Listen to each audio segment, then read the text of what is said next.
Hi everyone, this is Michael Connon representing the TooMedToo's Star Wars Network. We've got your fix. And this is TooMedToo's Bacta Tank. I just want to start off by thanking my Patreons for their support and supporting me. They are Rural Farm Boy, Kylo Customs, Christina Kylo Ren Flores for support and supporting me, and Mr. Rez and Chris from Kentucky. You can find my Patreon. Just go to Patreon and put in TooMedToo, and you'll find it there. And I want to thank Ant Shot First, Anthony from Ant Shot First. He gave me my first super chat yesterday. So everybody give a round of applause for Anthony. Woo! All right, enough of that. We're going to get right down to it. Our featured guest today, I'm going to guess that everybody that's going to watch this or hear this knows him. It is Dominic Jones from the Star Wars Underworld. Hello, Dominic. Hey, man. Thanks for having me. Oh, thank you for coming. You're one of the reasons that I'm here. And I've told the story many times, and that I had no idea what I was doing, and just starting out 2 weeks, and I didn't even know what podcasting was or who anybody was when I ended up going to a meetup of podcasters, and you were there along with guys from Rogue One and Tau Swift, the Sith List, and a bunch of other people. And I was that annoying guy just sitting there asking question after question after question, and everybody's always nice and humorous me, and like, oh no, you were fine, and I'm sure I wasn't, but no, you were. It's at that sort of event, it's always fun to just sort of talk shop, so it's good. Which is funny now, because whenever I see you at a meetup or at Celebration, we don't even talk about Star Wars. It's always, nobody really talks about Star Wars. I mean, there's always a little bit, but if you're going to talk let's say you're going to talk for a half hour, 5 minutes of Star Wars, the other 25 minutes is other things. Yeah, the first 5 minutes is like, hey, did you see the crazy thing that they revealed today at the convention? And then everybody goes, yeah, wasn't that awesome? And then we move on to, whatever else comes up, whatever else we're thinking about. Because that's the great thing. Star Wars brings people together, but people find these connections and they branch out beyond Star Wars, which is good. As much as we love Star Wars, sometimes you got to expand your horizons a little bit. A little bit, yeah. And you've been expanding your horizons somewhat now that we've been. Now, are you like quarantined at home? Are you still working?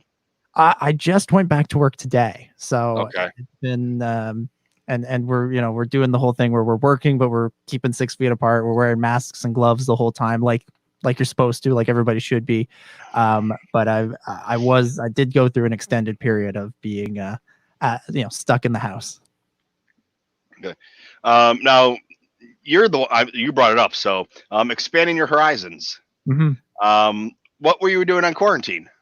What was I doing in quarantine? I've been watching TV and podcasting and baking stuff. Yes, baking. That's what I was getting to. Yeah, my social media used to be all Star Wars stuff and all stuff from conventions, and it's now just become pictures of desserts. And very good desserts. Going anywhere from crullers to jelly rolls. Yeah.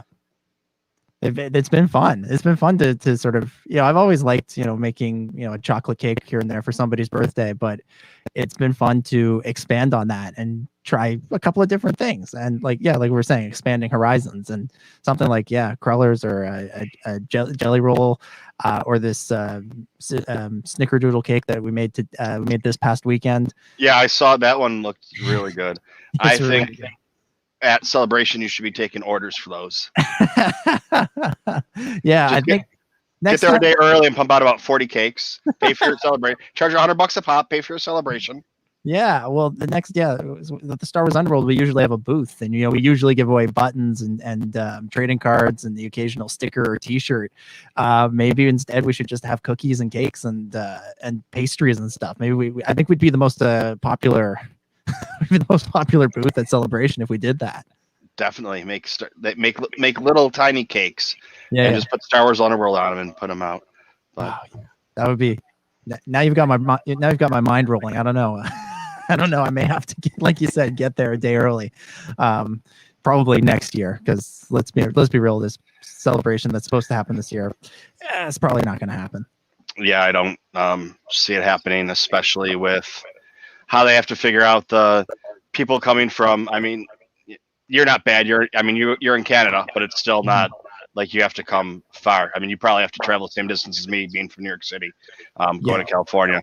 But it's our friends coming from England and our friends that are in Australia. They're the ones that even Australia isn't going to be able to come, even if there's a convention. They're not allowed out of their country for they're staying a few more months at least. Yeah, and there's I know there's the situation between our country's borders is different from how it usually is, and so just getting to the convention will be more of a challenge, and that's something that makes Celebration unique versus most other conventions, like even New York Comic Con, which is a big one. It's mostly people from New York and New Jersey and that sort of surrounding area. Celebration, you get slightly more people from the home city, but by and large, it's people from everywhere. Like you said, England, Australia, all over the US, all over Canada, all over the whole world, basically. And even when you go to a celebration that's not in the US, I was lucky enough to go to celebrations in Germany and England. There's a lot of Americans there. Not quite as many as there are Europeans when they have them in the U.S., but there were still a lot of Americans that made the trip over there, and because it's fun, it's the best, it's Celebration. Well, I was looking at airplane tickets to see like if they did do one in England coming up soon, and it really there's I think that feedback's back again a little bit that we had before, or that I'm getting on my end. Oh. I don't know. But anyways, going to fly to England doesn't really cost that much more for me coming from New York City than it does to fly to California. It's not that much longer either. Like when I flew over there in 2016 for the celebration, it was somewhere between 5 and 7 hours, I think. It might have been a little over 7, but to fly from Toronto to Los Angeles is about 5 hours. It's a little under that. So there's a difference, and it's still a long journey. It's a longer journey, but it's not all that much. There's not all that much of a difference between if you're coming from the East Coast, whether you're going to England or to California. Yeah. So when do you think the next one's going to be? I know everyone's in their predictions. It's going to be put off till next year. Are they going to do it in the spring, or are they going to put it back until like a year from when this one was? Are they just going to do it in a completely different area so they can do it whenever they want to? It might not be maybe it'll be in New York City instead of Anaheim. I think they'll go back to Anaheim. Probably they have contracts and that sort of thing with the convention center and the organizers. They don't want to ruin any sorts of relationships that they might have with organizers and people that they had agreements in place with in California. So I think like 1 year later is kind of my prediction. My expectation is that at first I thought maybe they could just push it back till the spring, say, all right, we used to do celebrations in April. Doing one in August was a little bit of a change of pace. So we'll go back to April and we'll just say April 2021. But at this point, it's I kind of worry that all of this will still be going on to some degree in April, and we'd be better off waiting even longer to really just make sure everything is safe and everything has sort of calmed down to the point where we can all go to Celebration without any more reservations than we would normally. You always, whenever you go to an event like this and you get that many people together, people get sick. So if you're going to do that in the middle of COVID, that's just asking for it. I don't know how you can responsibly throw an event right now. And so I think just August 2021, tell everybody we'll see you next year, and just try and make sure that you can run it as smoothly as possible then. Yeah, because you get con crud just from a regular con in the summertime. Yeah. At Celebration Chicago, I got real bad con crud on day 4, and we were recording daily episodes of the Star Wars Underworld podcast. And if you listen to that episode that we put out from day 4, I sound like I'm on the verge of death, like from the beginning to the end of that episode. And that was just a 1 day kind of cold thing.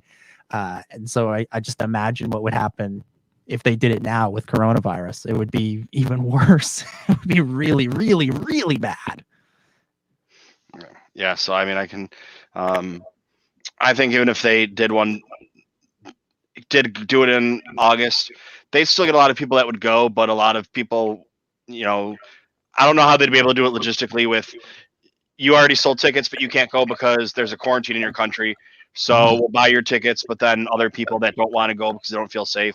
So I think it's just gonna have to be not canceled, just postponed. Yeah, Because if they cancel, they're gonna have to refund everybody. If they postpone it, you still have your tickets. If you want to sell them next year, you can put them in the light line.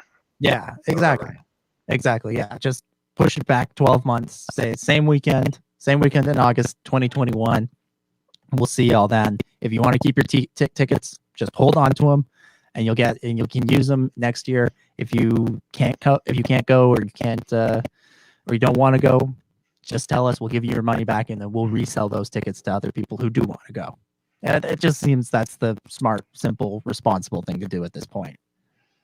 Okay. And then going into that, do you think a reason that we're getting a lot of these Mandalorian season 2 leaks is because Celebration's canceled? These are all things we're going to learn at Celebration, and they're just kind of letting them out now because they don't want to tell us Celebration's canceled yet for whatever reason. Probably because they need to wait for the governor, or they have to wait for whatever legislation to come through. Otherwise, they're responsible for giving the money back or do whatever the legalities of it are.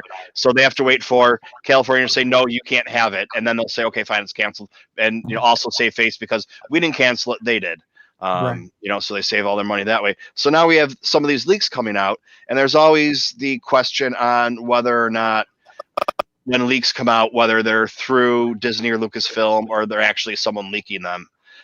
Which kind of is irrelevant for these. Well, I guess it is relevant. Do you think some of these leaks might be because they want people to start getting some information now about it? Maybe talking about keep the Mandalorian talk going, because we got this docuseries that I don't know if we were supposed to get it now. But they put it out now because of the quarantine, and now they want to get everyone talking about the Mandalorian again because the docuseries is out there. So we're going to put out some things. So there was a couple leaks that came out, and then a couple like Lucasfilm leaks. So that's why it seems like we have 10 characters we know about right now when they were really only going to tell one or two. Yeah, I think these are legitimate leaks. Like I don't think this is stuff that Lucasfilm wanted getting out in the way that it did, but at the same time, it's stuff that was so big that once people heard about it, they knew, well, people are going to want to know this information that Boba Fett and Ahsoka and Bo-Katan are going to be in season 2. Like this, that's a big story regardless. And they tend to when characters like that, when big characters are coming back, that information tends to get out there. We knew that Darth Vader was going to be in Rogue One many months before it was officially announced. Lando being in the Rise of Skywalker was something, again, that was known well before they confirmed that Billy Dee was back. And so those sorts of like legacy casting, when they're bringing back characters, that stuff tends to get out there because the audience is already interested in what's going on with those characters and where they might get more stories with those characters. So I think that those leaks are just kind of inevitable. And, Lucasfilm will try and control the narrative to a certain point, but they, like anywhere in Hollywood, they can't control everything. These things get out. So I think that they just happened because they happened. And the docuseries, I think, kind of stands on its own in a way. Like it's been so good and so interesting, and it's been generating so much buzz on its own, and it hasn't even touched on anything related to those leaks. It's all been about season 1. They haven't hinted that like, oh, Boba Fett's going to be in here, or we're going to start bringing in Jedi characters or anything like that. They've really just focused on what we've already seen. And it's been generating buzz with, stuff like Dave Filoni's little Star Wars history lesson about the Duel of the Fates and how that really sets up the entire story and how it mirrors the entire story. And of course, last week with all of that really fascinating behind the scenes stuff about those digital LED screens that they've been using to create the environments for the Mandalorian. I think it's called the Volume. Is what they called it, and that alone was just generated interest because it's such a visually interesting thing to look at, to see this room of this big circle of screens, and then they turn them all on and you're standing in Star Wars, and it looks like you're standing in Star Wars. And it's this really fascinating advancement in filmmaking technology, which is something that Star Wars has always done. That was something that George always pushed for on the original trilogy, on the prequel trilogy. And Kathy Kennedy actually in that episode drops a little hint, like if George had gotten his way, if he'd been able to build the studio in Northern California that he'd been trying to build for many years before he sold to Disney, he would have had this sort of thing. We would have had stuff like the volume 10 years ago. And you can bet George would have really used his version of the sequel trilogy to push that technology forward. And instead, we had to wait a few years to get that technology really pushed forward with another visionary, another technological visionary, and Jon Favreau coming in and saying like, oh, no, we're going to push it just on this Mandalorian show instead of on the movies. Yeah, that was I know well, I interviewed Dominic Pace along with, you know, a lot of our friends too. Mm-hmm. He made the rounds for everybody, whether, you know, you have thousands of downloads an episode, or, you know, you're like me and you get 10 or 15 people hanging out and watching, and, you know, hopefully I pick up a couple more throughout the week or weeks. And he was talking about, he didn't have a name for it, but he was trying to explain what the screens looked like. And, you know, you have like this backdrop that's just but instead of being a blue screen, it's a movie screen. And, you know, it's like you could kind of understand what he meant.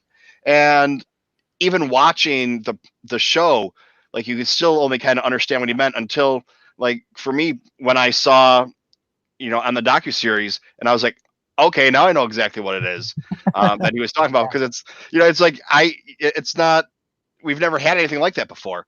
And, you know, so it's like I'm equating to like a blue screen technology, and it's way beyond my comprehension of what it was. Yeah, it's really cool. You know, something that we heard a lot from the actors who worked on the prequel trilogy and on big budget films around the same time was that they had a real difficult time with the blue screen and the green screen. They didn't know what they were reacting to. They didn't know what they were looking at. And now they can literally put them in the environment without leaving the soundstage, without leaving the studio. And it's it makes for a really cool effect. And you heard Gina Carano and Carl Weathers talking about it in that episode, about how immersive it was and how it was, you know, it kind of messed with your mind in certain ways. And then you had Carl Weathers say, like, also it allowed them to all be on the same page. You know, instead of everybody imagining something slightly different going on around them, they all could look around and say, oh, okay, so this is where we are, this is what's happening, as if they were on location somewhere, as if they were in an actual volcano tunnel somewhere, and just, you know, much safer. I just want to really quick say hi to everybody that's in the chat hanging out with us. Kylo Ren Flores, Rough Cut Creator, Jay Lucas, Mr. Ferrano, Dark Ambu, Trevor Beast. Trevor Beast stops by a lot. He's a curator for Sparkle, the Star Wars quiz thing. So he's quite knowledgeable, and we get him when we do Trivial Pursuit sometimes. He played with us yesterday. We have Gungan Dungeon and Radio Rebellion. Hey, everybody. So yeah, it's weird because it's like the documentary, the series we have coming out, it's like, what are we going to get? And each time it's like building and blowing my mind on, oh yeah, that was, you know, the first week was good and the second week was good. And then, you know, it's like, no matter what you like, you know, what kind of Star Wars nerd you are, if you're into, you know, the technology or the characters or the people playing the characters or whatever, like each episode has something. Each episode, there's an episode for you. And we're only halfway through, so, you know, we'll have to see really where it's going to go. Yeah, it's been really good too. That's the other thing, right? Is it's not just interesting; it's been well made and compelling. You know, it's not just interesting to those of us who are like really like the details. They've made it in such a way that that they explain everything in an in-depth way, but it's also really engaging. And I think a lot of that has to do with those roundtable interviews that Favreau kind of leads with Filoni and everybody else there, sometimes with the actors, sometimes with the directors, sometimes with the VFX team.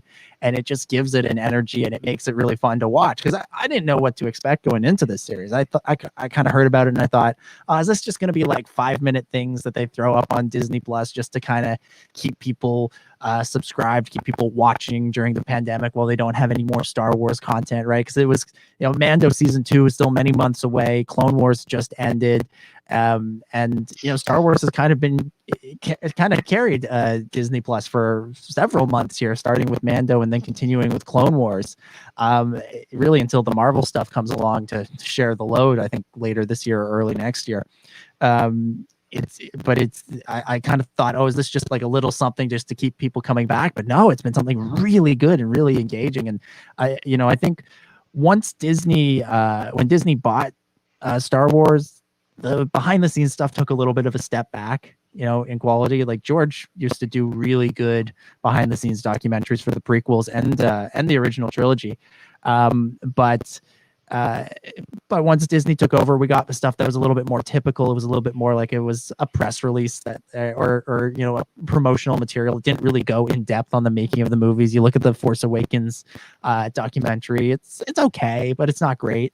And then in the last couple of years, starting with the director and the Jedi for The Last Jedi that Rian Johnson really pushed for and commissioned, and then with the Skywalker Legacy that came out with Rise of Skywalker, and now this series on Disney Plus, they've really got caught back up to where they were and taken a few steps forward in terms of making good, compelling behind the scenes stuff. Because that was some of my favorite stuff when I was first getting into Star Wars. Like, I loved the movies, but I also loved seeing how they made the movies. And so I like that they're still giving us that option for the films and the TV show. Yeah, that was one of my things. Has always been that, like, the majority of the money that's made off of the films is made off of normal people, not us fans, super fans, whatever you want to call. Because everybody loves Star Wars, everyone's a fan until you find they're like, oh yeah, that guy Darth Vader, isn't that his name? And it's like, or Dark Vader, and it's like. And I'm a huge fan. It's like, okay, yeah, I mean, I'm not going to take away anybody. If somebody says they're a fan, they're a fan. I'm not going to take away, to the level that they are, because, if they believe they are, they are. It's just, there's different, I guess, categories to place people in of fandom. But I've always said that, the money off the films is made off the normal people. Even if you say, you take people that say, well, I saw the movie 20 times. Well, yeah, how many people saw the movie 20 times in that theater? There's still another 100 seats of people only seen it one time. So it's like, the majority of the money is coming off those normal people. So it's like, give the normal people the movie. I mean, yes, we want the movie, but, give us nerds and, the super fans or whatever. Make sure we give our, our backstage, our documentaries, our series, seeing how things, go.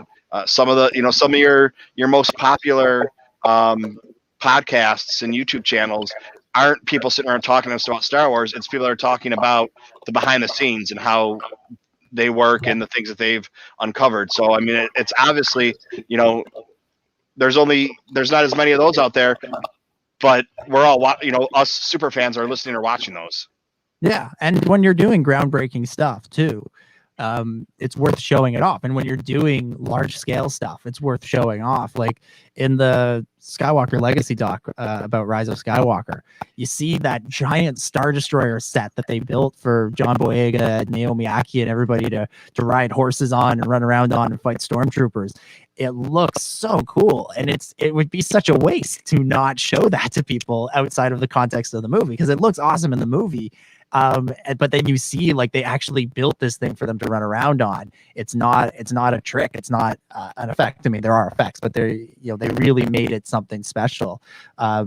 It's worth showing it off. Same goes with the volume. It's worth seeing that, because, like you said, it's really hard to explain. It's really hard to imagine until you're actually standing in there, or there's a camera in there pointing, not shooting a scene, but showing you how it works. And you got to show it off. Same way they did for the original trilogy with all of the optical effects and the puppet work and all that stuff. You got to show it off. You got to, people are interested in this stuff because it is groundbreaking. So there's that market for it. But you're right. The general audience is what funds the movie, and what pays for the movie. But the hardcore fans and the super fans, like you're saying, do help with the whole word of mouth marketing thing. And so it's worth turning around and throwing something to them every now and again, just to keep them happy. And this documentary series for Mandalorian is doing that, I think, because I don't think anybody expected to enjoy it as much as they are. And yet here we are just kind of gushing about it. Yeah, it's more than I thought it was going to be. I thought it was going to be, when they announced it was going to be 8, half-hour shows or whatever, they were going to talk about each episode. Okay, this episode we had this director, we did this, and this is how we did things. Yeah. And so far, that's not what we have. And I don't know what the next 4 episodes are going to be. But I'm looking forward to it every week. I look forward to it even more and more. Yeah, I thought it was going to be like after each episode of Game of Thrones, HBO would put out like a 12-minute YouTube video with the showrunners, and there'd be some behind-the-scenes footage, and that's kind of what I expected. And those were fun. I liked those. It was always interesting, especially in the later seasons, to hear the thought process about why they did what they did, even when I didn't fully agree with some of the choices they made or how they chose to depict some of those choices. It was still interesting to hear their thought process and to see some of the behind the scenes. So that's what I thought we were getting, but instead to be really getting a deep dive by topic rather than by episode. It just makes it better. It just gives you the opportunity to really sink your teeth into the actual making of these of this series, because you're not limited to just talking about, oh, this only happened in this episode. Instead, you get to see the whole picture of the entire series. Yeah, we have Red Rebellion. Him and his kids, or his wife and kids, watch The Mandalorian with him. They watch together, and they're just casual fans. And then Christina Kylo Ren Flores is her name today. She hasn't watched The Mandalorian yet. Go ahead and do it. Don't buy a Funko Pop this month, and get Disney Plus for the month. I don't know the prices if you get it for the month or whatever. I got mine through Verizon, so it's like I started telling everybody I got mine for free, and they're like, "How'd you get it for free? Who do you know?" It's like, because I have Verizon. I have nobody. Yeah. Well, the person who said, they watch it with their family who are just casual fans, that was something that I was really pleased to hear when the series was first airing back in the fall, was how many people who weren't hardcore fans were getting something out of it. Because again, like you said, it's the general audience that keeps this stuff going. And I like it when people are happy about Star Wars. That's my preferred sort of state of being, is everybody's just excited and having fun with Star Wars. And so I was really pleased to hear it, because on its surface, Mandalorian kind of sounds a little bit like it would be tougher to get into, right? Because it is about this kind of obscure warrior class in Star Wars, this sort of culture, the Mandalorians, and it's it's set in the underworld, and there aren't the sort of familiar touchstones of Darth Vader, Luke Skywalker, or Rey, or Obi-Wan Kenobi to kind of grab onto. It is kind of its own thing. But then I think, in a way, that's what makes it so accessible, is that it is its own thing. You don't have to have seen the movies or the Clone Wars or Rebels or Resistance or anything else to get it. It's just it stands on its own. At least season 1 does. We'll see where they go in season 2 with all these guest stars. But season 1, it stands on its own, and anybody can just kind of pick it up. And it doesn't, it helps that there's a really cute little alien critter along for the ride, and who kind of saves the day alongside this tough badass hero character. So I was really happy. I was really impressed with how Mando turned out. It was an exciting idea to me as a Star Wars fan, but when I saw the first footage of it at Celebration, I was a little bit hesitant about it. But I wound up being glad to have been wrong at Celebration, and really enjoyed the first season. And I'm really glad that everybody else has enjoyed it as well. Oh, when I saw that Celebration, I was stoked. Yeah. I might have had the whole, it was my first Celebration too, so everything was amazing. Everything was good. I don't know, maybe the next one I'll be like, yeah, have a little bit more issues with things, but I was fully in the minority at Celebration in that I was a little bit hesitant about it. It wasn't that I didn't like it. it was, I worried that it would be too dense in terms of like accessibility. Like it would have required you to know too much about Star Wars to You get. have to have Star Wars knowledge. Where Yeah. yeah, Yeah. But instead, it sounds like everybody who watches it just kind of is able to jump in and enjoy it. And the stuff that is there as Easter eggs for us that I was worried about as, potentially making it too difficult for non-super fans to jump in on, actually is just kind of rolls off as just typical Star Wars technobabble, the same way things like proton torpedoes and Beggar's Canyon and that sort of thing that we now sort of know what they mean because we've read comic books and source books and that sort of thing. But when you first saw them in A New Hope, that was just the world. That was just the things that people said in the world, the same way we would talk about, going down to such and such a store on Main Street, right? Like, it doesn't really, everybody can understand that, even if you don't know specifically what it means. So again, Favreau, Filoni, and the directing team and everybody did a really, really good job on this. Yeah. Oh yeah, I completely agree with you. I mean, that's a really good point. And it kind of goes into like episode 5. I'm all about fanboying and give us all the Easter eggs, and just as long as it doesn't have to even move the plot along, just as long as it doesn't hinder from the plot. Right. That's where you had like season 5.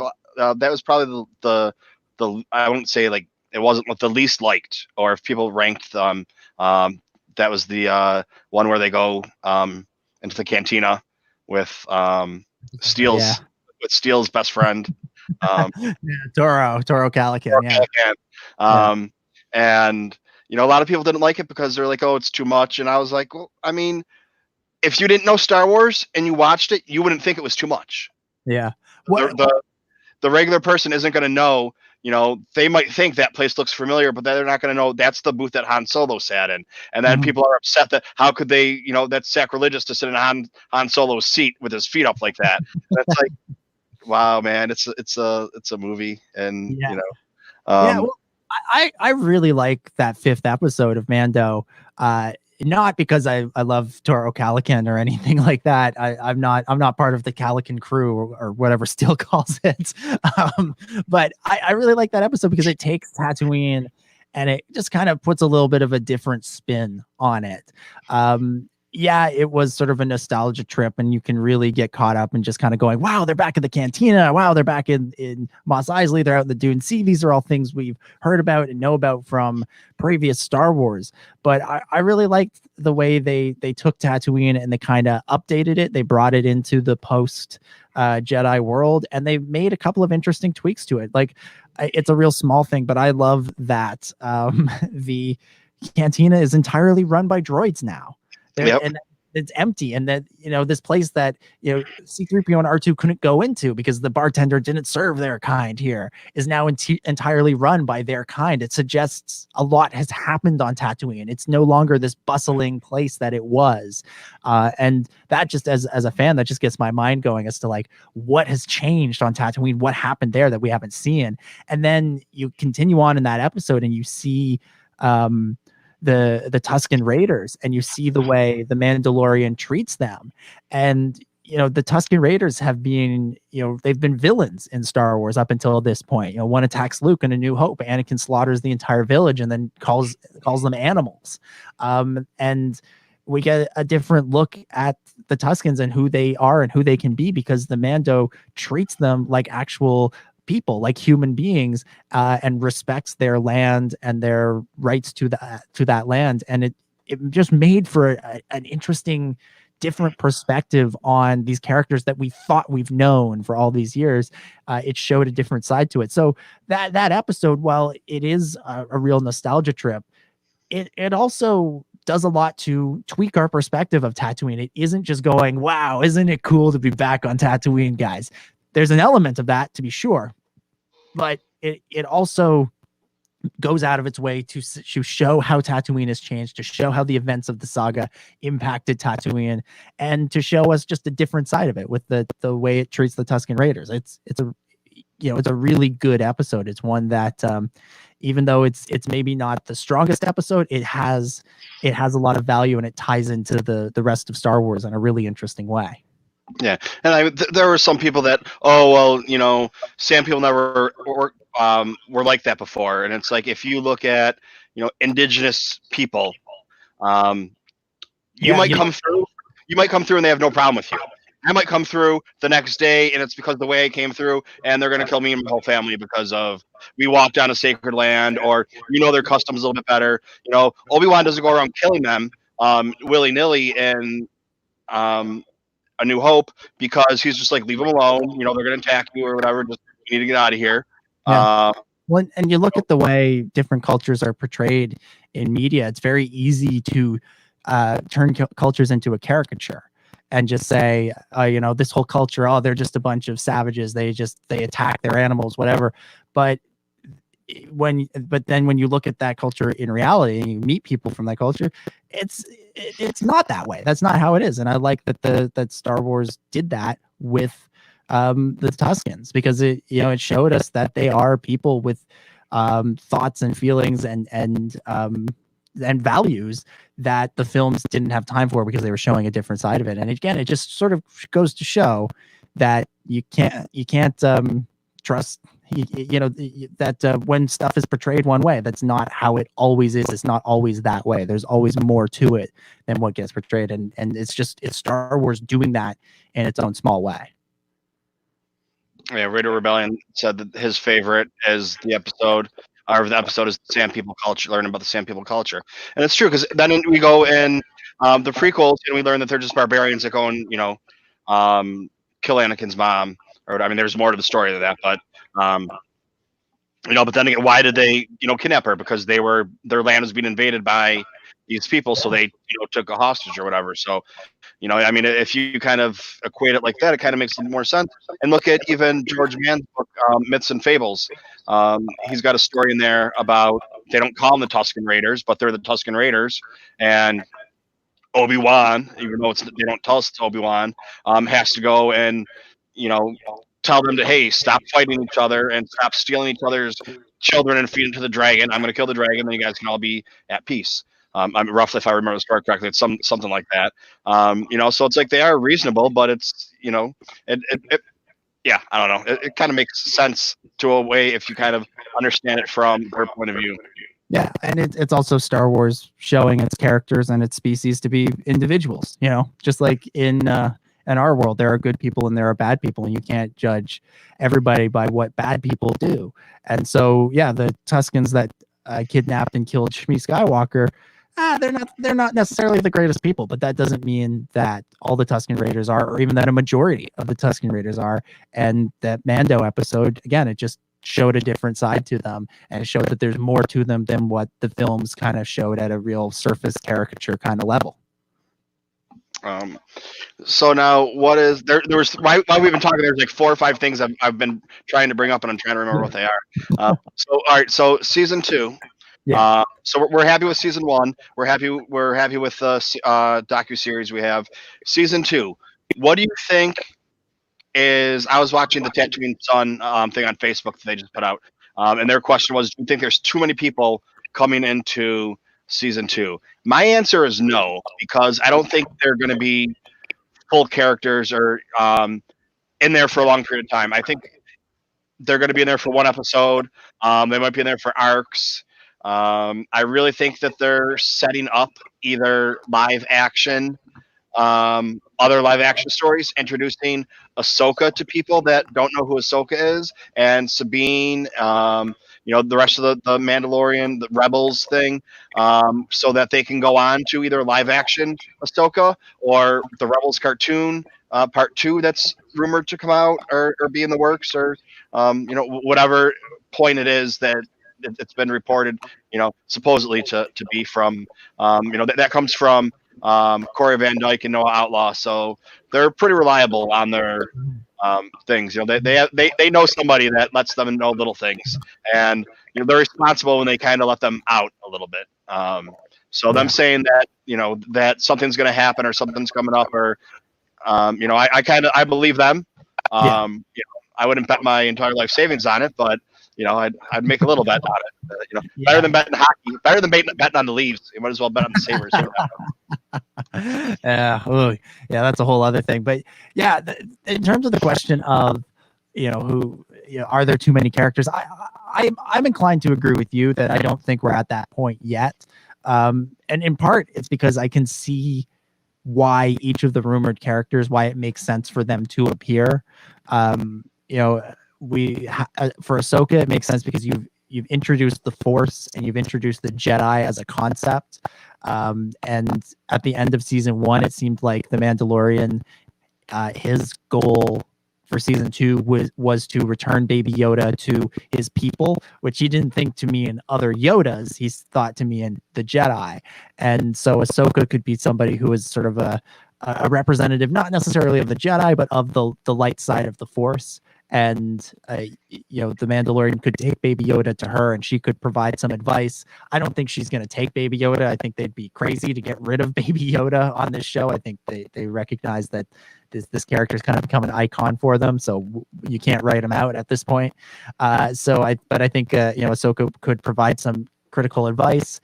And then when you get to Bo-Katan or Boba Fett, these are both characters who have worn the Mandalorian armor before and whose legacy, in a sense, this Mandalorian, Din Djarin, is carrying forward.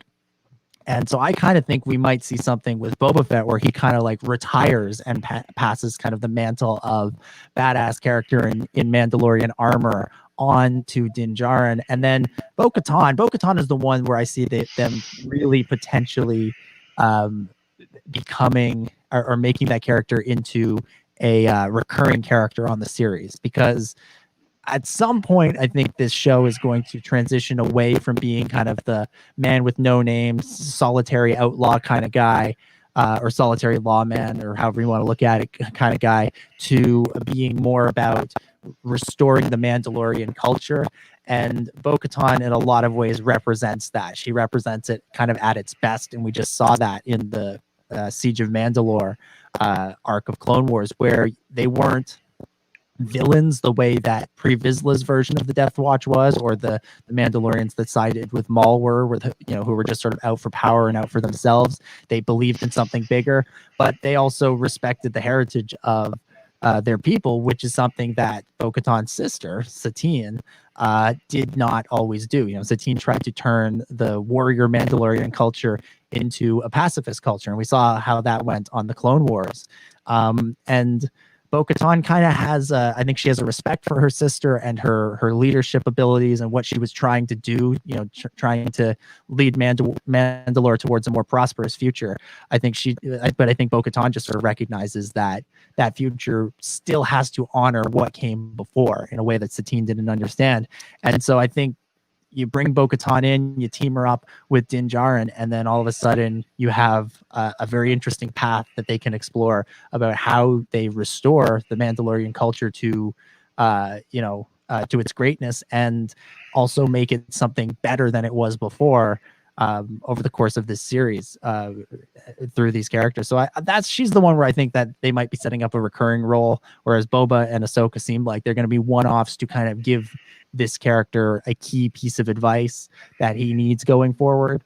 So I think there's a lot of I think each character, it's clear to see what role they can fill in the series when they show up, and so I'm not worried about them stealing the show from Din Djarin and Baby Yoda, because I think they're going to be there to support those characters rather than take the spotlight away. If it were a character that it couldn't come up with a reason why they would have it make an impact on this on Din Djarin's story, like if it was Han Solo or something, then I might start to worry. I might start to worry that they were leading, going down the wrong path, kind of going into becoming a show that was all about cameos and all about connections back to the old movies. But I think the way they're doing it right now and the way it seems like they're going, it seems like they're focusing on just supporting the characters they've already established, if that makes sense. Oh, yeah, definitely. Now, so you brought him up, Boba Fett. Yeah. All right, so this is where I've had like arguments with people where I'm just like, I'm not saying he is or isn't. I'm just saying you're looking at an article and saying it's confirmed, where the people said this actor's in it. This actor played Boba Fett, and then everyone else said Boba Fett's confirmed, which is not at all. If you go back to the original article from Hollywood Reporter, how it happened, everyone just obviously, and then it came up. Well, maybe it's Rex, but so now we have some other people thrown in there that that are going to be wearing Boba Fett's armor. That we already know is wearing Boba Fett's armor, or it's been, I should say, it's been in Legends that he's worn Boba Fett's armor. So it's been in canon, but it's been in the books, which is okay. Yeah. That's true. I was forgetting about I always forget about Aftermath. There's some places where I can understand why. The second Aftermath book is really good. The second one is good. The first one, I just have to reread them, I think. Yeah. But yeah, so it's like I think if maybe it's both. Maybe it's Boba and Rex that we're gonna get. We're gonna get a regular age Boba and a aged Rex, to have something to do with the Ahsoka Sabine coming in or whatever it is. But now you have, what is it, Timothy Oliphant, that's coming in, and we already know we don't know if he's going to be Boba Fett or if he's just wearing the armor. How that story is going to play out. Yeah, that's the part. That is the place where I really wonder what they're trying to do with this. And so I'm obviously reserving judgment until I see the story and how it plays out. But I'm really curious about that, because bringing in Temuera Morrison as Boba Fett, I think if you're doing that, you're setting up some kind of passing of the torch of the Mandalorian armor, so to speak, from being iconic for Boba Fett to being iconic for Din Djarin. And I think if you're bringing in Tem, that's what you're doing, and you're doing some kind of Boba Fett retirement story. And I think that's really interesting to me. I think that's really interesting, and so I'm really excited by that. That would be really exciting to me, and I'm really excited just to have Temuera Morrison back as that character, and then potentially as Captain Rex as well. Although the impression I've gotten from what people are saying is that, and this is just interpreting people's spoiler reports, is that if Rex is in there, he's kind of just there in the background. That Ahsoka is the focus of the story, and Rex might just be along for the ride. Whereas I imagine if they're bringing back Boba Fett, he's going to be the focus of at least part of a story. The Timothy Oliphant stuff is interesting to me, because that implies that they're looking to set up a new Boba Fett, right? That somebody else is going to take on that mantle. They're going to make it into kind of a title rather than a person, which is an interesting idea. I don't think it's a bad idea necessarily. And I think had James Mangold or Josh Trank managed to make a Boba Fett film, I think that would have been part of it. But I don't know why you need to Boba Fett's essentially at this point in time. You have Din Djarin, you have the Mandalorian as this character that people are already invested in and really invested in right now, who kind of fills the space that Boba Fett would have filled in a different world. And so then to bring in another Boba Fett who's not actually Boba Fett to be alongside Din Djarin, who is basically a Boba Fett who's not a Boba Fett. Like, that's two characters doing the same thing. In universe, fine, that makes sense. But out of universe, like, our audience is really going to turn up for essentially two versions of the same story. See, I'm going to explain it to you. All right. You're young, and I'm a boomer, and I'm the same age as these people that are making these things and the story group, and they grew up watching The Princess Bride. Yeah. So You Kill My Father, Prepare to Die, and that's exactly what it. I don't know. I agree with you, but it's like, it's just weird, because if you look at where all these things that they've drawn like inspiration from, it's because I'm not twice your age, but I got quite a few years on you. I was in high school, I think, probably when you were born, somewhere around there. So, close enough. Yeah. But so it's like you can see like where they drew their inspiration Sure. from things that I grew up with that you maybe not have grown up with because you're a little bit younger. Just like they didn't grow up with it, but George did. And they're, he's 10, 15 years older than they are, or, 20, 30, whatever. So it's just a little bit of, little different there. I call myself a boomer. Damn, I'm old. Yeah. I don't think you're a boomer. I don't think you quite fall into that category. But no, I get what you're saying, and I actually do kind of like the idea of Boba Fett being kind of that, being a mantle, like, in referencing The Princess Bride, which is a great movie. And I thought that that's what they were going to do when Mangold was going to make his movie, and also when Trank was going to make his movie before that. That's where the direction I thought they were going, and I didn't imagine that they would want to continue the prequel Boba Fett story, even though personally I think that's the more interesting Boba Fett story than what we got in books and comics prior to the prequels. So but I figured that, again, people who grew up with the original trilogy wouldn't want to be stuck doing a continuation of a prequel trilogy storyline. I understand that the generational difference there, and so I thought that that's the direction they were going in. And then they announced that they were doing this Mandalorian, which is essentially a Boba Fett show by a different name. And so I thought, okay, so they're going to keep the Boba Fett's character separate. And then to bring in the second or third Boba Fett, however you want to look at it, is a little bit odd. I'm reserving judgment until we see it and see how it all plays out. It may be really, it may be done really well in a really cool way that gets everybody on board for a second Mandalorian show. It may not be anything. It may not even go that direction. It may be that, Timothy Olyphant shows up wearing that armor, and then Tamora Morrison shoots him at the end of the episode and takes his armor back. That might be the story as well. You never know with these things until you see it. But it's interesting to me. That's the one where I kind of raise an eyebrow at it and go, okay, what are you guys doing here? I'm intrigued. You've got me hooked. I want to see it, but I don't quite get it just yet. And so I await season 2 to shed some light on it. And if it was like all this being announced, this is how season 1's going to be, and this is how season 2 going to be, and they told us all at one time, I'd be like, I don't know about that. But after the way season 1 turned out, I have enough faith in whatever they're doing that just as long as it stays, the same people who are doing it and making it, I have faith that it's going to be just as good, if not better. Yeah, definitely. To go back though to a little while ago, we were talking about like the Mandalorian, how you didn't really need to watch it or know anything about Star Wars or whatever to watch it. You could go in without knowing anything about Star Wars and watch the Mandalorian, and it wouldn't be a problem. Pretty much. So I've been with my girlfriend now for 8 years, 9 years, somewhere around there, and we've never watched a Star Wars movie together. Okay. She's been around when I'm watching Star Wars, and she watched Star Wars when she was growing up as a kid, like with her brother and her dad. But I don't know if she's ever seen the prequels.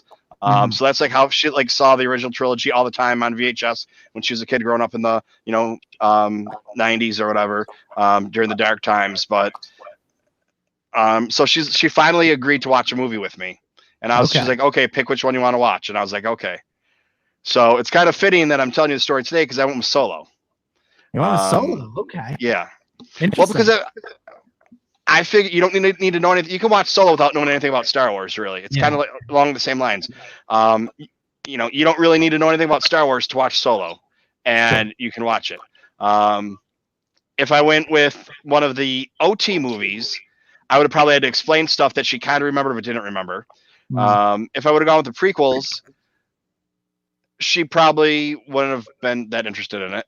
And I mean, a lot of people are lost that aren't, big fans are lost on the, shipping lanes and banking regulations and things like that. And I love the prequels, but that Phantom Menace crawl doesn't do itself any favors. And then starting off with the sequels, there'd have been too many questions to cover with it. So I was like, okay. And I was like, Rogue One, it's too much of a war movie. She's not going to want to watch it. I was like, so, all right. And she really liked Solo. And she's like, I don't know why people didn't like it, because I told her about a lot of the criticisms people had and everything. And then I explained the real reasons why the movie didn't do well. You know, it had nothing to do with the movies. It had to do with executives and timing. And, you know, you put out 4 other blockbusters that are breaking records at the same time and whatever. But, you know, and now, so she hasn't asked me to watch another one, but that was only a couple weeks ago. So I'm still working on it. But she was at her brother's. So we had a friend in New York City, and they're like, hey, I'm going down to North Carolina. If you want to ride down there, that's where her family's from. And so she went down there she's been down there for 10 days or a week or whatever it was, to visit them. And while she was down there, her brother had her memorize all of the all of the Star Wars movies, in chronological order. I don't know how or why, or, you know, whatever happened. So she called me and she's like, it's the first time she actually tried it and got it right when she was on the phone. She's like, listen, I want to tell you. So, you know, maybe we can start in episode 1 and we can get her, you know, with then she'll know my lines. Are you an angel? She's like, that's why you said that. Yes. No, my girlfriend hated me when she first met me. She thought I was crazy and didn't want anything to do with me. And then, you know, my lovely, you know, I have a kind of a gruff exterior, and, you know, this is probably when on Twitter I don't put LOL afterwards, so people don't know that I'm joking when I'm being an ass. So they just think I'm mean and not like joking around. But yeah, you know, so it took a little while, and, you know, just I call it J-Wed, just breaking them down. Oh, man. Yeah. It's interesting. Solo wouldn't have been, you know, I'm thinking about it, like, if I were to try and introduce someone to Star Wars who, you know, maybe had seen the original trilogy once or twice back in the day, my instinct would have been to go with Force Awakens, because you would have a little bit of a context for who those characters were, for Han, Leia, and Luke, and why they were important. But you would have been drawn in, or we would hope you would be drawn in by the stories of Rey and Finn and Poe. Really, Rey and Finn in that movie. Poe's less there than he is in the next two. And you, because I think that movie does a really good job of building on, of, you know, paying lots and lots of homages to the original films, while also doing its best to get the Rey, Finn, and Kylo stories to stand pretty much on their own. And so that would have been my instinct, would have been to go with that. But and Solo really wouldn't have even entered into the into my thought process. But then you bring up the reasons why, and Solo plays like the most sort of typical action movie of the new films. It doesn't end on a super downer the way Rogue One does. It doesn't try and be too much the way some of the sequel films do at times. It really is just kind of its own thing, and in a different time, under different settings, it would have been really successful, because it's the most sort of and so if you enjoy action movies, or you're familiar with, you know, superhero movies and that sort of thing, I feel like Solo would feel familiar to you, and would work as kind of an introduction to this larger galaxy. And it's got ties to the original trilogy, obviously, but it's also got ties to the prequel trilogy. So if somebody comes away from that movie going, wow, I'm really interested about that guy at the end with the red horns and the double-bladed lightsaber, you go, all right, let's watch Phantom Menace. So if they come away going, I want to see what happens next to Han Solo, you go, all right, we watch New Hope. And it does. I think you're onto something there. Solo might be the one to start with. And then if it was like, so like I had explained to her about Darth Maul being dead, because she had no idea who he was or whatever. You know, she may have seen him before, or, you know, she would never remember that he died. So even if it was somebody that, like, so like, let's say, okay, they like, if she would have really liked Darth Maul or want to know more story, you know, I don't have to say watch all the Clone Wars. I can be like, watch these 5 episodes. You know, like, you don't need to watch 100 hours of TV, or they're, you know, 45 hours or 50, whatever it is. Yeah. No, you can pick 4 episodes out and make, you know, that Darth Maul's in. Or, you know, and throw in episodes. Yeah, and then throw in some Rebels in there too. Yeah. You know, to explain it, and so that's where I went, and then what was her, by the way, can I ask, like, what was her reaction to that Darth Maul scene? Because that's been something I've always wondered about. For people that don't know Star Wars, how does that scene play to them? Because for us, obviously, we saw that and our minds were blown. I got spoiled for it like 2 days beforehand by somebody completely by accident, but they sent me a direct message thinking I knew about it when it was like one of the few spoilers that I had managed to avoid in the last 5 years. And so I wound up being spoiled for that, but it was still a big moment. It was a big surprise. And when I was at the theater, I was kind of watching my friends to see how they reacted to it. And it was a big moment for all of us, but there's been some debate out there of people either saying, okay, it worked for us, but did it work for, more casual fans who just remember Darth Maul as being dead from Phantom Menace and haven't seen Clone Wars and Rebels and everything else? And then how does it work for people that don't really know Star Wars at all? Does that scene mean anything to them?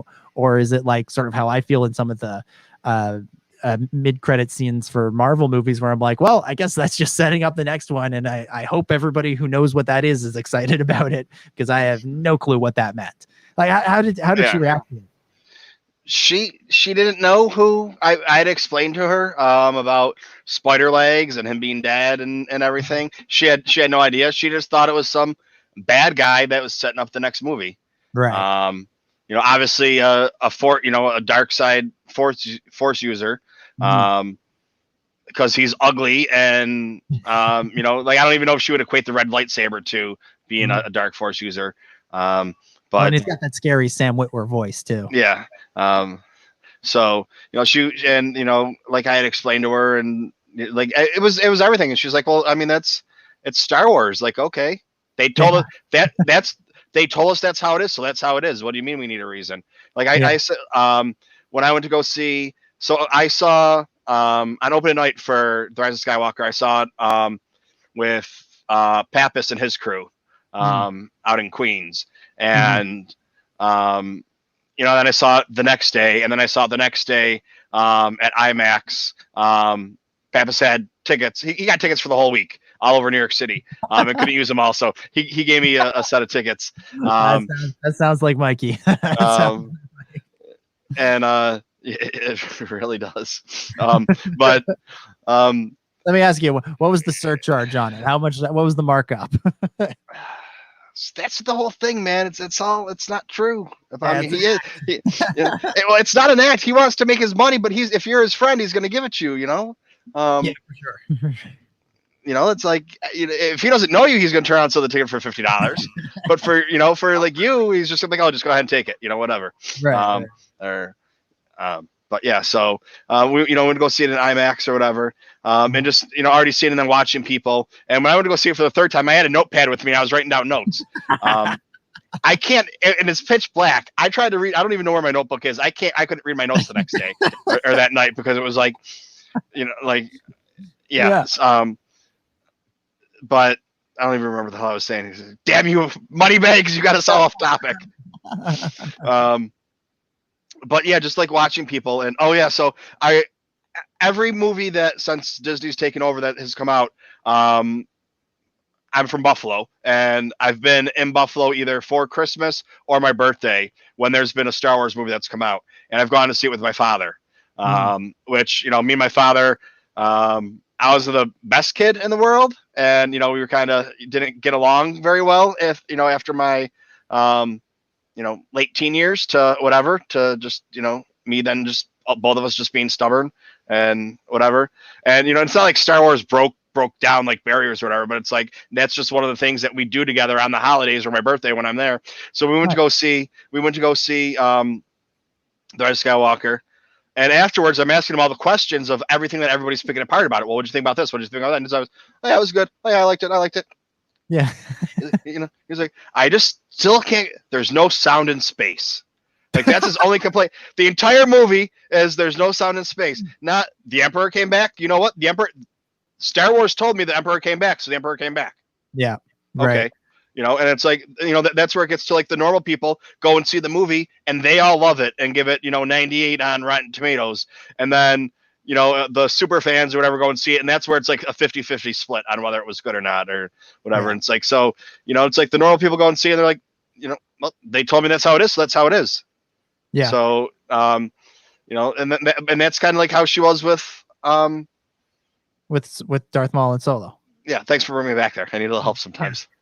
Yeah, Um, I kind of figured that would be the case. Like, when that conversation was happening about around that character and his appearance at the end of that movie, and there was a lot of stuff about how, you know, it only made sense to people who watched the cartoons, and it, you know, was kind of leaving the rest of the audience behind, and you know, it wasn't helped by the fact that that movie didn't do very well at the box office. And again, there's lots of reasons for that, but it was sort of implied that it was the movie. Part of the reason it didn't succeed was that it was only for Star Wars fans. Whereas I think if you'd put it in a, like you said, a different release date without monkeying around with it as much as they did, it would have played just like a regular action movie. But there was a lot of conversation about that character, and I thought it was a bit over the top.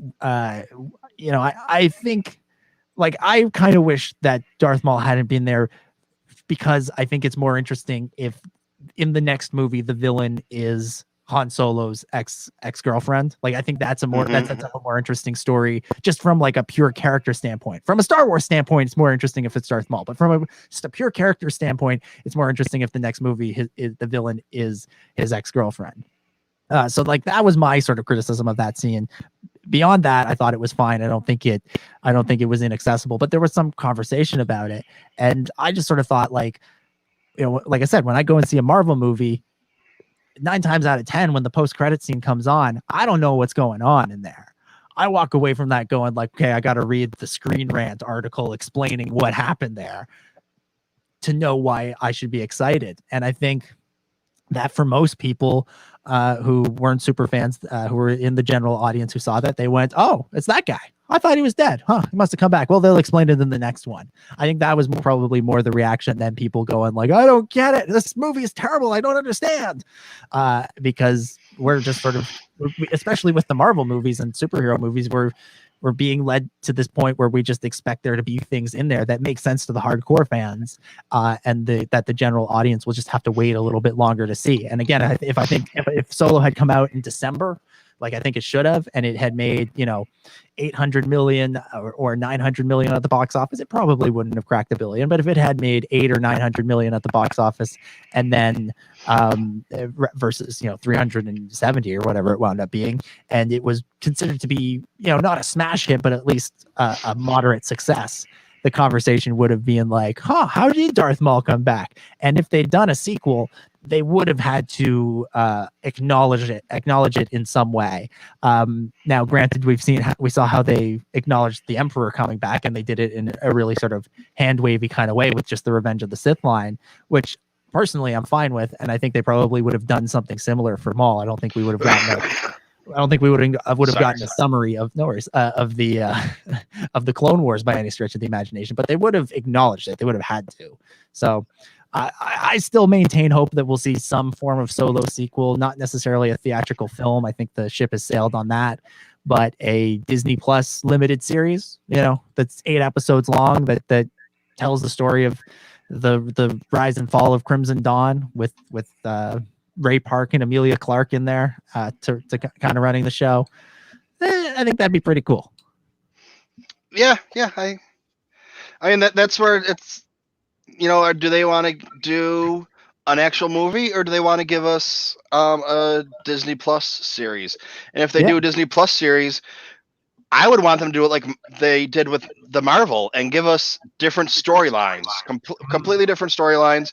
You know, like the Marvel TV shows had, and then at the end make one show that brings them all together. So you can do 2 or 3 seasons of one thing and 2 or 3 seasons of another, and, you know, so you get the seasons going, whatever it is, you know, 8-10 episodes. So you get one each quarter. So you have 2 months of a show, and then there's nothing. 2 months of a new show, and then, or, you know, however they work it out, and then kind of have it all correlate to like one big thing. But all right, so while you were talking, I had this idea, and I think you'll get this. So, like, you know how before I went off, it took me like 10 minutes to talk about one point, because I kept being like, oh yeah, this, whatever. And then you pulled me back in, and I'm like, all right, thanks, man. All right. So, when Mandalorian came out, I didn't watch it all day long. I went over to Mikey's house and I watched it. I made the trip out there, and that was hilarious because he was supposed to be recording for something for Rogue One, but because of whatever, it didn't make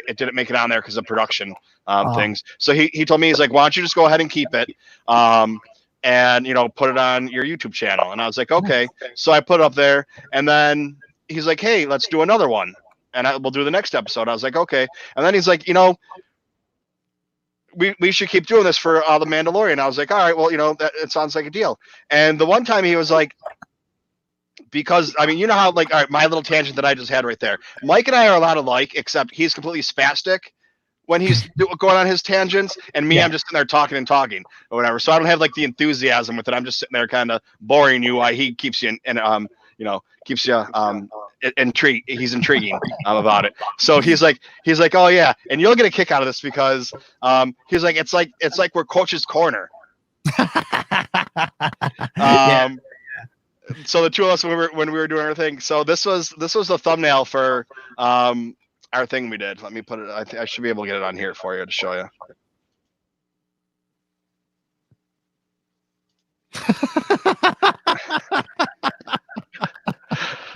That's wild, man. That is something else.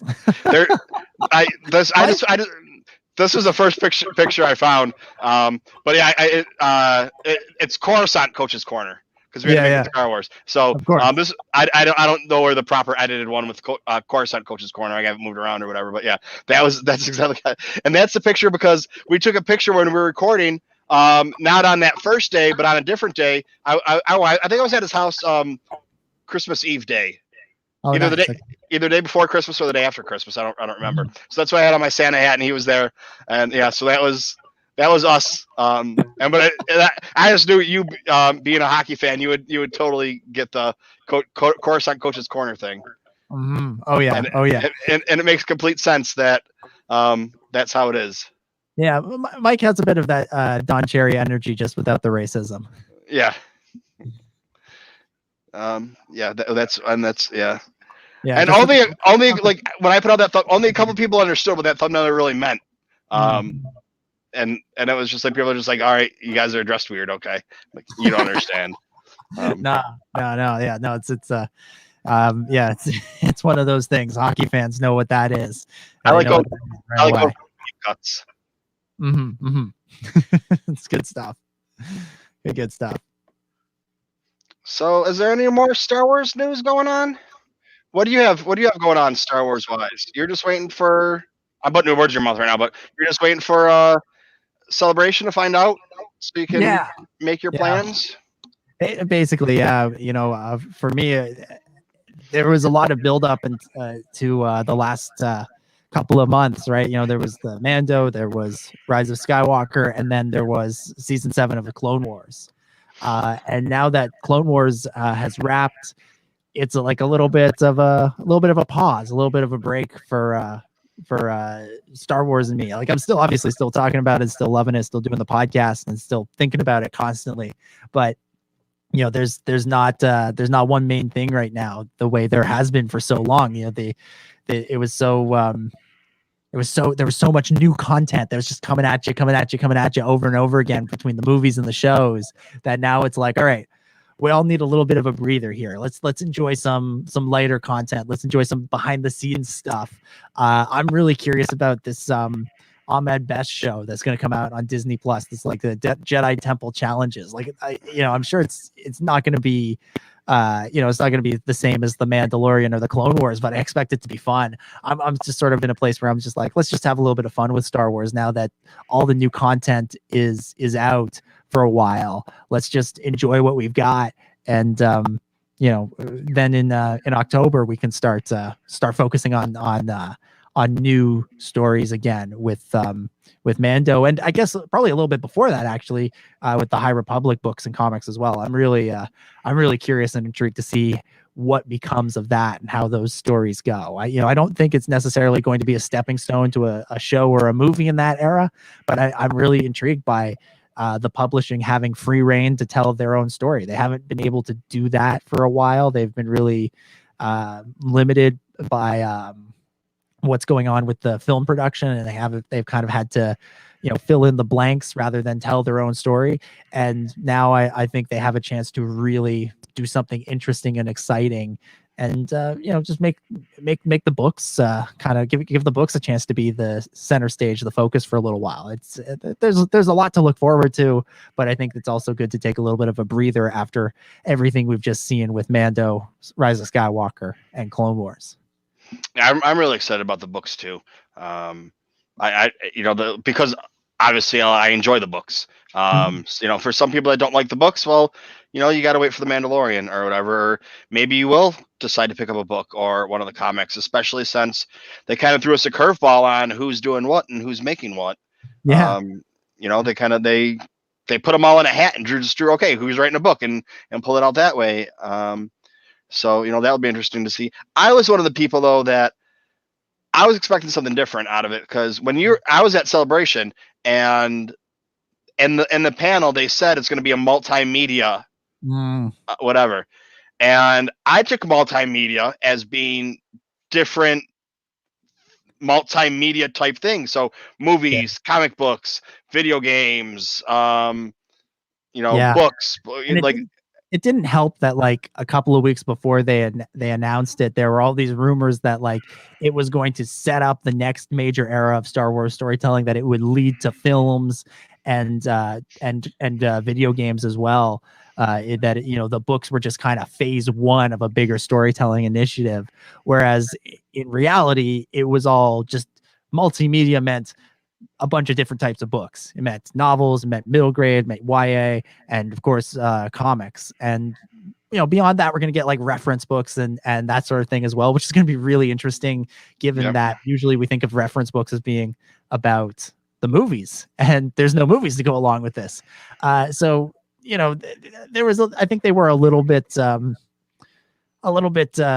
free with their language there. Maybe they overhyped it. They overhyped it, definitely. Just a little bit, and then had their own like slight overhyping be blown out of the water by these rumors that I do think have some basis in reality. I do think, in fact, I think it's been basically confirmed that the Game of Thrones guys, Benioff and Weiss, were going to do some sort of ancient Jedi story, but they decided not to, for better or for worse, and that would have introduced a new era of storytelling on screen, and who knows, maybe the High Republic would have tied into that.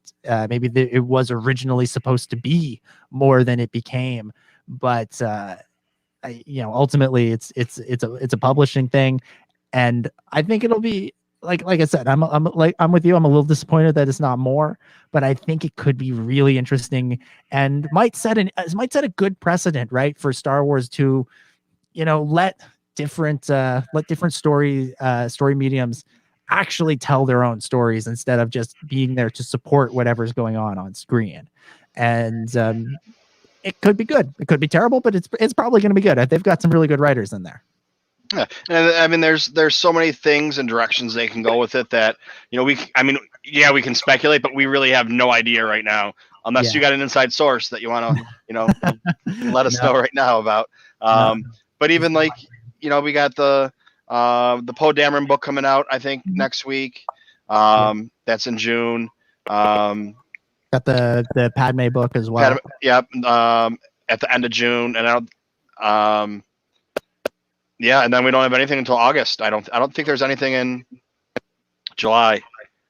It's a little bit of a quiet time for Star Wars, which I think is good. Given like I said, there was so much so quickly. But then we got a couple books coming out, and then roll right into the Mandalorian and whatever else we're gonna get.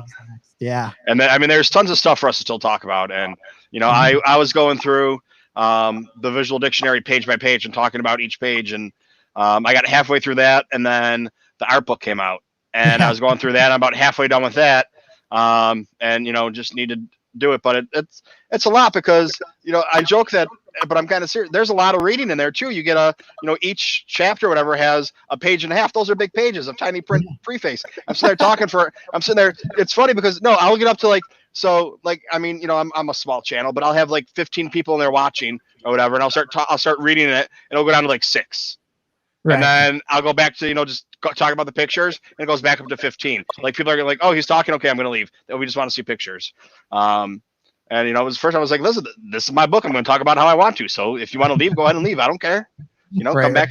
And, but yeah, it's just, there's plenty of stuff to do. And, I have books, and I go through Amazon and Goodwill, and buy the used books that are, look like they're in halfway decent condition. So, I have all the visual dictionaries and all the art books. I'm missing 1 or 2 here or there, but, and I mean, those are just stuff that, you can go over really quick, or talk about, or pick out a couple pages and be like, we're going to talk about this, and whoever wants to talk about it, come, hang out. And there's also so much to look forward to as well. Like, there's this amazing backlog that you can go through, while also like keeping your eye on what's coming up next. And and with the Cassian show, Kenobi, this Rebels sequel series, potentially Taika Waititi's movie, the new series that they announced from the Russian doll creator. Like, there's so much to look forward to, and the future looks really, really bright and exciting. And I think it's good to chill a little bit, and to go back through some of the backlog, like you're saying. And then and so that we're primed and ready when the time comes for season 2 of Mando, season 1 of Cassian, and probably the only season of Obi-Wan, and all this stuff. So it's a good time. It's a good time for Star Wars. It's always a good time for Star Wars, but especially right now. Yeah, and it's just funny watching. Like, I'm never going to be one of those people. Like, I started doing it where I'd make a video and be like, okay, and just put it up there and people watch or whatever. That's not what I like doing. I like talking to people about Star Wars. So I'm going to sit there and I'm going to flip through my book page by page. And if there's something you like, stop me and we're going to talk, because you're in the chat, and, I bring people on or whatever it is. Or, somebody asked me a question, like, Rural Farm Boy asked me a question, and I spent all day like doing term paper research for it. Nice. And it was a pointless question that I already knew the answer to, but I was like, okay, well, this book says this, and this says it was whether or not Boba Fett was a Mandalorian or not. Which is, I mean, he's technically not, but if you, Jango Fett's parents were killed by pirates, and then he was raised Mandalorian, but that's depending on which visual dictionary or encyclopedia you look at, that changes. It doesn't say it doesn't happen. They just stop saying that it happened. So then if you take the creed that they use now for Mandalorians, would he be technically considered one? But then you have, I forget who the governor was that said that they're not Mandalorians. Well, is that true, or was he just saying that trying to save face because they're not what they wanted them to be? So it's like all these different things. And then somebody's like, well, you could ask Matt Martin. I was like, I know I could, but that would ruin all the fun out of it. Yeah. Because now I just, there's a reason that I have all these books, and now it looks like I'm an important person in my eyes because I have a stack of books that I'm using for Star Wars research when I already knew the answer to it. But I think it's more fun to kind of work these things out on our own than to ask Matt Martin or Pablo Hidalgo or anybody. Like, I'm glad that those guys are there. Matt has seemingly taken up that mantle of kind of answering people's questions on Twitter, and I think it's good and fun that they do that, and that Matt in particular does it. But at the end of the day, it's kind of more fun to try and figure it out on our own, to try and sort out whether or not Jango Fett's a Mandalorian or Boba Fett's a Mandalorian. And I don't, in a sense, it almost doesn't matter what the conclusion is that you get to, as long as you have an interesting discussion and you have fun doing the research to get there. Like, it's just kind of, it's more fun to have these conversations than for people to definitively say yes or no. And the one part of, I think canon can be a lot of fun. I think it can be a lot of fun to try and track the continuity and put together the pieces and that sort of thing. I think it can be a lot of fun, but the downside to it is when people sort of use it as like a way of saying, I'm a bigger fan, or I'm a better fan than you because I figured out the true canon way of things. It's like, no, we're just having fun talking about silly space wizards. None of this actually happened. Yeah, I think Matt said something like that on Twitter and people got mad at him. It's like, guys, it is fiction. We love it and we talk about it like it's not fiction, but it's still fiction. It didn't actually happen. Well, the other thing, like so then I don't know if you know who Charlie Skywalker is. Charlie Skywalker, he's got a podcast, Star Wars Through the Ages. He's part of the new Red 5 network, but I'm plugging everybody because that's what we do. You know what I mean? Yeah. And he asked him, and Matt Martin said, depending on who you ask, and it was a vague answer of no, but that's not canon because there's no canon on whether or not he is. Yeah. But you should just wait and see, or wait and find out, or something like that. Something very, very vague. That was 3 months ago or 4 months ago was very vague. Mm-hmm. And now it's like, well, wait a second. Yeah. Wait, Boba Fett's going to be in The Mandalorian maybe? So are we going to find something out about him? Like, was he, did he have an idea, but doesn't, I mean, obviously they can't say, that like me and Yoda Bauer were, had questions when some of the books came out with, like Force Collector, and whatever book came out before Force Collector, we're like, was that guy in there, the Force Collector? And like talking to each other for like a day about trying to figure it out and bringing other people in the conversation. And finally, like we asked the authors, like, hey, just by any chance, when they're like, no, you're wrong. And then like we had a conversation about, well, this is what I'm allowed to tell you that I knew, and so it's like, it's nice that they're fans too, and can, they're not just writing a book and like, okay, here are the facts or whatever. And that's the other thing about canon too. It's like canon's important because they're just like facts. Yeah. But you can interpret facts different ways. Yeah. So some people are like, oh no, you need to get rid of canon. There should be no canon, just Star Wars stories. Well, okay, well, what are the Star Wars stories? Then you end up with Legends where Chewbacca's killed by a moon and Luke Skywalker's marrying a Star Destroyer.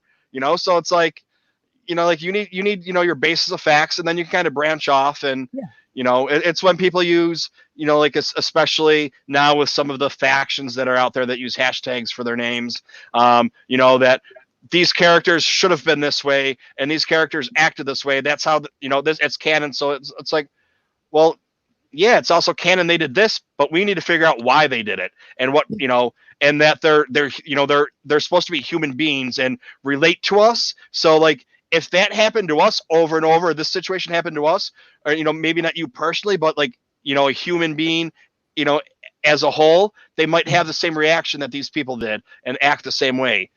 So. Yeah. The great thing about stories, the great thing about movies, and TV shows and books and all this stuff is that everybody's going to have a different interpretation of it. Especially something like movies where you can't have a character, think the truth, or you don't have a voice of God narrator kind of telling you what is the truth. There's a level of interpretation that is there for the audience to just sort of take what they want, or to take what they want from it, and to have their own version of it. And just because one person sees the movie one way and another person sees the movie another way doesn't mean that either of them is necessarily wrong. They just got different things from the movie, and it's completely fair to get different things from the movie. And we shouldn't go and tell people you're wrong for thinking it's this way or you're wrong for thinking it's that way. It's more interesting to just sort of politely and in a friendly way, kind of hear the other person's side and, present your side in your own way. Like when people stop treating, Star Wars and fandom and this sort of thing as like a game to be won and as a game to be played to have fun, then it becomes a better place. It becomes a better thing, and where people are actually having fun. But when people need to have their version validated, and this applies across the board, whatever somebody's opinion is, it's not exclusive to any one group. It's across the board. When people feel the need to have their version of events validated in some way by making it canon, quote unquote, that's when you kind of that's when things stop being fun, because then it's less about saying, hey, we all like Star Wars and we all get different things from it, and let's talk about what I got and what you got and what this other person got from it. And it becomes about saying, no, this is the version, I'm right, you're wrong, therefore I'm better than you. And Yep. when people start doing that, that's when it stops being fun. Yeah, they're characters. They, they don't deserve anything, and their characters, it's not would have done this or should have done this or whatever, because it's not your story, it's someone else's story that you're enjoying. And find the parts that you like, and like that, and then things that you don't like we were talking, I was like, oh yeah, Aftermath, okay. Yeah. It's fair to be, I think it's fair to be critical as well. Like, it's fair to definitely say, like personally, I didn't really care for Rise of Skywalker, and we can go into all the reasons why I didn't care for it. But if somebody says to me, well, I liked it and I liked it for these reasons, I'm not going to say to them, well, you're wrong and you should hate the movie because Rey Palpatine is a dumb idea and the way they brought back the Emperor is silly and all that stuff. Like, they or not even the way they brought back the Emperor, the way they used the Emperor, I should say. Mm-hmm. I don't have a problem with them bringing back Sidious. It's just the way they used him, But if somebody else enjoys it, that's not for me to take away. And there's the same can apply across the board, whatever your opinion is. If you hate The Last Jedi, fair enough. Don't like The Last Jedi, and you're more than welcome to explain why and to say why, as long as you're not telling somebody they're wrong for liking it. And that's what I tried to do with The Rise of Skywalker. I'm not sure I always succeeded, because you get into these conversations and sometimes you get a little overly passionate. You get a little salty sometimes, I think. Yeah. But at the end of the day, the goal should be to just sort of put your opinion out there, or my opinion out there, without taking down somebody else or putting down somebody else's, because at the end of the day, it's a movie. Who cares? You enjoyed it or you didn't. Let's talk, and let's just talk about why and have fun with it. I completely agree. So let's see. I think we covered all the bases. I think I actually did jot. I know I told you I don't do any notes or anything. Solo 2. Solo 2. Yeah. That's today. Make Solo 2 happen day. Mm-hmm. We kind of brushed on it or talked about it really quick. But yeah, make Solo 2 happen. It's where I think that the whole hashtag and petition thing is kind of silly. Yeah. Don't tell Ben that. No. Especially recently. I've told Ben that plenty of times, and he's told himself that plenty of times. But when people are doing it out of fun, and hey, we like this, so do more of this. It's different than we don't like this, destroy it and make it new, or exactly like that. Like even with. Going off of Star Wars, the Snyder Cut. Now, the Snyder Cut exists. Well, no, it doesn't. The Snyder Cut's gonna exist. They're gonna spend $20 million or $30 million or whatever they said, and bring in actors and do reshoots and do whatever needs to be done with CGI to make the Snyder Cut. But there's no Snyder Cut out there. It never existed. Which just brings in a whole bad thing of instead of saying, hey, this is my vision, it didn't come out the way I wanted to, so now I'm going to redo it. People think because you sit there and cry to the movie studios and actors and whoever about it, that if you cry enough it's going to happen, which really isn't what's happening. It's the guy that made the movie saying, it's not what I wanted, now I have the opportunity to make it, and I'm gonna. Yeah, absolutely. The thing about petitions, right? And you hit the nail right on the head. Things like Make Solo 2 happen. My friend and co-host Ben's petition to get the Clone Wars finale arc released in theaters. Like, when they come from a place of love and they come from a place of excitement and enjoyment, and everybody talking about it is kind of coming at it from a positive place, then I think they're a good thing. They're fun. They can sort of build community. They can rally people, and who knows? Sometimes they can even work. I think the Expanse got new seasons because people signed a petition, and that showed that there was interest in it. And so those sorts of things, I think they're fun. They do a good thing. Clone Wars. Well, yeah, Clone Wars. Yeah, that was something that came back because people kept talking about it, right? And they kept saying, "Hey, we really love this thing." But the one I always use as an example of something as a bad petition, as sort of a bad faith thing that happened, was the one about the final season of Game of Thrones, which again, I don't particularly care for that final season.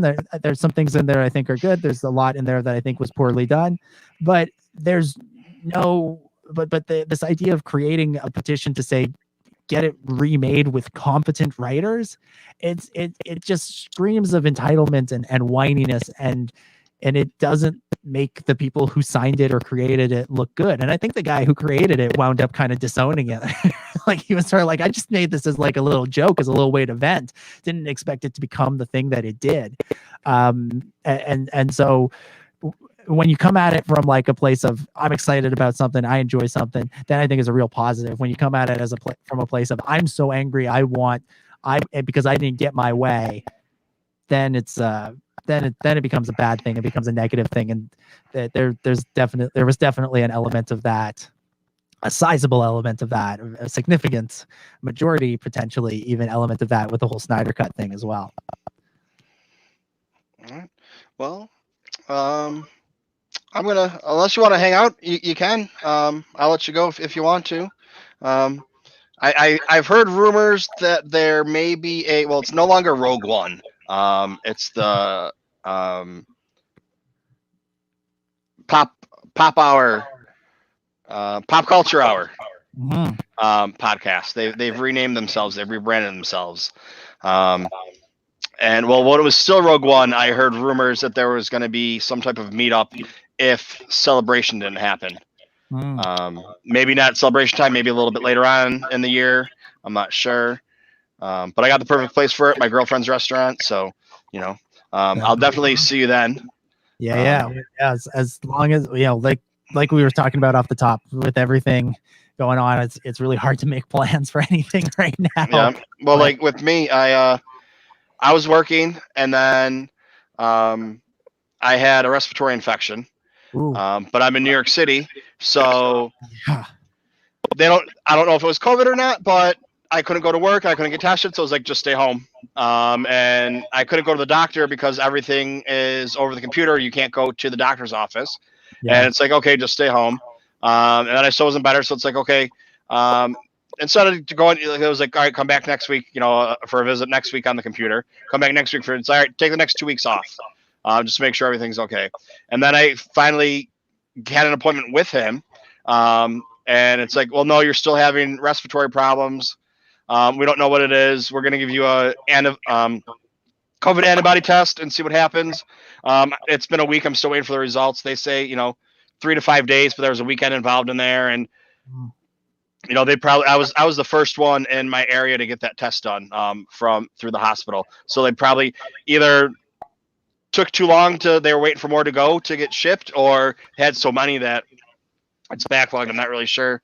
So I need to call and find that out. But, I'm out until they can figure out, because I can't go to work. I have like a checklist that I have to go through every time I go to work. Right. Do you have a fever? Have you had food poisoning? Do you have shortness of breath? Do you have any, and just like 10 things that I have to say no to. If I say yes to any of them, I can't work. Right. So it's like, I can't go to work. And if I say yes, because I have shortness of breath, they're going to know why. So they're going to need a note from the doctor saying, yes, he has shortness of breath because of this. Yeah. So it's like, I can't go to work because even though I don't have it, it's a symptom of it. So they need to figure out what's wrong with me before I can go back. So I went from being like, oh yeah, I'm still working, and then it's like, okay, I'm really bored. And now with my girlfriend being gone, I was talking to my dog about singing to podcasts the other day. Yeah, it's instead of like asking questions, like singing in questions to podcast. Yeah. To my dog, we were trying to figure that out. So I think I finally got the quarantine thing going on. I think you're onto something there with sending and singing questions. I think you got a good idea there. Not to do it. Yeah, but who knows what the next couple of months will hold. I certainly hope we're in a place that we can gather again and get together, and even if it's not a celebration, if it's just something small of a smaller scale that we put together ourselves, I certainly hope it happens.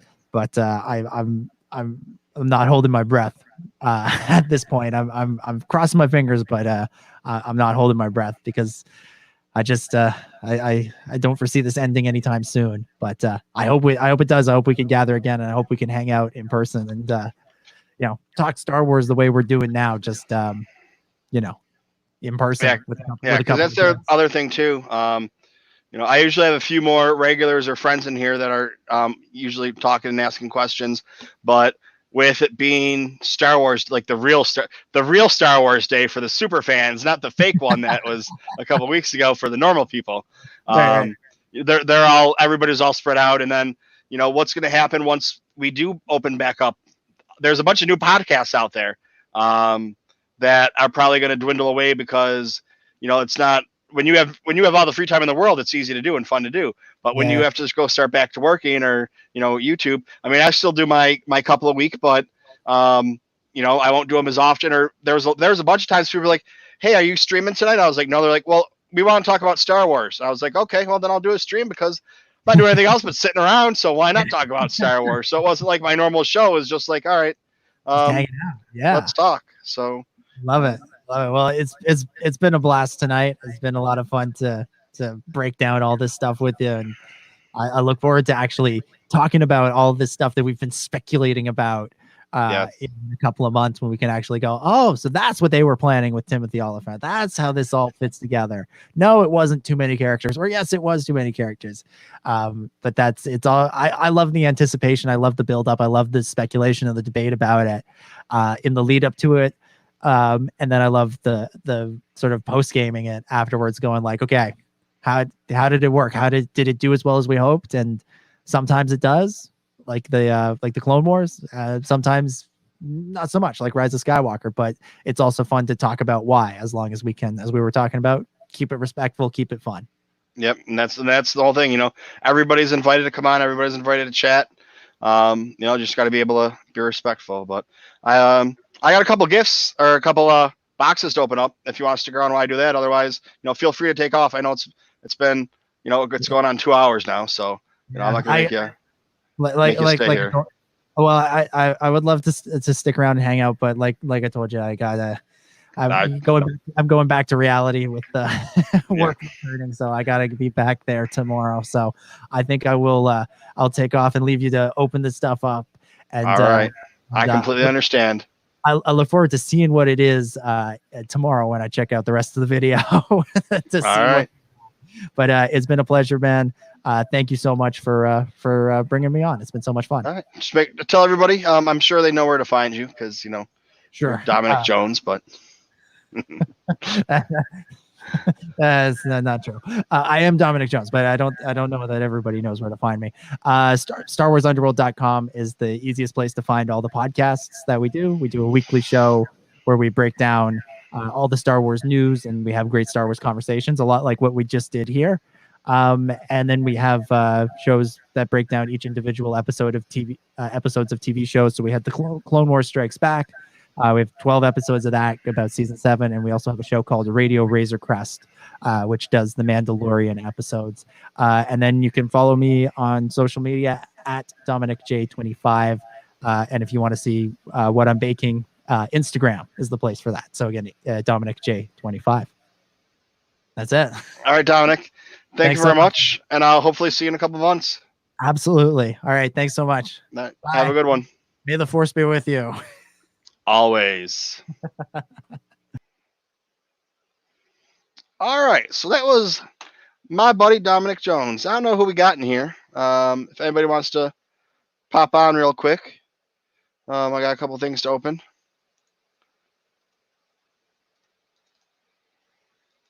Looks like it's gonna be another short one. Everybody's we got a lot of stuff going on today because it is like I was just saying, it is Star Wars Day. 43 years ago,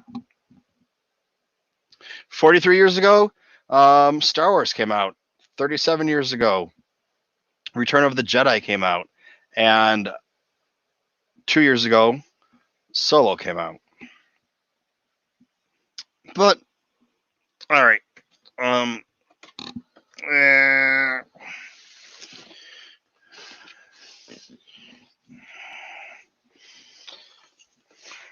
we got a box here. A wonderful, beautiful box.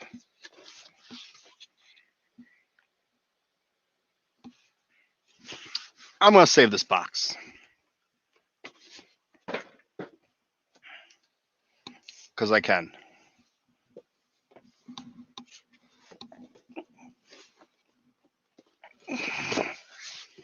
We have another box.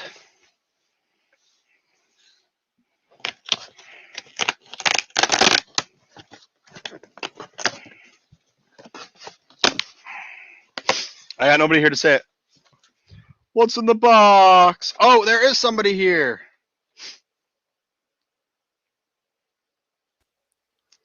Let me in. Hey, TooMed. buddy. What's happening? Hey, buddy. What is? You know, you got to say it. What's in the box? What's in the box? What's in the box? Yeah. Dominic was on, and when I talked to him, he was like, "So how long do you think it's gonna be?" I said, probably about an hour. Yeah. You know, it's usually maybe an hour and a half. And I just looked. I was like, "Oh, it's an hour and 45 minutes right now." So, you know, TooMed lies, we call those. I don't lie. Oh, okay. So, this is a book box. Oh, cool. The first one is. I'm gonna shrink you down here. Yeah, no worries. I'm gonna shrinky dink you. Star Wars poster collection. Ooh. 20 removable and frameable prints. Oh. What's the release date? It's a little bit older. I'd have to check and see. I should. Well, no, I can find it right now, real quick. Talk to us, Josh. Did I call you Andy earlier? I might No, have. you call I me don't know. Josh. You Okay. call me Josh. It's okay. Yeah. We're It's the the people same that are always. person. It's the people that are always bugging you that keep on your mind. You know. That's right. That's Andy for you. He was in here. He was in here posing as just the Holo Chronicles podcast, so he could be incognito. But yeah, it doesn't work. I know it's him. yeah. Well, you never know when it's me. Sometimes I'll come in and forget to change my my YouTube login. That's true. 9 times out of 10. Oh, it's not as old. It's not as old as it's 2015. Oh, cool. So is it just there it is. Okay. Oh, so they're all kind of like stylized then. I was kind of judging by the cover with Yoda on there. Oh, here, well.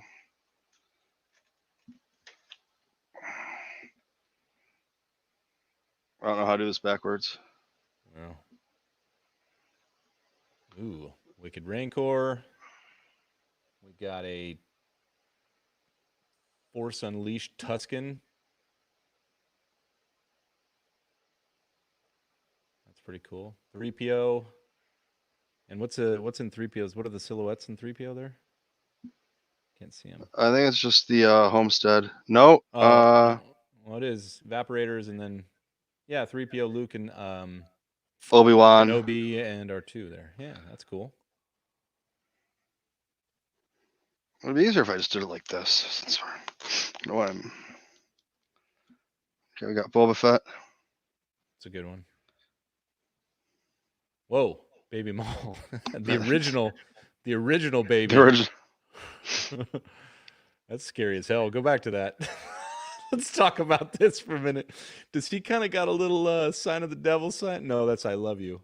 Well, I don't know if that's scarier. And then, ooh. Dothamir's newest little cherub.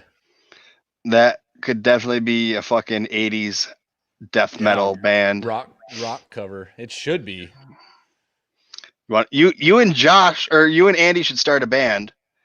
Okay. And that should be your cover. There you go. I'll be your manager. We'll call it Maul's Diaper. The Hell Chronicles. Yeah. Last Jedi defend the galaxy. Okay. Revenge of the Sith. So are these all movie posters or were movie? I gotta figure out what these were. These look like licensed artist posters, is what they are. Like if you go to a con, you're gonna find these from a. Yeah, you're probably right. That one looks a little movie-esque. Well, just because this one, I think is a movie one. Yeah. That's why that one is. This one's a movie one. Yeah. So well, wait, for the original Star Wars, or was that like a re-release? The 3PO. Is that a re-release poster? Oh, because it's got like, there you go. What's the year on that?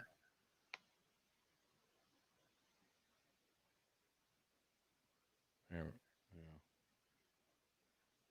I don't see it. I can't read it very well, but yeah, definitely looks like a movie poster. You want me to open it up? Oh yeah. All right, give me a second. Let me. I mean, that's up to you. Are we gonna take it out and play, or leave it in the package? Books always come out. You can't read a book that's in the package. No, you can play with toys in the package. You know, hi, I'm Mr. Boxman. Hi, I'm Mr. Boxman. Box battle, but not too. Don't make them touch. All right, we don't want any scuff marks. Box battle. This is the show we behave on. Cut it out. I guess. All right, here we go. This came out. There was like 5 or 6 books that came out in 2015 in this line. I got one of them. I have to find out where it is. It's concepts, but I'll grab that after this really quick. So, were you on when my girlfriend came on? Nope. Yesterday? Oh, no. Oh, that wasn't when we did karaoke, was it? No, that was yesterday for Trivial Pursuit. She came on. Oh no, Andy came on for that. He was telling me about it. It was the first time I would have liked to have come on. It was the first time she's ever been on. She came on, she said hi, and then laughed at us. And this camera doesn't do the pictures actual justice. They're a little better coloring. It's not coming through, you know.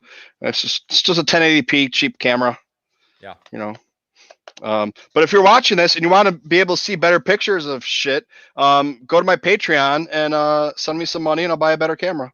I don't use that money for toys. All right, so there we go. Yeah, no date on there, huh? No. Lucasfilm Ltd, 20th Century Fox. Sometimes they could be posters that were made, you know, as concept, like, you know, they just didn't make it to the walls. This one does look familiar. Yeah. So that must be a re-release poster, though. That looks too modern. Maybe I'm wrong. It could be. There's a line. If you go on, I don't know if it's in the. Are you in the TooMedToo's Bacta Tank Facebook group? No. Somebody posted with like a picture similar to this. Movie posters, and they're similar to this. Okay. Are you on Facebook? Yeah, I am. Are we friends on Facebook? Well, no. I mean, I'm adding you right now. Did you do it? Is it the Bantha Milkers, Blue Bantha Milkers, or just the TooMedToo's Star Wars? TooMedToo's Star Wars. TooMedToo's Star Wars. All right, there you go. That's cool. I like that one. I like the Tusken Raiders getting a little love, you know, instead of getting their asses kicked by every Jedi that walks around. Yeah, that's what myself and Dom were talking about. Well, we might see them. Hang on a second. Because I'm smart, I just realized this poster is from 1977, so that's an original. This Yoda one is from 1982. What does it say? What is it? Final paint artwork for Empire Strikes Back radio drama. Oh, radio drama. That's cool. This one's Ali Mas from 2010. That was the C-3PO one. So that's not a poster then, or a movie theatrical poster? Not an original one, no. Interesting. Yeah, so This Cutting one into is 2010. Dave. Mike Magnolia, pencil and inker. Dave Stewart, the colorist. 2010. This one. I like that. That Tuscan. If we get a Cobb Vanth storyline out of the Mando armor or the Boba armor, I think we're going to see some Tuscan battles, which will be cool. Well, that's what Dominic and I were talking about, because Tuscans have always had a bad rap. Yep. And they're just like these whatever. That's from 2014. That Rancor. I'm gonna look up this guy. That Rancor. Rancor's awesome. I mean, that's pretty cool. I got this book too. It said it was in good condition, used. Yeah, and it was in cellophane. So yeah, so somebody left it in the box. Cool Boba Fett here. Yep. 2010, Brian Rott. Here's this one for you. I wish it had a name. I want to know what the artist names this monstrosity. Oh man, look at the mall nipples. Oh wow, it's too much. Yeah, scary. There's his play toy.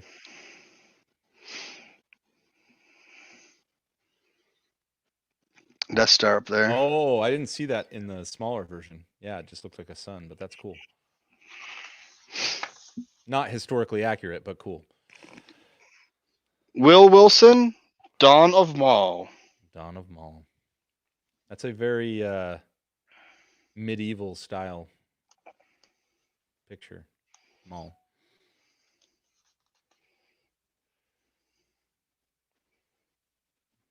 Cool. That's kind of like a war poster. Yeah. Well, it was somebody was doing propaganda. Were they doing that tonight? Somebody's doing propaganda, and I have that book, and it's really cool. But I think what my problem is like, well, I know I got a lot of problems, but Revenge of the Sith, Coruscant Arts Cultural Center, May 19th, 2005. That looks like a Tarantino style poster. Revenge of the Sith, 2012.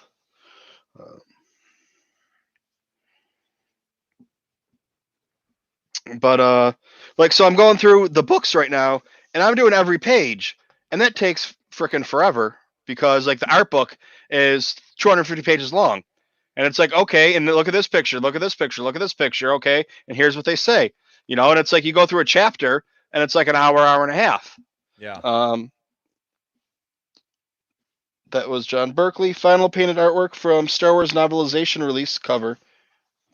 Okay, Star Wars. You mean, oh, that one. Yeah. That makes sense.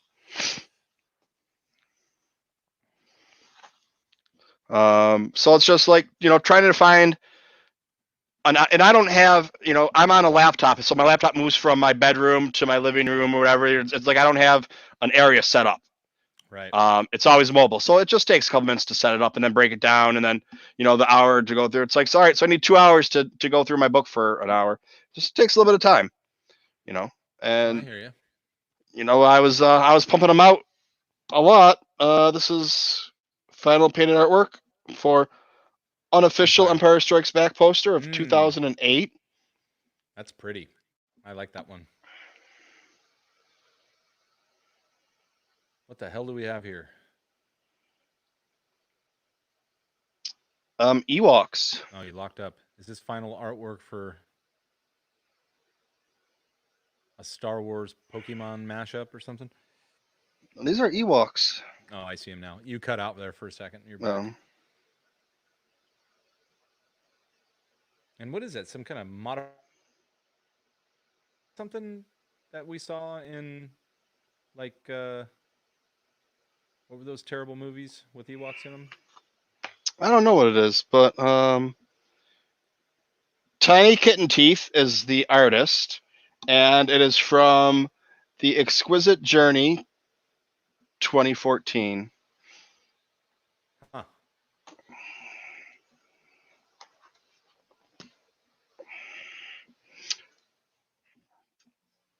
We got I think I've seen this one before. I have it. I should show you mine. I have a full-size one in my room here. I've had that one for a long time. I used to play music down here with my band, and that's what was behind the drum set. Was that? All right, we got any That's crazy my- people? That's my. Oh, find Lucas. First, find Lucas. Gotta find him. I see him already. I just saw him. He's in there. Or at least Lucas-esque type person. Okay, you see the two guys with the glasses? Yeah. Just to the right of him. Oh, I guess there's three. Oh, okay, yeah. Then you Yeah, got that Stormtrooper. that could be him. It's close enough. It's passing, Lucas. Yeah, You got yes. Greedo. You got Greedo in there. Lightsaber in the back. I'm assuming that's Vader getting ready to cut his way to the front. Oh no, he's on stage. Han, the poster. I love that one. To be honest, I used to have it over my toilet, and so you could just sit there and study it for whenever you were doing what you were doing.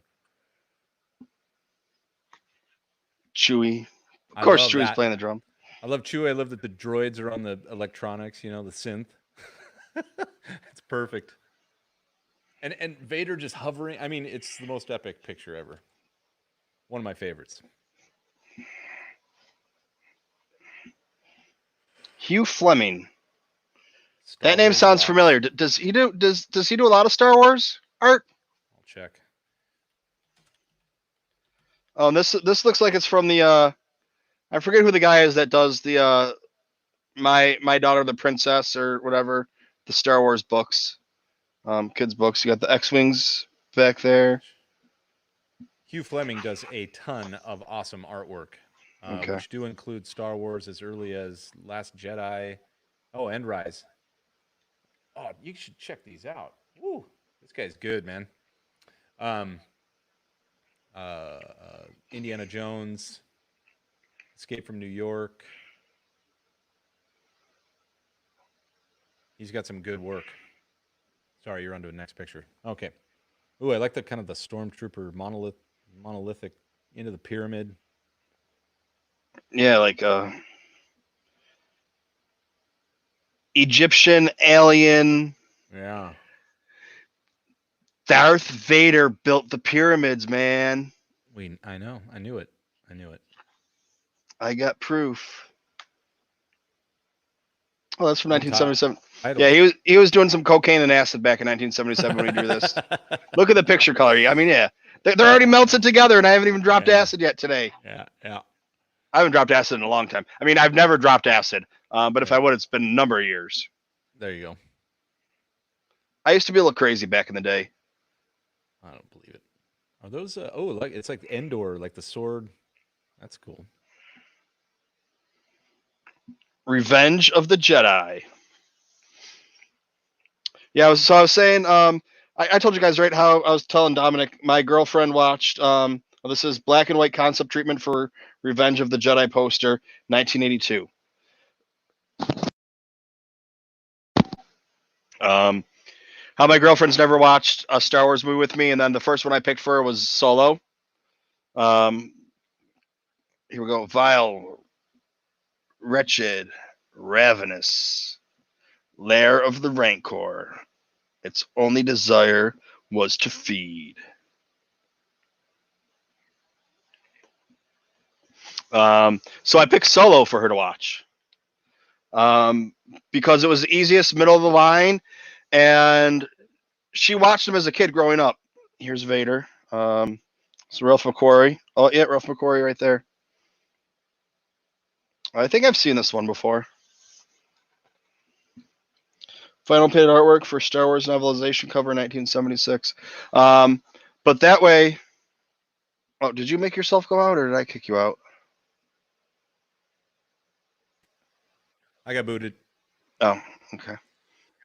Oh, all right. Yeah, so I just went with Solo because I figured you don't need to know a lot about Star Wars to watch it. She knows the OT. She grew up watching the OT with her brother and dad, but I don't think she's ever watched the prequels or the sequels. Well, I know she's never watched the sequels. So I was like, all right, that's the easiest one to go with. Solo? Yeah. And that was for, sorry, I was out. Was that your girlfriend? Is that what you're saying? Yeah. So it's a first movie we watched in 9 years together, 8 years together. Star Wars movie or just movie in general? You guys. I you wish got it was movies. movie in general. They're usually like fucking Hallmark shits or whatever, but it was Star Wars movie. Oh, that's weird. That's like Where's Waldo, Star Wars.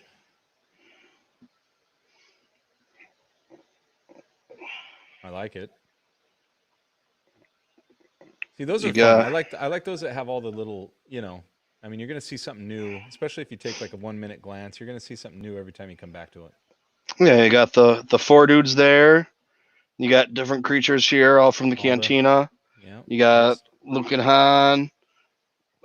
That's not really accurate, but it works for the. Sure. It's, not really. Jabba out in public. It's good to see him out in public. I don't think he gets enough sun. And the last time he got sun, he ended up blowing up. So. And that's it. That's a cool book. Are you going to take any out and frame them, or do you like them in their covers? I don't know.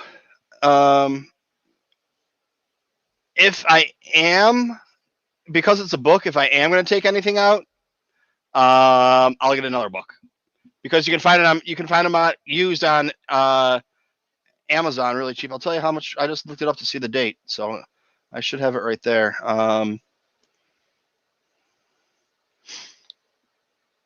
Orders. That book was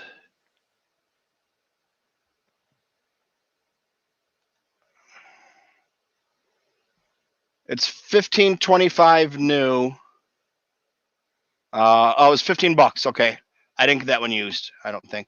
Okay. I may have. I don't know. I probably got used or new because it was $15.95 new, and it's shipped through Amazon, so it doesn't cost anything. And then the first one that's in very good condition is $11, and then $4 for shipping, so $15. So yeah, for the other dollar, I'm going to get a brand new one instead of one that's good. So yeah. But they were these books. This goes along with them. There was,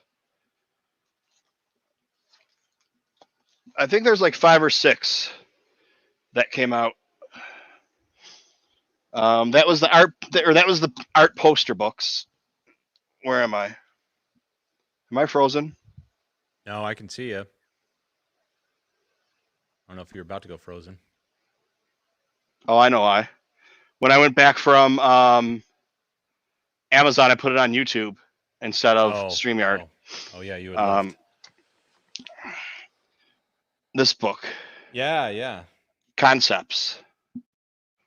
I got this a couple weeks ago and opened it up and just talked about it or went through it really quick. But it's a lot of, concept posters, art, whatever. Nice. And it's just cool. I'm gonna wait until I get all. There's a couple more on there that I want to get. But I'm gonna go through and then do the whole series of them. And these are a lot easier because they're just pictures, so you can go through them really quickly. Where it's like the art book.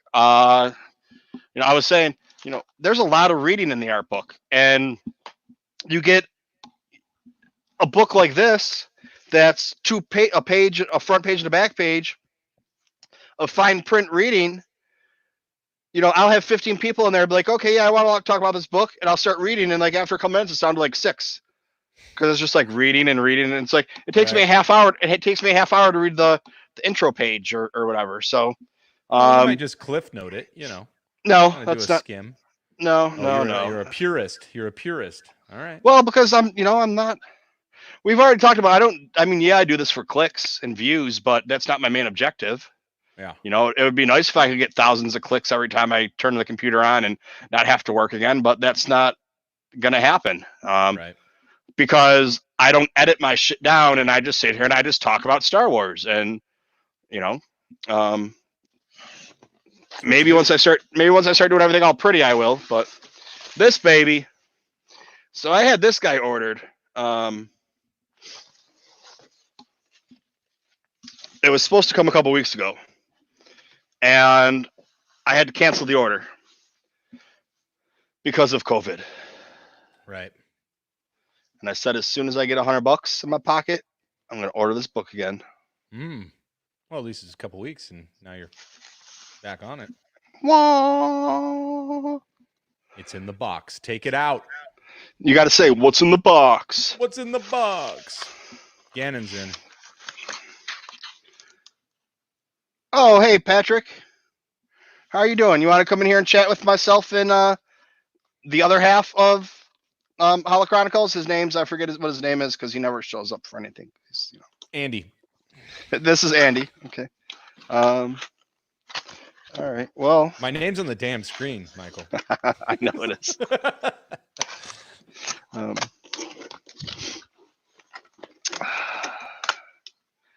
You're going to be impressed with this, I think. I'm excited. Come on. You've probably already seen it. I don't know if we're still going to be here in 10. This one's definitely getting its own little thingy. It's the Art of Rebels. Look how thick that thing is. Well, there's a reason for it. Hang on. Josh, you keep him entertained for a minute, okay? Okay. Here, I'll show him. I'll show him my alternate. All three of you guys out there. Welcome to TooMedToo's Bacta Tank. This is Josh from the Holo Chronicles. You may have seen this on our pod if you've ever watched it, but this is my very exclusive Black Series Luke Skywalker. Yep, you're reading it right. It's Luke Skywalker. I don't know what that is. Funny enough, it's Luke Skywalker on the side, so whoever was doing the spelling on the side got it right. But I thought that was going to be a one-off, but they actually corrected it, and I got the corrected Luke Skywalker. So now this one's worth $1 billion, and this one's worth 20. So there you go. What else do I got? Oh, for the TooMed crowd, if you want more bang for your buck, make sure you get a Black Series The Child, because let me tell you, you get a lot. This cracks me up. TooMed, I hope you come back soon. I want to know if you saw this when we put it up. Did you see the quality of Baby Yoda Black Series? Just about how damn small he is. Hold on. I saw how small he is. Let me hold my pinky up. There he is. He's not even as big as my pinky. I got some other cool stuff, but you can see it over my shoulder there. I'm looking to put that Stormtrooper helmet together. I'm showing you stuff that I opened up out of my boxes here recently. Okay, I couldn't find it. I put Funko Pops on top of them. Oh. They're not my Funko Pops. Yeah. They're not my Funko Pops. I'm in a Funko Pop collector group, even though I don't collect Funko Pops. And I found a bunch of Funko Pops at Walgreens and in New York City. So that's the only good thing about New York City.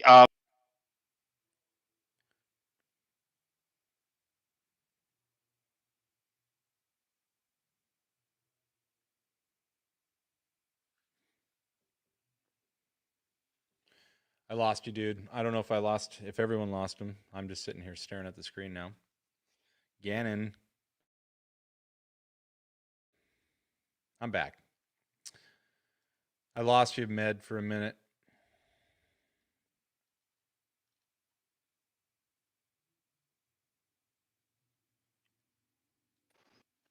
Okay, I'm back now. Uh-oh. Now Josh is gone.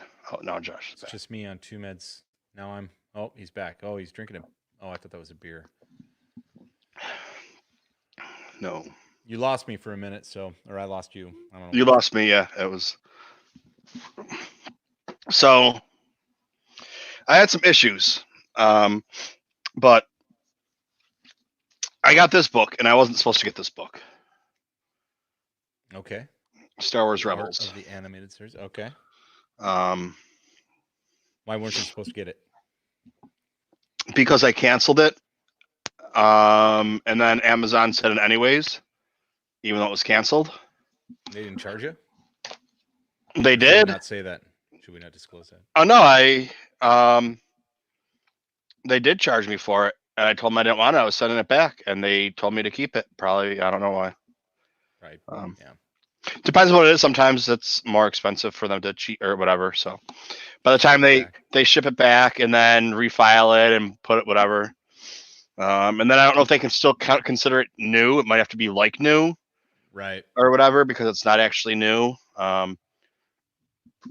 But if you can read if you can read this guy, make sure I don't erase you again. It's fine. Yeah, The Art of Star Wars Rebels. And The Art of the Animated Series Star Wars Rebels. Huh? Interesting. I'm pretty sure it's the same book. Oh, you think so? The only think it has some extra? The only difference is this is the deluxe version or the collector's edition. When you look it up, this limited edition package includes clamshell slipcase with magnetic closure. Something I'm not going to tell you what it is right now. 2 prints of sketches from Dave Filoni's personal sketchbook, exclusive cover. And it's the same with the although I haven't fully gone through it yet because I just beat the game. Fallen Order has a art book. Oh, it does. And then they have extra features like in the game itself. Yeah, and then they have a deluxe art book, and they're about the same, both the same size as this, because they did a lot of art before they decided what to do. That's cool. So I just popped that game in because of the new bonus, and man, it's still fun. Although, good luck on Jedi Master if you want to get anywhere. Which one's the hardest one? Jedi Master. Yeah, I haven't done that one yet. Yeah, like just the Borgado. Is it Borgado? Borgano? Yeah, just those little simple new first baddies kick your butt. You'll get dropped in 2 hits by the slugs. So yeah. All right, so let's see it. Whoa! Oh, well, that's worth it right frickin' there. Do it again. Close it. Jedi Grandmaster. No, Gannon corrected me. He's right.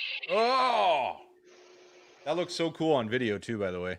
That might actually look better in... Yeah, let me see what it looks like. That's worth it right there, dude. It looks better on video. Yeah, but yeah, it's that is really pretty cool. It's really flaring out. That's awesome. That's awesome. That's well worth it. I love it when they do stuff like that. Because, well, I told my girlfriend, too. I was like, I had to order, blah, blah, blah. She's like, why don't you just get it? I'm like, because it's on sale for $75. I gotta wait. Oh, yeah. I was like, what's in here? A lot of electronics that you can't see, probably. Oh, so that's why the box is so big.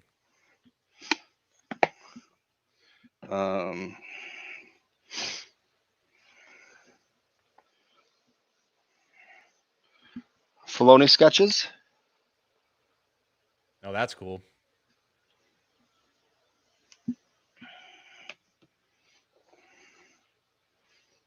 And then the cover is just stylized, yeah. Stylized, and it's actually, you can feel it in the cover where like these, I don't know what the hell, like if it was made embossed. Out of, yeah, embossed or not embossed, but yeah. I don't think it's embossed, but yeah, I know. Oh, it doesn't have texture. It does, but it's like where the lines are, it's engraved or something, or I don't know. I think embossed is the wrong word, but you might be right. Scored might be the word. I don't know what the hell. Yeah, but you can take any 3 of those and use it probably. So here we go. I'll just do this really quick. Well, since we did it like this, I kind of like it better. Just very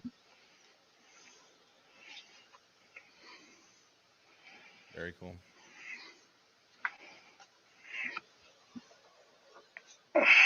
modeled him even. Hera. 3D model.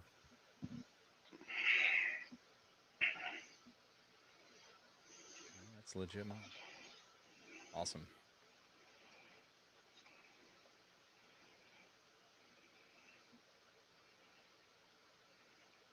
I can't believe how much work goes into this stuff. To be an artist, it takes a special person.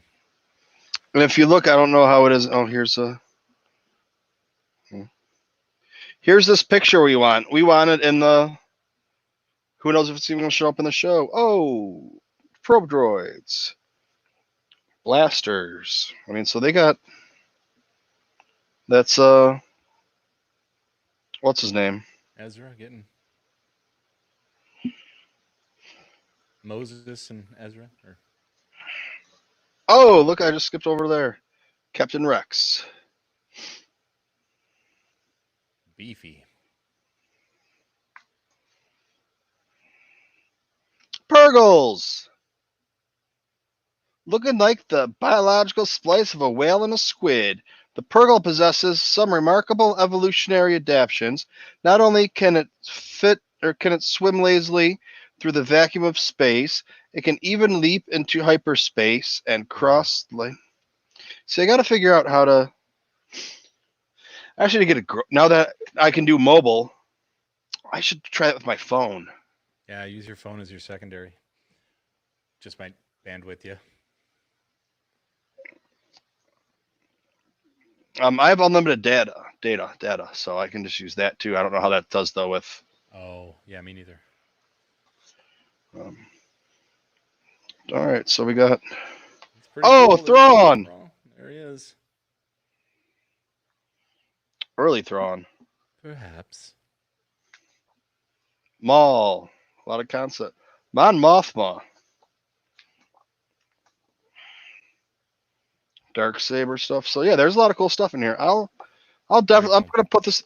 It's like I'm gonna put this on a list of my books to go through for people. And yeah,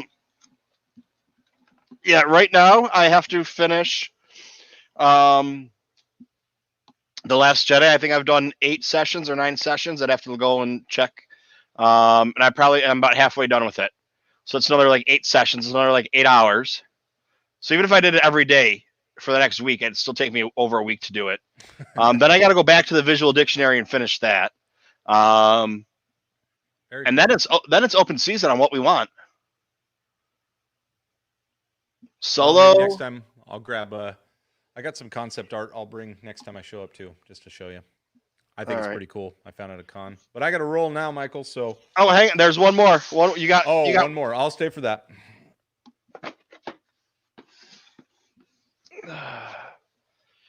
I was gonna do this, and then I decided not to do it. Because I didn't think anybody was gonna hang out, so I just did the book. Embossed is raised, so Embossed I don't know if it's raised or goes down. I don't know. You'll have to come over here and feel it for me, Patrick, and see what you think. All right, so we got the box here. All right, lovely little box.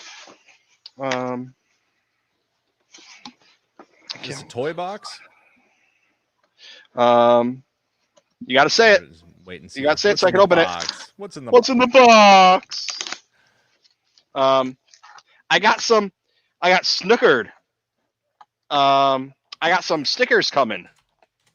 Okay. Was it Sticker Mule? Is that one of the people that do stickers? Yep. I followed them on whatever and signed up for their something. And so every week they send me whatever. I can't open this. I don't want to ruin the box because I'm going to need the box for something. They said, so it's like, get these 50 stickers for $29.99 instead of $50. Mm-hmm. Like, okay, fine.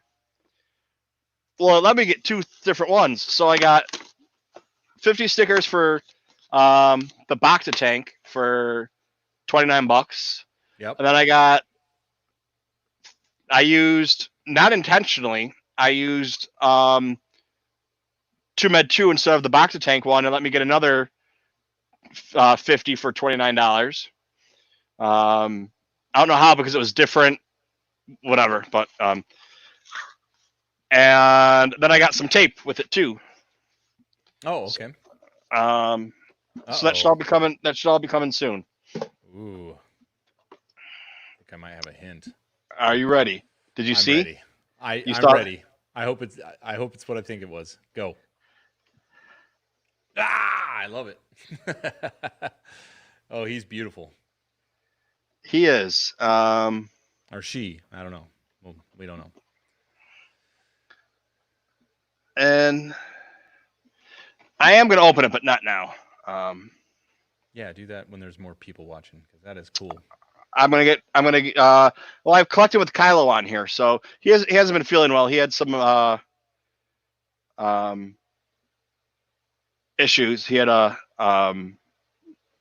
had to have emergency surgery. Nothing, I mean, major enough that he hasn't done anything for a week, but not like life threatening or anything. That's good. It was emergency surgery, but I guess not life threatening. Well, it could have been, but whatever. Right. Yeah. Well, he's awesome, and it's a good thing you don't collect them. So yeah, just put it back in the box. I'll send you DM you my address. What is it? Gannon said they're out of the child. Yeah, they're out of this gem, this little beauty right there. Are they out of the Funko child or are they out of? I think he was looking for, but this is a 3 3/4 child. The 6-inch child, I wasn't able to find in stock. Oh, which one did I order? I thought I ordered the 6-inch. That's why this one's hilarious to me is because I thought I was ordering the 6-inch child, and of course in the picture, he's nice and big. Nope. He might come out of the box.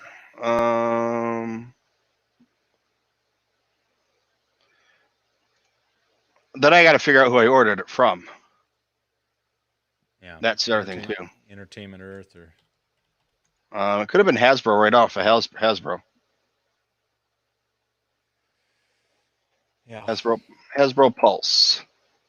Because I have an extra Funko, child Funko Pop. If you need one, Patrick, just let me know. Oh man, they got an animatronic version. Oh boy. Woof. A lot of childs coming. The child.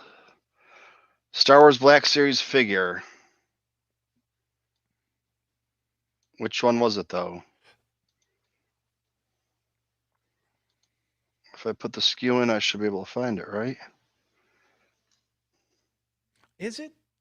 He looks. Oh, maybe he's right. Maybe he's right. I think Gannon's right. Now I'll put it up. I'll put him next to. From the Star Wars Black Series, the child, a 1.1-inch collectible action figure, the Mandalorian. So I guess he is scale. He is 6-inch scale. Look, he's next to Luke Skywalker. And I guess that'd be how tall he is. Where'd you go? Oh, am I gone? Can you not hear me? No, I was looking somewhere You're on YouTube. So that looks about right then, huh? I guess that is scale. Well, that makes me feel better because I guess if I would have gotten the 3 and the 3/4, he'd have been the size of my fingernail. Yeah, I don't even know if they make one that's 3 3/4. This one doesn't say a size on it. It just says 1.2. It comes with a cup and the little thingy, the ball from the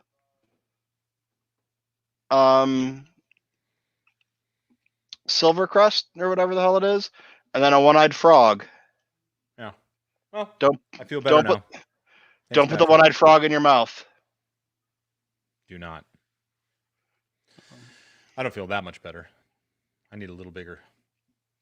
So yeah, Patrick, which one are you looking for? Are you looking for I think he's the looking Funko, for this one then. Funko child or that child? Yeah, Hasbro Pulse has it.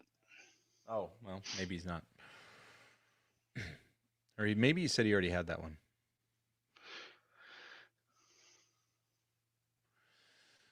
All right. I got to roll. All right, dude. Looking for the one I have. Well, thanks for letting me on. You're welcome. Yeah, Patrick. Patrick, are you coming on? But all right, Josh. Thank you very much for stopping by, and I'm probably gonna do a separate, quick little video with both those books. Okay. That's what I'm going to try and do. The stuff that I open up, like for everybody, like here, you want to see it, and then just kind of do a quick video the next day, because I can pump those out in a couple minutes, and then there's really not a lot to edit. I don't care if it's, that's Hour and a half, I too long. don't have the time to sit there and edit it and be like, oh, I said something wrong. It's like I'm going to sit here and talk, and that's why I'm not going to hit 100,000. Shit, if I hit 2,000 viewers, I'll be happy. So not even at a time. I mean, just subscribers. Subscribers. All right. Yeah, I'm going to stop talking so you can go. All right. Peace out. Happy All right, Star Wars Day. Real All Star right. Wars Day. Bye. Peace.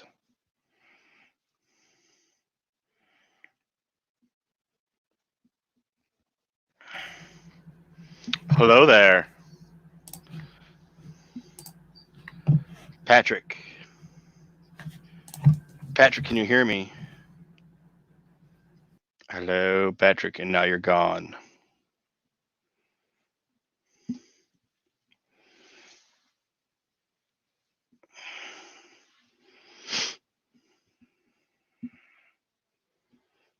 Hello, Patrick. Hello, Patrick.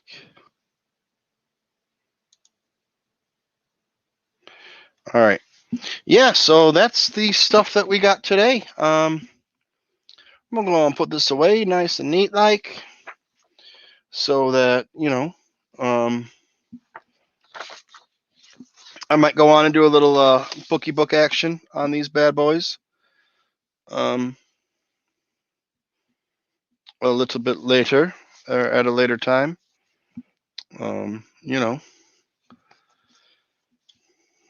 I gotta talk to my buddy Patrick and see when he can.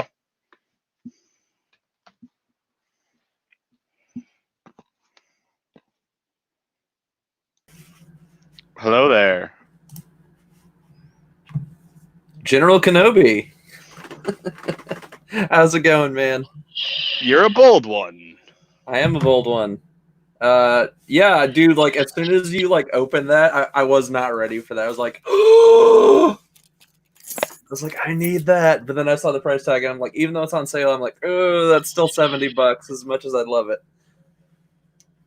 Michael is trying to sell me this book so hard. So to the folks over at Lucasfilm, he is really pushing me to buy that. Yes. Whoever this Sorry, is. my webcam's cutting out there, man. I got to get my webcam situation figured out. I don't know why it always does. Dark Horse Books. Send me free shit and I'll get people to buy it. It's a plug there for Dark Horse, and they're not even a sponsor of the show. So there you go. I'm wondering though, like in like 5 years, is like the wiring on that thing going to start shorting out, and you're just going to be like sitting there in your room, and you're going to hear. I don't know. That's something I guess you'll have to look forward to. Figure out. And then it's like, do you buy another one and just let it sit around for 20 years and hope and keep it in the wrapper and hope that it works and somebody can open it up and be like, I want to buy it, and then, well, then it wouldn't matter. You had a pull tab for, so it will like activate. Nope. It just automatically did that when you opened it. That's pretty cool. So it's just got a little pressure sensor in there or something when it flips open. Yeah. I didn't really inspect it too much, but you pop it open and then it goes off automatically. So what you been up to, man? Nothing, man. I had Dominic Jones on tonight from Star Wars Underworld. Sadly, I missed it, so I'll have to go check it out on the rewind, but I'm sure it was a great conversation. Yeah. I felt bad, though, too, because he asked me, he was like, how long? I said, probably about an hour. And then I got towards the end of it, and I was like, do you want to go? And he's like, I'm okay. I was like, okay. And then I was just like, oh, and he's like, okay, I'm going to go. Not, like, bad or anything. It was just, I told him an hour, and it was going on, almost 2 hours. And I was like, well, I'm going to open up some, And he's like, and I totally understand because I told him, it'll be about an hour. And I was like, stick around if you want to, but I'm going to open up some stuff now since we're done chatting. And yeah, rule of thumb with if you're on Michael's show, he'll tell you it's an hour, and it'll be like 4 hours later, you're still talking to Michael. And no, I told part of the fun. I told him, I was like, leave whenever you want. It's not a big deal. I said it's usually I talk to somebody. It's about like an hour, hour and a half. I talk about an hour, and then have people ask questions or whatever. But there's so many live streams going on and live chats that I know that other people are having. So it was kind of a slow chat room today. But so I've been kind of off and on looking at social media. What's your take on today's Make Solo 2 Happen fun? Dude, make it happen. Give me what I want is a Disney Plus series. See, I'm on the same boat. I want to do it the same way as Marvel, except I want it to be good. Marvel did like Jessica Jones and Daredevil, Luke Cage and Iron Fist or Golden Fist or Fisting something. Yeah. It was all on Netflix, but now they're saying it's not part of it's not MCU canon. It's only in Netflix canon.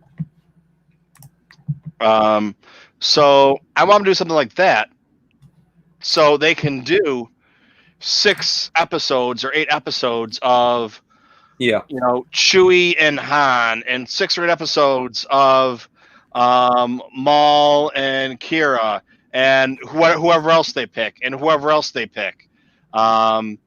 and if you think about it, it's kind of like Clone Wars. They were doing like 4-episode arcs of different characters with different stories. Yeah.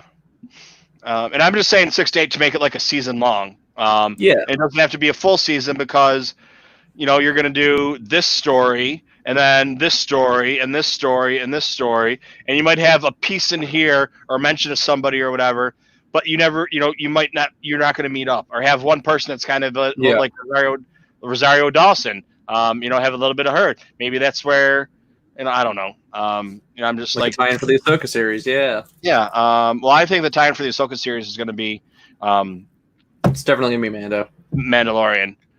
We're talking. You should have been there. What were you doing? Working? You son of a. I probably was. Yeah. Essential worker life. Yeah. That's another thing I wanted to talk about. You remember back last year? I think it was was it right after Rise of Skywalker? It was like the week of Rise of Skywalker. They released that episode of Mandalorian where Baby Yoda uses Force healing, and then like that same week you saw Rey use Force heal, and you're like, oh my god, that's the same thing the child did. And you get to see it like twice in 1 week. I thought that was pretty cool. So I'm wondering if in Mando season 2. Do you think there's a possibility that the week that Ahsoka appears on the show is also potentially the week that the next animated series starts? I don't know. I think they'll give us more time before the new animated series starts. I don't think they'll just be like, here's Ahsoka live action, and now here's Ahsoka in the cartoon.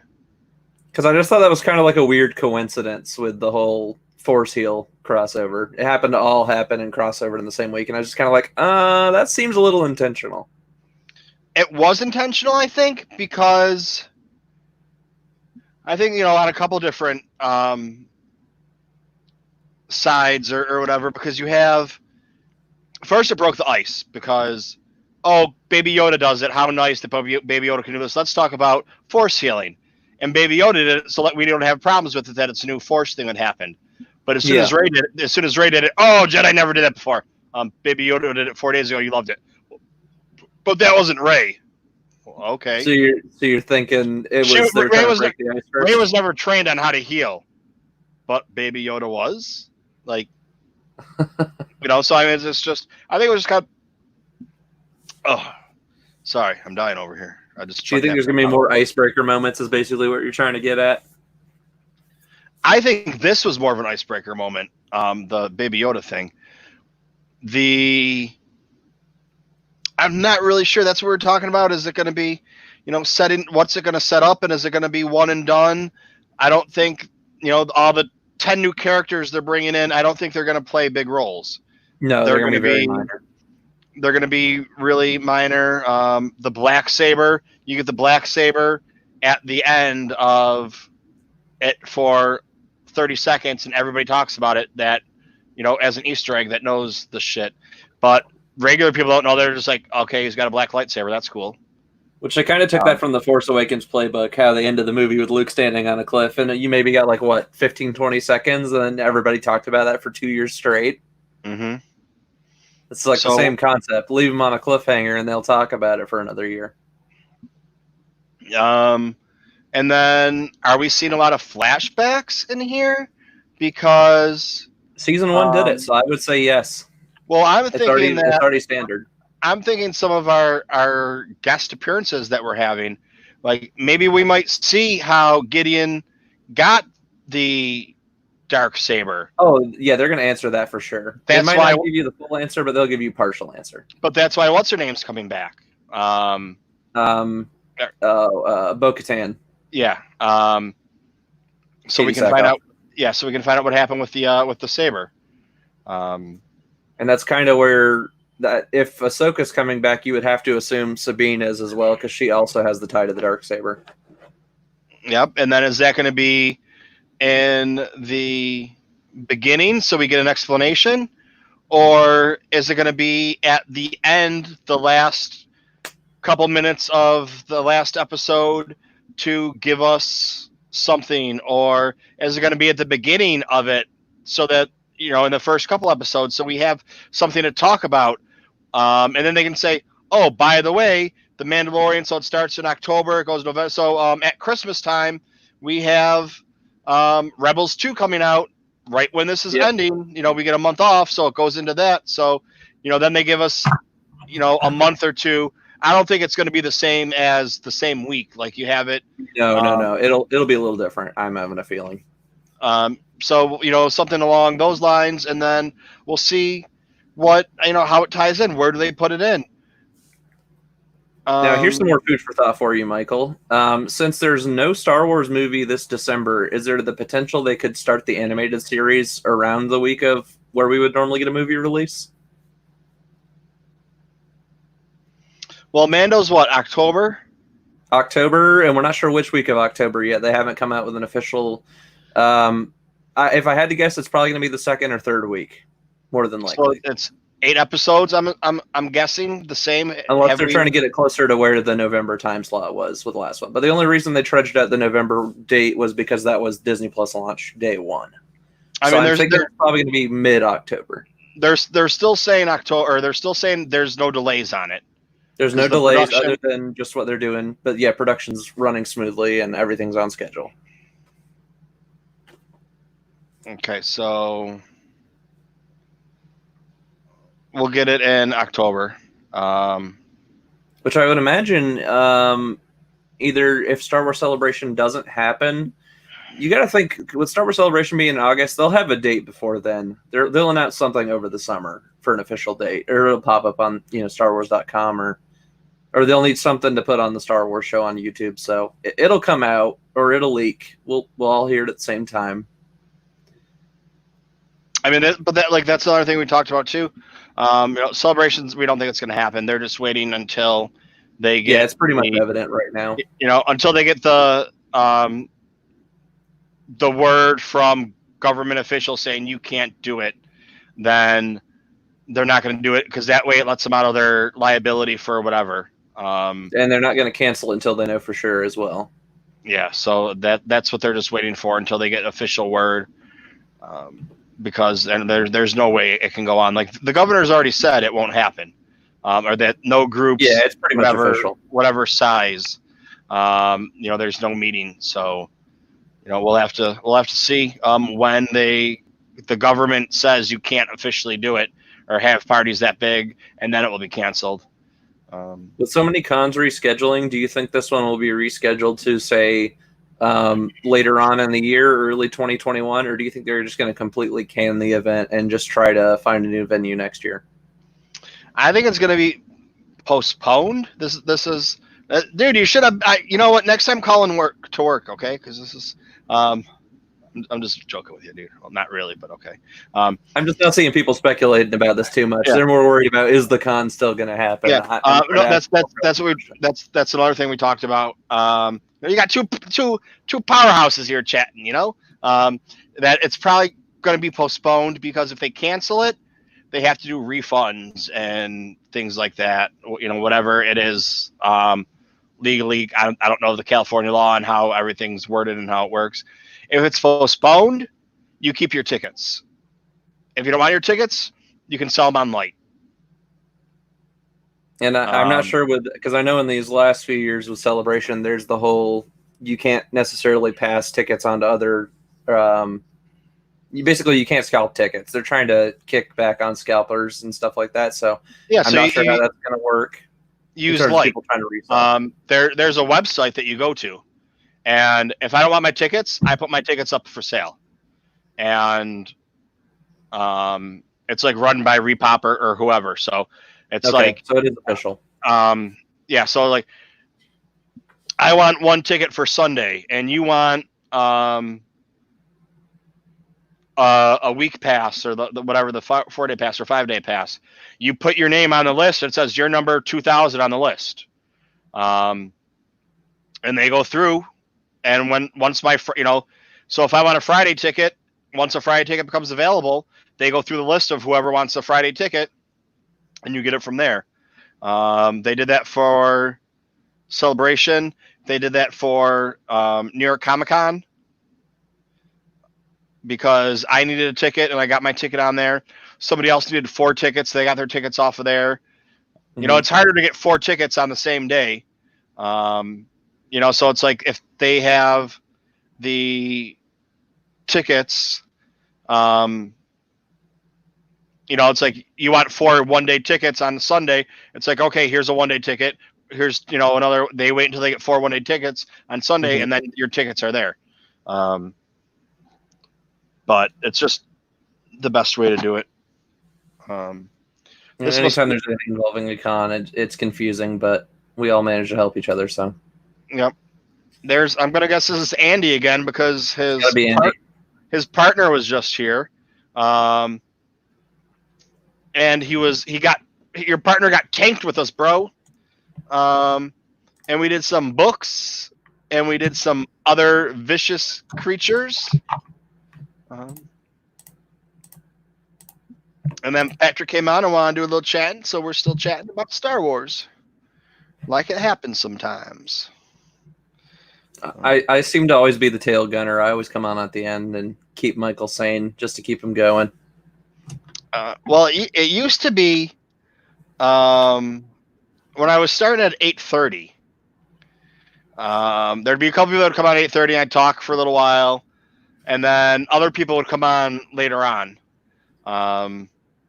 But just the way things go, some people aren't coming on as often as they were, and some people aren't coming on at all. And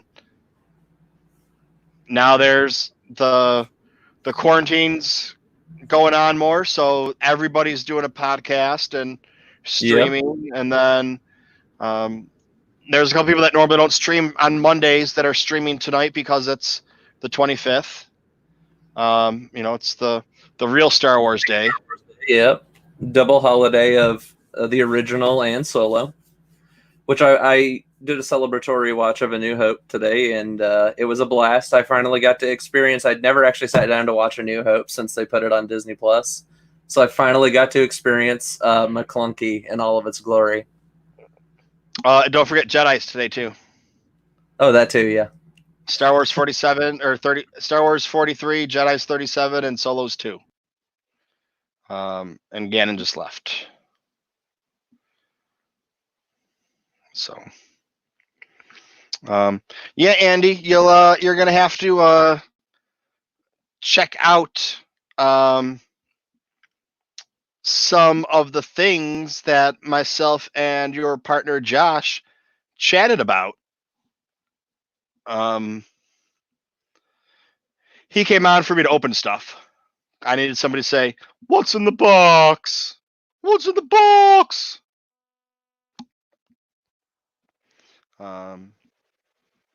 So yeah, got a really cool book. Got another really cool book, and I got something else too. And then I have a couple things on the way.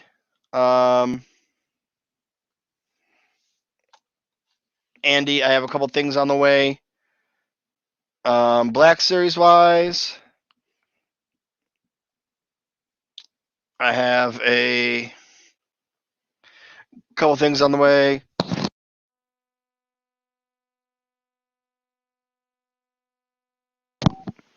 Couple things on the way.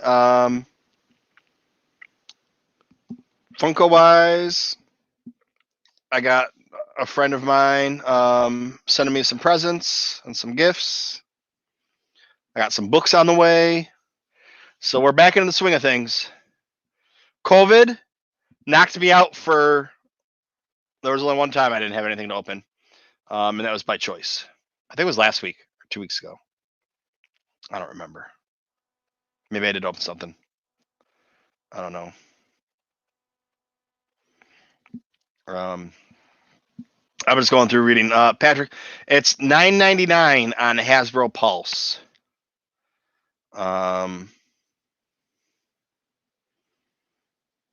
And let's see if he's back. He keeps flipping back and forth. Hello, Hey, Ganon sorry 136. about that. My internet and my devices all decided they wanted to take a crap all at the same time, and I was like, I guess I can't do anything about that, so I had to restart my browser a couple times there. Oh, it's all good. No, I was just saying. I just read your that Hasbro Pulse is going to charge you up the ass. Our charge you an arm and a leg for it. Literally everything I look at on Hasbro Pulse is always like stupid more than I would ever get if I bought it through Amazon. Just because premiums and stuff being limited on stock. Well, they do original prices usually. So whatever the price of something is when it comes out is what the price is. Where Amazon will drop the price down, or other places drop the price down even after a couple weeks or a couple months. Where your Black Series figures are now $21 or $22. You can find them on Amazon after a couple weeks for back down to $19. Yep. Then you still wait 4 or 6 months, and they're 13 or 14 or whatever, depending on the week. Yeah. Hasbro Pulse is always the same price. Hasbro Pulse still has, I think, Infus Ness and her speeder bike for $49.99. Jeez. But you can probably get for way cheaper now. I think it's $20 now if you want it. Yeah, which I'll probably end up getting it because that's one I've been kind of eyeing for a really long time, and it's just like, it's been 2 years, maybe it's time to. Or I think it's only been 1.5 years actually, because that was one of the later releases, if I recall properly. I got mine shortly after release. I got mine the first week it came out, and it's been sitting on top of my dresser, and you can't see it because there is a speeder bike and some other Black Series figures and some so I spent twice as much as it's going for now to get it on, pre-order to get it the day it came out, and you can't even see it. But I know it's there. That's all that matters, right? I mean, most people don't see it. As long as you know it's there. What you don't want to know, or you don't want to see, is you go looking for it and you know where it's supposed to be, and then it's not there. That's when you need to start worrying. Yeah. Well, all of my San Diego Comic-Con Black Series that I have a couple more I need to get. Those are on the top of my one bookcase. Yep. And they're stacked, up and back and everything, so you can't really see. The only one you can see is the speeder bike one from Jedi, and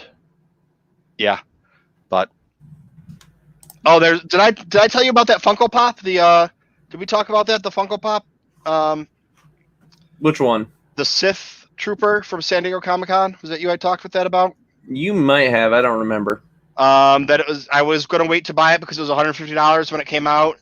On the eBay. 10-inch? No, on eBay. Oh, okay. It was a San Diego Comic-Con one, and it was instantly $150, the cheapest you could find it. Yeah, because convention exclusive. The price is gonna go. The price is gonna go down. The price is gonna go down. Price is gonna go down. And then I saw it. I want to say it was a couple weeks ago, but it could have been a couple months ago, and it was $900. Oh my gosh. It might have been Johnny. If it wasn't you, it was Johnny Orm I was talking with it about. And I was like, oh my god, if I would have known, I would have just said fuck it and bought a shit ton of them. Yeah, and then you would have easily turned around and made a profit and just kept one. Yeah. It's now the cheapest I could find it was $12.50. Oh my gosh. There's a bunch for 1,500 and 2,500. Man, pop collecting is pretty cutthroat. I mean, there's 1,500 of them. So Only 1,500 total. I'm guessing. I think the cons are usually like that.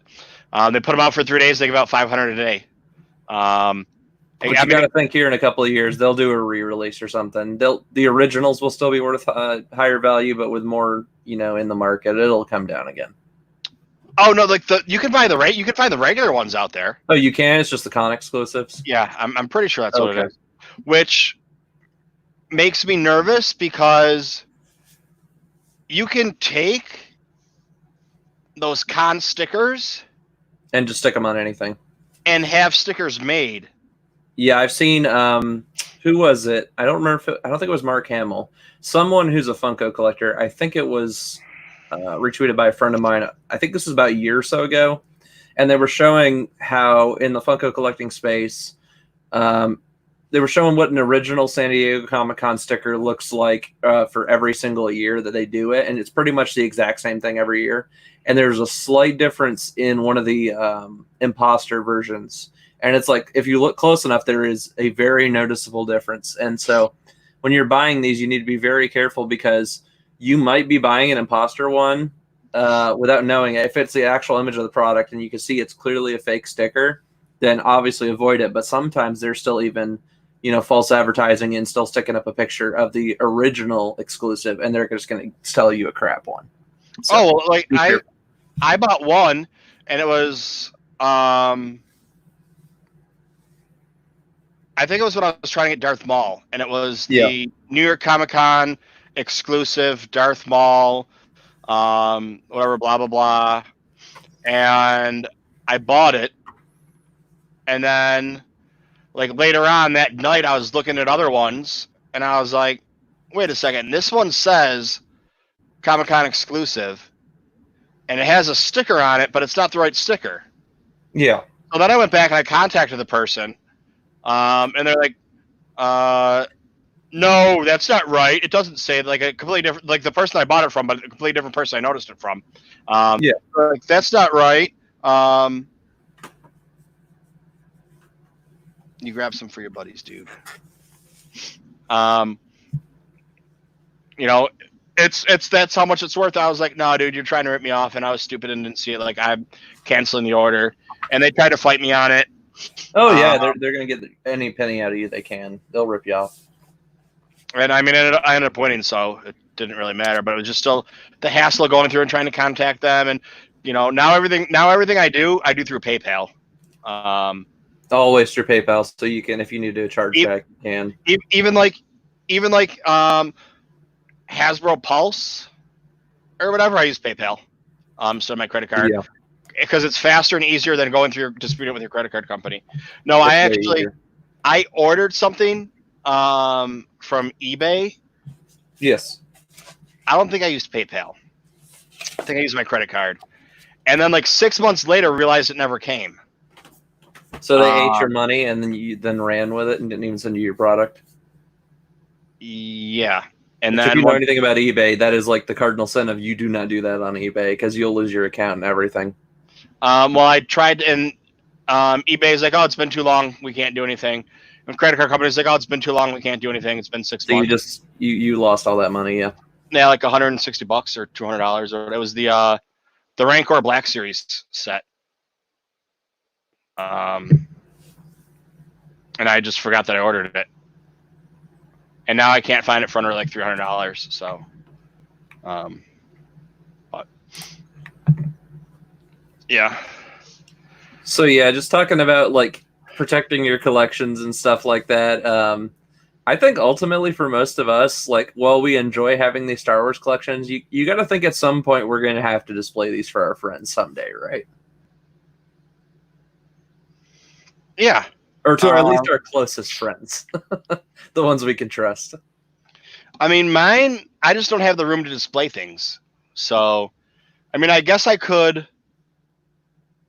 build shelves to put the Funkos on, and it would take less room. But then do I throw out the boxes? or do I save the boxes flat? I don't know. That'd be something I'd talk to Andy and Josh about. They probably have a better understanding of what to do with that sort of stuff.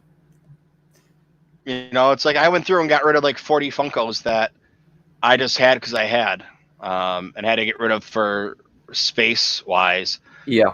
But now with everything that's coming in, you know, in the net, I mean, I just got,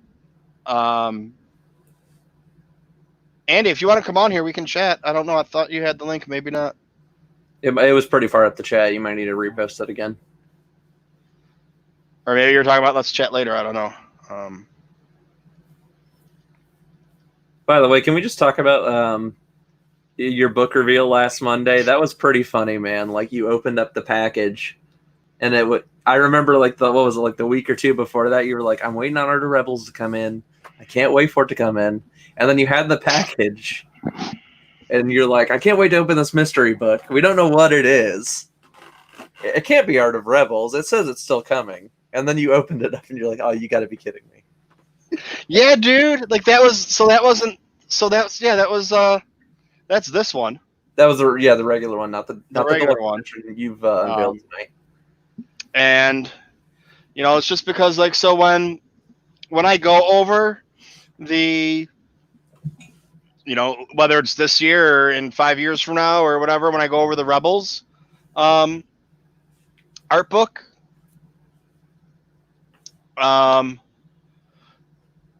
I'll open up this one so everybody can see the. Yeah, that's just amazing. I love that. That's never gonna get old. Just like every time you open that, you're just gonna be like, oh man, that's so cool. I'll open up that one and show everybody that one, but then when I go through the book, I'll probably open up this one and use this one. Yeah, that'll be the one you use on stream, obviously. Yeah. Or when I'm talking about things or doing whatever, and just have that book as like, you know, who knows if it's going to be worth money someday. I don't mean a lot of money, but still, some of the books. I mean, I got into a Kickstarter. Yeah. And for a book, I don't think they're making more books. I think they're just making for the Kickstarter. I have to go through and reread it. Talking about the one that you donated to for the collecting? Yeah. Which I was looking on a lot of these websites like Kickstarter and Indiegogo. There are a lot of art books out there, whether you're looking for something that's just like straight up art or lists or stuff like that that's going to show product artwork. There's a lot of stuff on there that's getting funded. I think it's really awesome that even if there's not something that's officially licensed necessarily that's going out there, fans can still help fans out and scratch that itch. I think that's really awesome. Yeah. And then I was thinking, should I buy an extra? Like, I can still go in right now and buy another book. I think, but I don't know. Yeah, I'm about to order some stuff tonight as well. I think I can unlock my order and order another one and lock it back up because they haven't. I just got an email that they're hoping to get it printed, start printing them by the end of this month. But they're still letting me order more, so I don't know how that works. Or I checked the other day for something, and it was saying that I could still order something. So I was like, should I order just one book just to see if it is? Like, because sometimes you see those books from like, I don't know, 10 years, like Star Wars books. Yeah. They didn't make a lot of. It was like a first edition, and that was it. And they're like $500 now, $1,000 now if you want to buy it. New, because nobody has them or whatever. And it's like the only place you can find them now is Amazon. I've looked like a couple of them. I've looked all over the world, like buying them from like Turkish distributors and like just like crazy shit. And it's like, no, the only place you can buy it is in the USA, from Amazon. They're the only ones that have it. Buying from another company, but you don't even know what company you're buying it from, who it's being fulfilled. Exactly. It doesn't even say it, which isn't really my big problem. But if I could get rid of Amazon and hopefully deal with them, maybe I could work something out with them. But not that I don't know. Amazon's probably going to be the cheapest way to go. But it's like, is it worth it to spend $100 on another $100 on one of these books and just see if someday it's worth money. If not, I got another book to give somebody that's a collector, because once I get this book, I'm going to have to reevaluate things in my life, such as Black Series and Funkos. Because, I mean, I'm looking right now, the way I got my Funkos designed or set up, I'm looking at IG-88 and Janna and a Probe Droid and Chewie and C-3PO. Not bad. Well, yeah, but Janna and like, I don't know, Janna, like, I don't know. She's not really, not that she's not my thing, but I'd rather have like a bounty hunter there, or Rex or Boba Fett or whatever. Exactly. In my other room are the carbonized ones, from when I have to move back and forth between my bedroom studio and my living room studio. See, some of you bitches, you got one studio. Psh, I got two. It's wherever my girlfriend got all the studios. Yeah, it's wherever my girlfriend allows me to record is what it is. All right, so don't fret. She's like, I don't want you guys looking at stuff back there. I need to make it set. My mom used to be the same way. I used to do some live streaming. I dabbled in live streaming a little bit a couple of years back, doing some other projects. And anytime I'd like set something up, like with something in the background, she's like, "No, you got to cover this up. You got to cover this up. Your audience doesn't need to see what's back there in the real world." I mean, yeah, behind this backdrop is a wall. And then in my living room recording studio, you see my wall with And the table.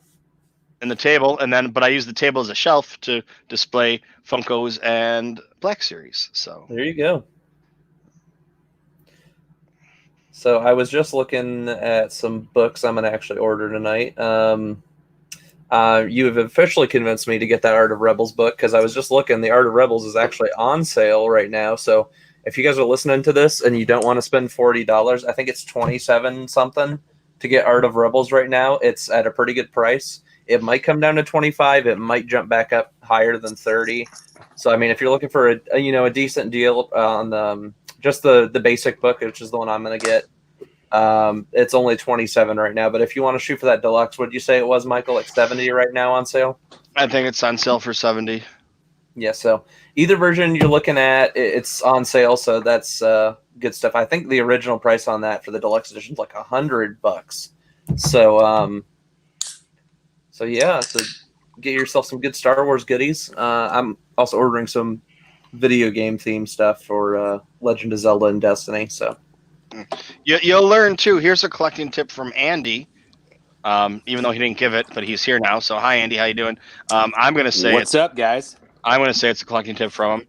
A lot of the stuff that comes out, if you don't buy it right away, chances are the price is going to drop when you go to buy it. Such as Star Wars books, they come out and it's $29.95, and you can't buy it. It's like back ordered, and then once they come back in for sale, it's $19.95. You can save $10 on it. A lot of your Black Series paperbacks. Paperbacks are stupid cheap for Star Wars right now. I got Alphabet Squadron. I waited, I think, like a year on Alphabet Squadron, and I got it for like less than $10. It's like, if you're willing to wait, it's gonna be stupid cheap. Black Series, like I was just saying, the Chewbacca and C-3PO, I think it's $44.99. I got it when it came out, and then you couldn't find it anymore, and it went up to like $80 or $90 on eBay. And people were buying off of eBay because they wanted to have it, and you couldn't buy it anymore. And then a month or two later, it came back out because they made more, re-released them, or whatever it was, and then they were on sale for $35. I remember I got the Black Series 6-inch Supreme Leader Snoke with his throne from GameStop, and it took like 3 or 4 months to ship to everybody because they had so many issues with it. And I remember it wasn't even like a year later after it might have not even a year, it might have been 6 months after Last Jedi came out, and the character died and everything. And I'm not even joking, the price was literally half off, which is like the funniest pun in the world because the man gets cut in half. So. Mm-hmm. But yeah, so like, unless it's something that's older, don't buy shit off of eBay because you want to have it. right away. Exactly. I mean, unless you need to have it because you have a problem like me, and you're just like, I'll pay the extra $20 for the Funko Pop because it's cool, and I can tell people I have it, and the next week be pissed because it's on sale again for $9 everywhere else. But like that's how all the Black Series and Funkos have been lately. Even the like the Futura line or whatever. I think Andy might be in a Funko Pop collector group on Instagram. I'm not sure if he is or not. I might be, Michael. I might be. Okay. So I think on there, people kind of like find stuff and help each other out. Like maybe I'm in New York City and no one else in the country can find things. So I'm like, oh, I'll check out Walgreens. It's like, oh, they have 12 of them. Okay, I'll buy them all and give you guys one. There you go. Just hypothetically speaking. Right. I think. And then mail them to the wrong people. Because I wasn't paying attention, and be like, all right, when you guys gonna make sure they're the right ones. If it's not what you wanted, I'll tell you who to send it to, and then I guess don't pay me for the shipping, just pay me for the fucking pop. So, it's my mistake. So, yeah, I either sent Kylo. I was supposed to send a Ray or 2 Rays and a Trandoshan Thug, and I sent. I don't know. I ended up with an extra. I was short a Ray. I was supposed to send 2 Trandoshan Thugs and 2 Rays or whatever it was, and I ended up with an extra Trandoshan Thug. So somebody got mixed up something there. So it's like, let me know when you open them. But Christina already got hers. Christina posted that big old Kylo? Yeah. Oh yeah, the massive Kylo. Yeah. At 10 inches. Yeah. So, Michael, and what were you guys talking about earlier? Like, that's a question for Josh and Andy, because I was eating and watching. I didn't quite hear it. What were you guys talking about? Are you allowed to eat her? Is that what the problem is? Well, I didn't want to come on only to eat. I mean, like, that's See, not. me and Andy are of the same mind. You don't eat on the show. Like, I'll drink my bubbly, but oh yeah, drinks are fair game. yeah, but It depends it depends what you're eating. Like if you're eating like a whole meal, no. But if you're just having like a little snack and you can be quiet about it, that's okay.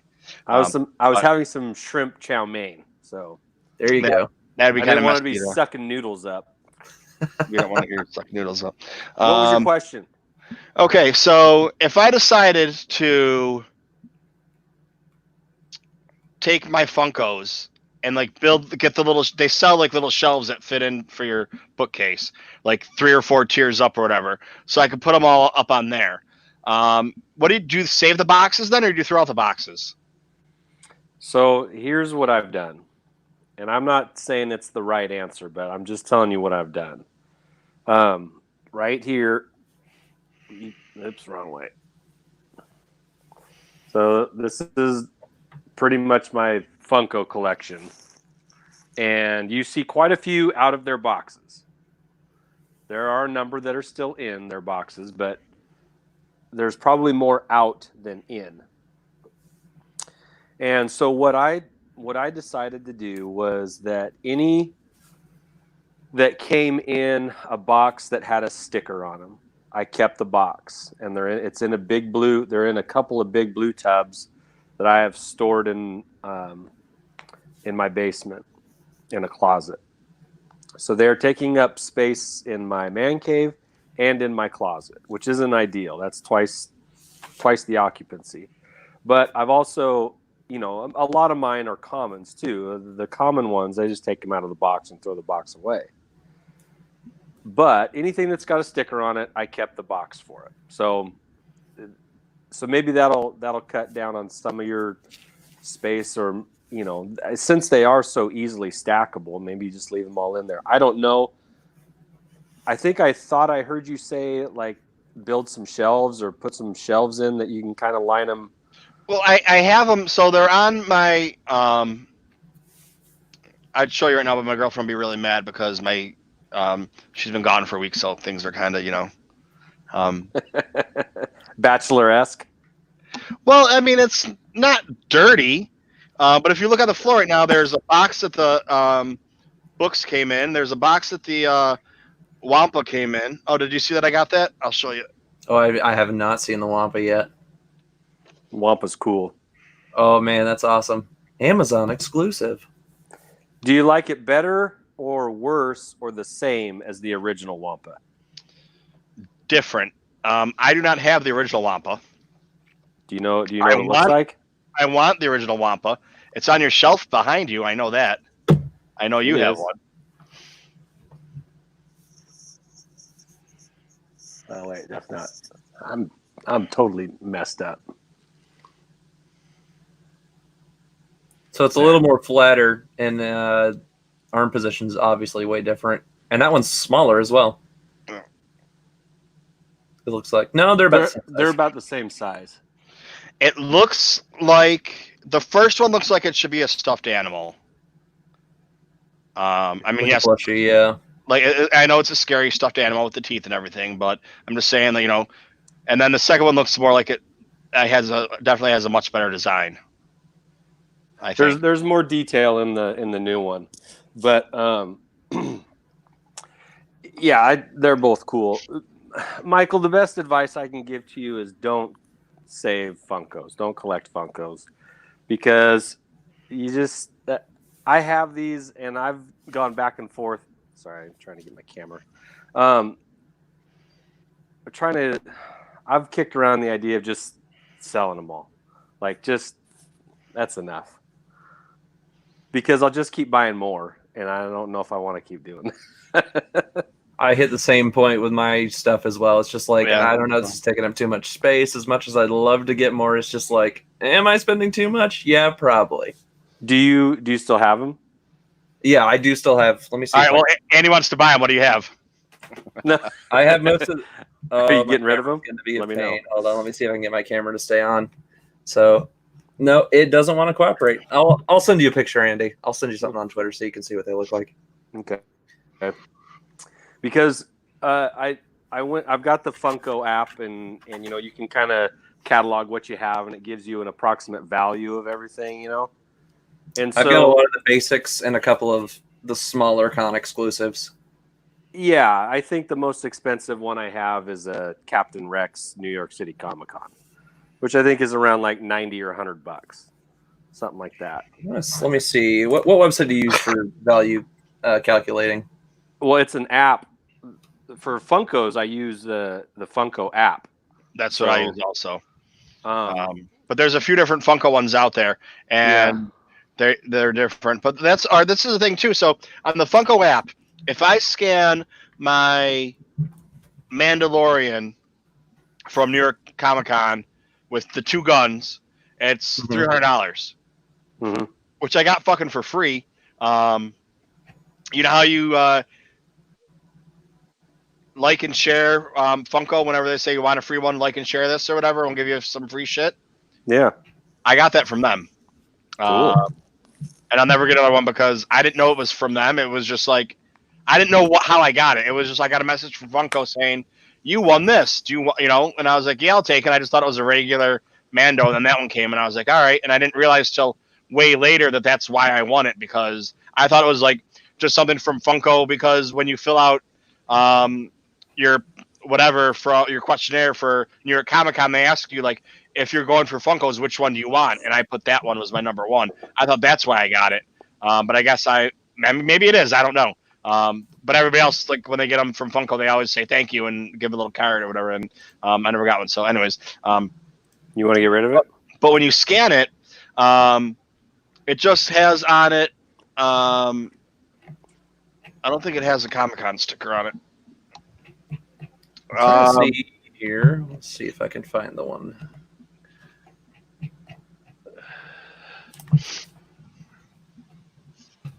Okay, here we go. I need to go through and look at my pricing on everything.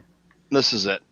Yeah, it'll take a while to catalog it all, but it's nice to have. Oh, it's going to for sure. Yeah, I need to see what I have. That I only have 2 multiples. That's cool, Michael. What do you want for it? A pretty small collection, so I don't want anything from it, dude. You just want to give it to me?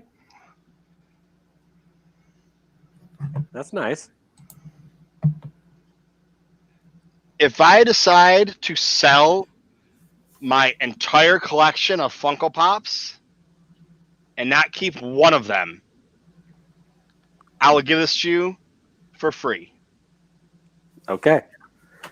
So that's funny that you say that, Michael, because after cataloging the ones that I've gotten, like I've got the Han Solo pre-ordered, the Amazon, like the Wampa.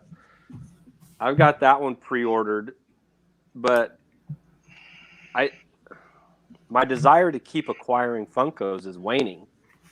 And let's say of the Funkos that I have, let's say the estimated value is, we'll just say $2,000. What's an appropriate price to sell the Funko collection for in its entirety? Do you ask for the estimated value? Do you go $1,500 to make it more enticing? Do you part it out individually and try and make as much money as you can? Like, you could potentially sell it as waves, maybe. Yeah, but that just really be time consuming. So it just comes down to, okay. So does your buyer really want it? Let's say I want to sell them all at once. If you put them all at once for $1,500, you're going to sell it a lot quicker than you would. Faster. A lot faster. Sorry, son of a bitch. Then okay. Well, let me ask both of you guys. Let's say your collection's worth $2,000, and you want to sell it in the next month. You don't want to go through the time and selling them in waves or individually or whatever. You just want to one chunk, be done with it to a seller, whether it's shipping or they pick it up or whatever the case. You just want to sell it for, where would you start? What would that initial, buy it now price, what would you set if it's worth $2,000, what would you sell it for? What would be your first amount? I'd start in the 85 to 90% range. So you're looking around $1,700, $1,800. I'd start there just to see what you can get, see if you have potential buyers. If after a week or two you don't see a potential buyer, then drop your price and just work your way down. Or if someone's willing to haggle you, or best offer. If you put that one out there, sometimes you can get some more, interested parties. Yeah. Yeah. See, I'd put it at if it was $1,600 at the lowest. If it's $2,000, I'd put it for $2,000 with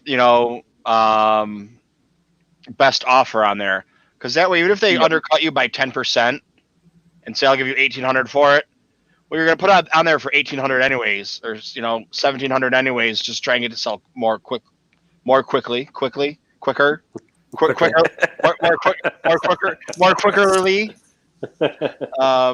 Speed verbiage tonight. So it all depends on, do you need the money right away, or do you just want to get rid of it and don't want to do the hassle of piecing it all out? If that's the case, put it on there for $2,200 and see if anybody bites. And that way, if they give you best offer for $2,000, you got your money that you wanted originally of what it's worth. And after a month, if no one's hit anything on it, do 10% off as a special, or whatever, 5% off. They save $100. Do that for a couple weeks or a couple months, and then you haven't lost anything. Yeah, you just lost your time just waiting for a buyer. If you, as long as the more you're patient with it, the more likely you're going to get the money. But it's a question of time at that point. Yeah. Is the time worth it for your money? Would you rather sell it quick and go ahead and make the money? Even if you take a loss on it, you could roll that over into something new. All right, here's a perfect example. I bought a new bed frame a couple months ago. The bed frame I had was like $4,000. And I was like, okay, let's try and sell it on whatever and see what we can get for it. I was like, it's worth $4,000. Let's try and get $2,000 for it. She's like, you're a fucking idiot. No one's going to give you more than $1,000 for it. And I don't even think you're going to get that because it's old and blah, blah. And I was like, but it's in good condition. It's just, if they look to see how much it was, it's $4,000. So And she's like, and now then the whole COVID thing happened, so nobody's buying shit anyway, so it doesn't really Don't matter. buy anything. Yeah, So don't sell right now. It's not a buyer's market. It's just been sitting there. Well, people are getting their unemployment more than they ever would have, and people are getting stimulus checks. So some people have money to spend on stuff. That's why you can't find flat screen TVs at Walmart and Target right now. We are absolutely out. Which, by the way, disclaimer: I do work for that company. Just so you know. So I get a day-to-day look into the craziness of how people spend their money, and I will tell you, it's interesting. You think people would be coming in for essentials, but they don't. No. Well, that's why it's like maybe somebody wants to buy a new bed. Exactly. So that they can get a good deal on it that way. So there you go. Truly, the only Funkos I really want to keep are the Boba Fett's. I've got a bunch of those, and like I've got the first 12 vintage figures in a case, and I've got the corresponding Funkos above them. So like I think that looks kind of cool, but I'm not sentimental towards them at all. So I did this with Black Series twice. Like I got into collecting them 2 different times and ended up just selling them because I knew I would just keep getting more and more and more and more, and they'd keep coming out with cool ones, and I'd want them. Or then they have that trend where they like to either do repacks or they'll turn around and make a better version of the previous one, and you're like, oh, I got to get the new version. Yeah. So I sold most of my Black Series stuff, and I kept a handful, the ones that I really liked. I kept like the Clone Troopers, all of those. But which, Andy, have you shown Michael the Luke figure you showed me earlier when he had to step away? No, I don't think so. Because that was great, and now I think I bought that figure, and I'm gonna have to go back and look now because I'm like, oh, did I get the typo version? Because if so, that was Josh. Was that Josh? That was Josh. I'm sorry. Josh, he's got that Luke Skywalker Yavin medal ceremony. Yeah. And there's that typo on it. Yeah, Skywalker. Yeah. So I'm like, oh, I got to go back and look at mine now. Well, they came out with them initially and it was misspelled. And like, but they came out with a lot of them. It wasn't like it was like they caught it wasn't like it just showed up. Yeah. Yeah. It's not like they caught the mistake before they were all shipped out, and so as a result, a lot of them are out there.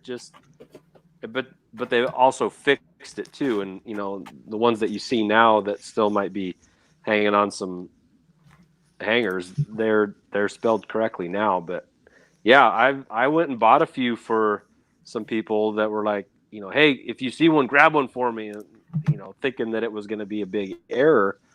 They're not. The value of them isn't much different, but just because there were so many. But yeah, there's 2 versions out there, which is kind of funny. I mean, Scott. Yeah, and I got how do you miss that? That's pretty. It's not a variation. It's just a blatant misspell. No, I mean, there's a market for all that sort of stuff, though. It's always kind of funny. Yeah. You're like, oh, that was a messed up version that they stopped making. I gotta own it. Yeah, it's funny. Skywalker.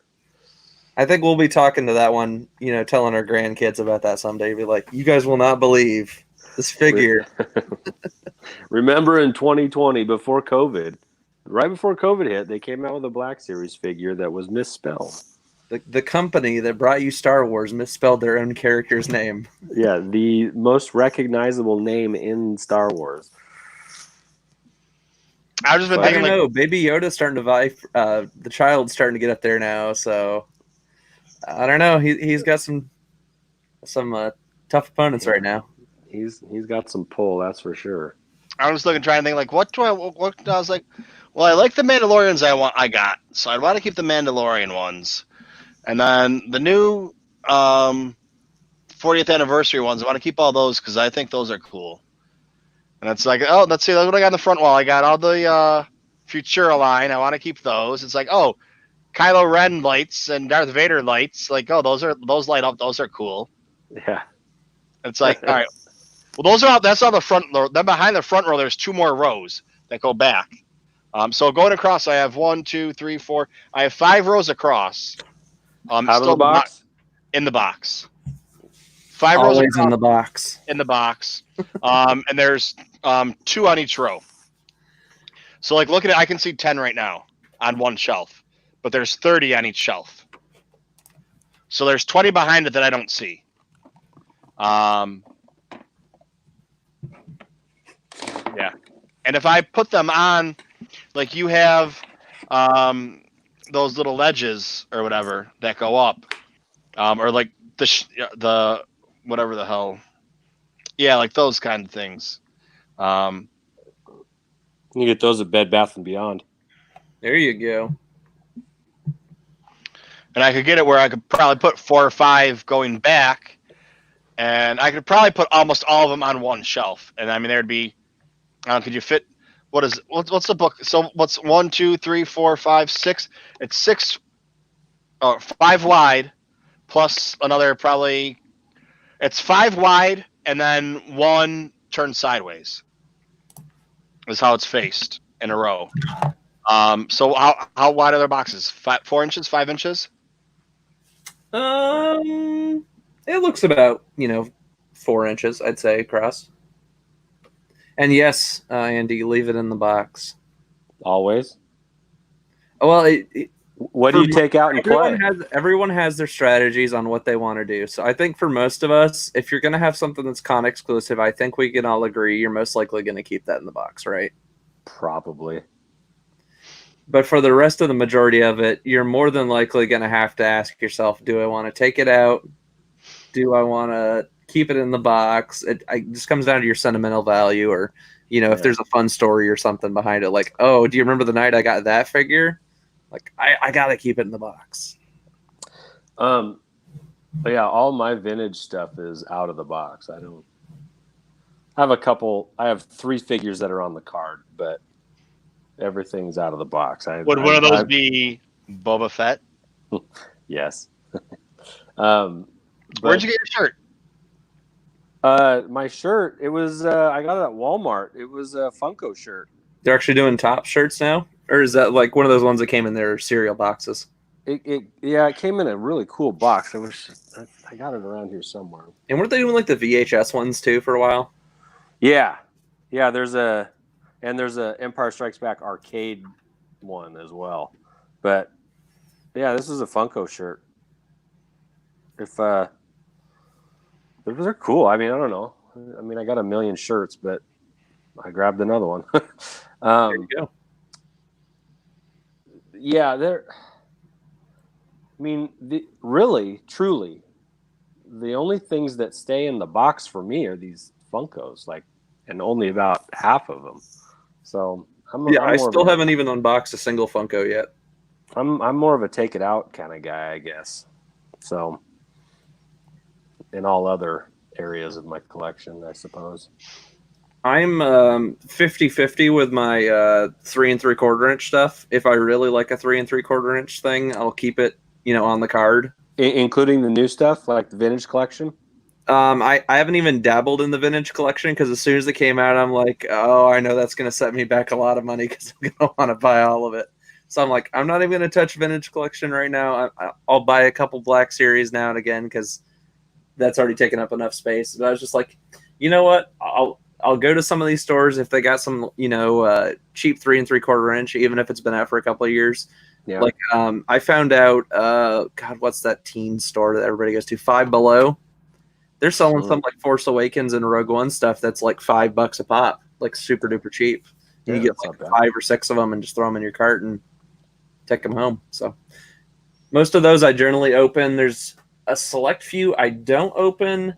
I think the one I like the most, it was the Rey Star Killer Base one from Force Awakens.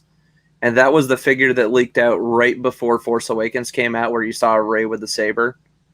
And their whole marketing push for Force Awakens was that Finn was the Jedi. Everyone wanted I know. Finn's the Jedi. Finn's the Jedi. And so as soon as we saw that, I was like, I have to own that figure. That one's gonna be worth something someday. I'm like, I wonder if Daisy Ridley can sign this. Like jump the value up on it. I was like, I could never sell that if I ever got her to sign it.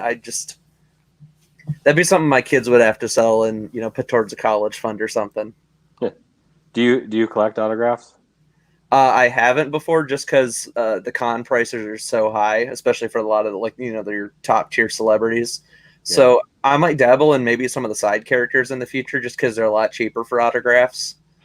I've considered doing it on some stuff, but mainly it's just, can I get to a con? And right now I'm too busy with work. I can't get to any cons.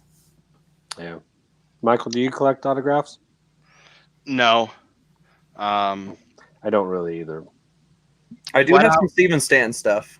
I have a Radis that's signed. When I was at Celebration and I was going to buy some stuff and it was just so expensive, and I'm glad I didn't, because afterwards, everybody marks up their prices at Celebration and at cons. You got to find it afterwards normally. So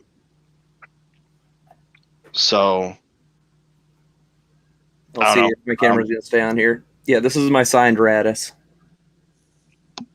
Nope. That's cool. Oh, I saw it for a second. I saw it.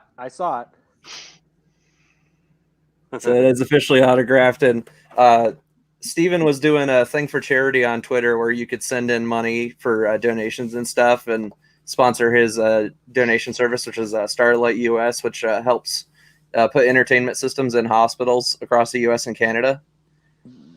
So sick kids can actually play games and stuff in their hospital rooms. And so he had everybody do a retweet contest, and I actually won. And it was kind of cool. He send you a bunch of autograph stuff, and then it was supposed to be like a 5-minute conversation, like a phone call. He actually got to call everybody up who won his little contest. That's and cool. We had just done an interview for him back when I was still on Resistance Broadcast, and we edited that. He loved it to death, and so I was like, did you get a chance to check that out? And next thing I know, I talked to him for like an hour and a half. That's cool. It was great. It was a blast. Yeah, it's funny. It's funny that there's so many people tied and connected to, different parts of Star Wars, that it seems like somebody is accessible to everybody, Literally everybody, yeah. Yeah, I mean, Michael's got his Snoke buddy. You've got Radis that you can, that you've established a connection with. Josh and I, we now have, some rapport with Carl Weathers' stunt guy. Like, it's it's just funny, it's like, who would have thought? I always think about this as like, man, a year and a half ago, who'd have thought that I'd have talked to some of the people that I've talked to, in the last year? It's pretty fun. Yeah, I'm still waiting. I play a lot of Sea of Thieves, and I don't know if you guys follow Freddie Prinze Jr. on Twitter. He plays a lot of Sea of Thieves. Mm-hmm. And I'm just waiting for the one chance encounter. I'm going to meet him in game and be like, yo, Kanan, what's up, man? Love it. That'd be cool. Yeah, I mean, that's the whole reason I started doing this, was to make Star Wars friends. And, 2 weeks afterwards, I get a fucking text message. Hey, we're all going to meet up here. You want to come meet us? And it's like, I don't know who any of you are. Sure. I don't know what a podcast. I know what a podcast are, but I've never listened to a Star Wars podcast. I don't know. I listened to your Star Wars podcast on the subway, coming to meet you guys. I have no idea who you are, and there's 20 people there that are all podcasters and shit, and they're all cool. And I'm the biggest nerd out of all of them, and I'm like, all right, that's saying something. Not really, no. Yeah, but it's like you had Rogue One and Sith List and Tau Swift and Canobite and Star Wars Underworld, and so I went from knowing no one and walking in and talking to these people and having no idea who they are. Did you have name tags? Do you have name tags? Hello, my name is. No name tags. And I'm sitting there talking I think I was talking with Dominic, and I was talking to him for 20 minutes or a half hour, and he's like, yeah, well, here, let me, he's like, oh yeah, I was like, I just gave him my phone. I was like, dude, find your podcast. I don't know. like put it in my. And he's like, oh, you already got it in there. I was like, oh, okay, cool. Because like once I found out I was going to hang out with like a bunch of podcasters, I just went through and like all popular podcasts or whatever. I just started downloading a bunch of them, not because I thought these people were going to be there, but I was like, well, I might as well have some podcasts, and like these ones are, you know, the top ones rated or, you know, the most downloads or whatever. So it's like not knowing anything, because, you know, you could have, you know, one that kind of, I guess, used to be good that everybody started listening to, and now they went kind of crazy. Which one? Racist Force Radio. Oh, I listened to a couple of their stuff. Some of their stuff's really good. It's kind of hit or miss. It just depends on which episode you're listening to. You'll like listen to one of their episodes, go, oh my god, that's so awesome. That's such a great episode. And the next episode, you're like, ooh, this is so cringe. Never heard of them. Rebel Like, Force you Radio. never heard of them, or you in the sarcasm card, Andy? No, I'm serious. Rebel Force Radio. I've never heard of them. Yeah, they're like one of the first ones. They've been around for. They've been Like, around since like the late '90s or something. Yeah, they've been around for like, I was gonna say like 10 or 15 years, if not longer. Yeah, it's been 20 plus, I think now. Yeah, they're like one of the original Star Wars podcasts, if not, you know, or like the original Star Wars podcast that's still going. But I have friends. There's people in the podcast community that, you know, reached out to them 5-10 years ago and said, hey, you know, we're thinking about starting a podcast. You know, can you give us advice? And their advice was, don't start a podcast. We got it covered. We don't need any more podcasts. Yeah, they basically didn't want any competition. And it's like really, like that's what you do, like, you know. I mean, like I was talking to, you know, Dominic, and I was like, I don't know if you know Charlie Skywalker, but I was going to tell a little story about Charlie. So instead of being like, oh, there's just some guy, I was like, oh, just Charlie Skywalker. He's got a podcast, Star Wars Through the Ages. He's on the Red 5 network, you know. And I was like, I plug everybody. Don't worry about it. And you know, and I went and then told him. So, you know, he probably won't remember, but if anybody's watching, they might be like, oh, I want to know about this person. And if not, you know, I hope, I mean, that's what the whole point is, you know. I mean, the majority of people that hang out here and talk with me are all podcasters and whatever, because they're Star Wars podcasters or used to be, or, you know, have something to do with it. They're not just people that like, let's see what Michael has to talk about today, because, you know, I don't have. I don't know about you guys. That's all I'm here for, to talk to Michael.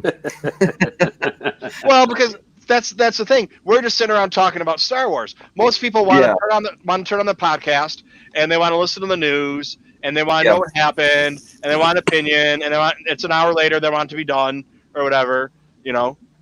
We're all three of us. We just pop up, you know, one of the news sites. We're like, all right, we've already read all the news. We're good. Yeah, and we listen for opinion. Yeah, and I'm listening to podcasts because I already know what's going on. I want to hear people's opinion or a different take on something. Or I was watching Ammo. Ammo was doing his Friday night thing, I think. And I hadn't watched Empire yet for the anniversary. And he said, how long do you think it takes? How long does it take, you know, over? And I was watching a live show. Yeah, I said 27 days, just because my answer for everything is usually 27. That's just that comes. I don't know. Well, I was gonna say I don't know why, but it comes from Beavis and Butthead.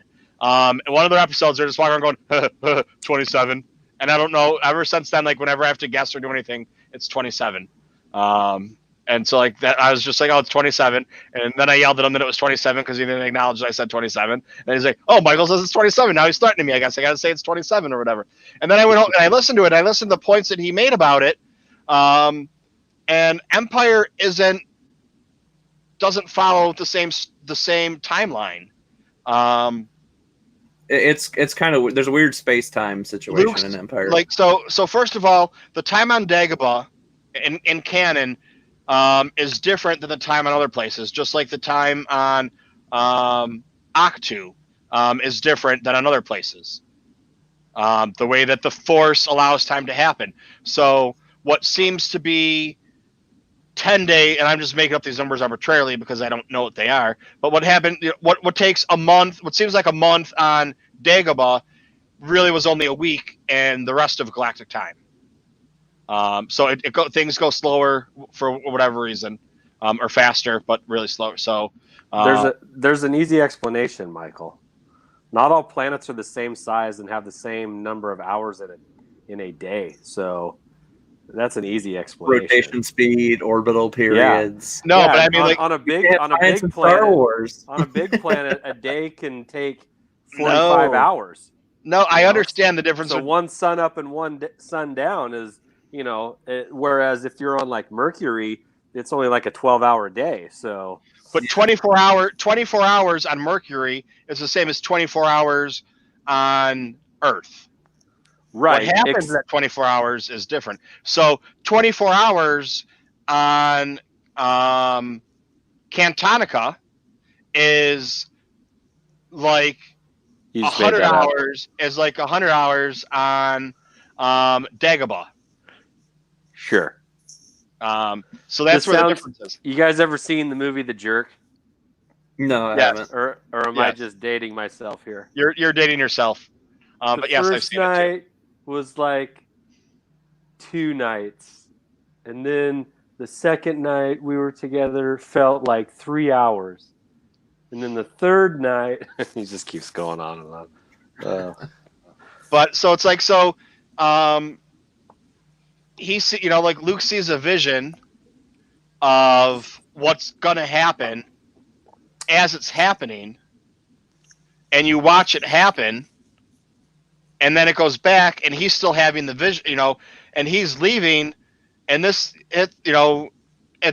not a linear timeline what they're showing. They're showing things out of timeline, so it's kind of hard to gauge on how long it's actually taken. It's like yeah. Lost. Like Lost. Well, I don't even want to talk about Lost. I get in. Well, guys, I got to bounce. My son is upstairs, and he wants to play, of all things, original Halo with me. So Go school his ass, throw a plasma grenade in his face. I Tell us know. about it later. I'm going to go show him what the double needler is on Halo 2. There you go. So, There you go. So All right. good chatting with you guys. If you want some pops to buy, I know a guy. So All right. Well, if you want to buy some pops, I know a guy. But Who he's not a actually loves collector, these Andy. things? He's not a collector. Whatever anyone tries to tell you, he's not See? a collector. And who I had Gus Lopez on It my was last show, Monday. and he said I was not a collector. No. No, Gus Lopez is a collector. No, but he said I'm not a collector. I'm just saying we all know Gus Lopez is Yeah. a collector. But Gus Lopez said that I was not a collector. So that's confirmation. Yes, by a collector that is well known in the world of Star Wars collecting, said that I'm not a collector. Fair enough. Well, no, he said I'm not a Funko Pop collector, but I am a Book and Black Series collector. So You're passionate about those. yes, Well, the books, anyway. I think it's what Yeah. Michael and I have in common. We're both book collectors. yeah, I got a bunch more coming in. Always more. Never enough books.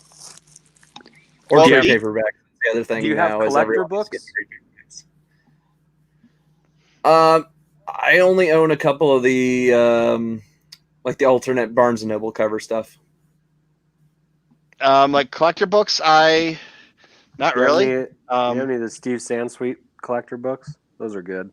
no, I tried to pick up a couple at Celebration, but they have 50, and you got to get there at 5 in the morning to line up for them, and it was just like, yeah, I'm going to bed. Well, at you'll have one soon, by 2022.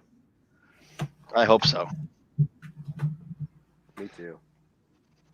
All right, guys. Good All right, chatting with you. We'll talk to you later. All right, man.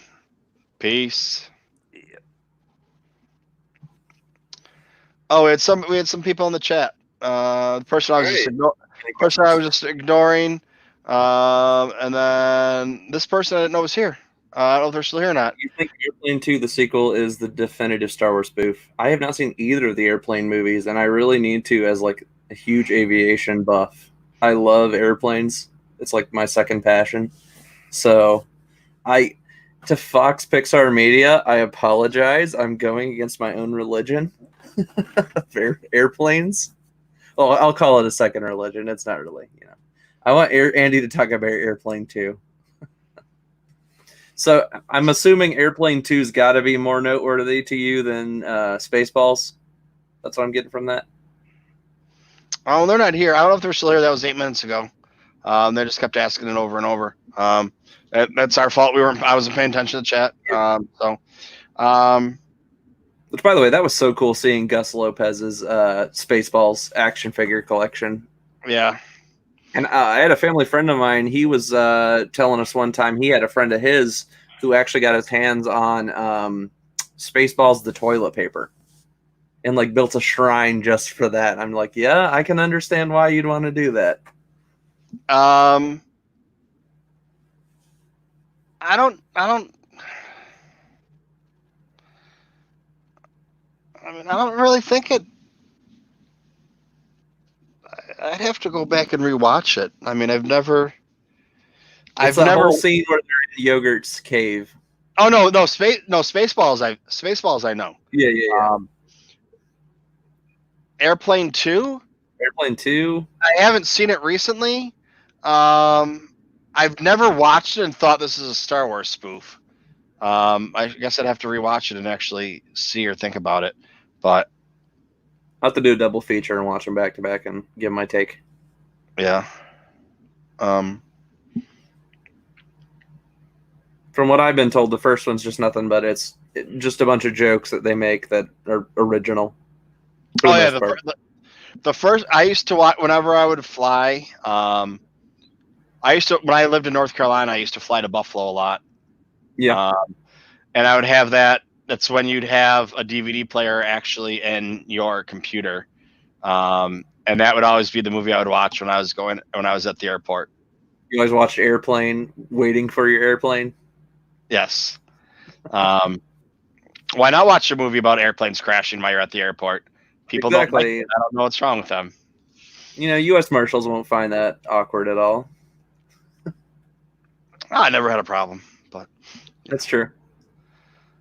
But all right, what are you? What's your life looking like this week?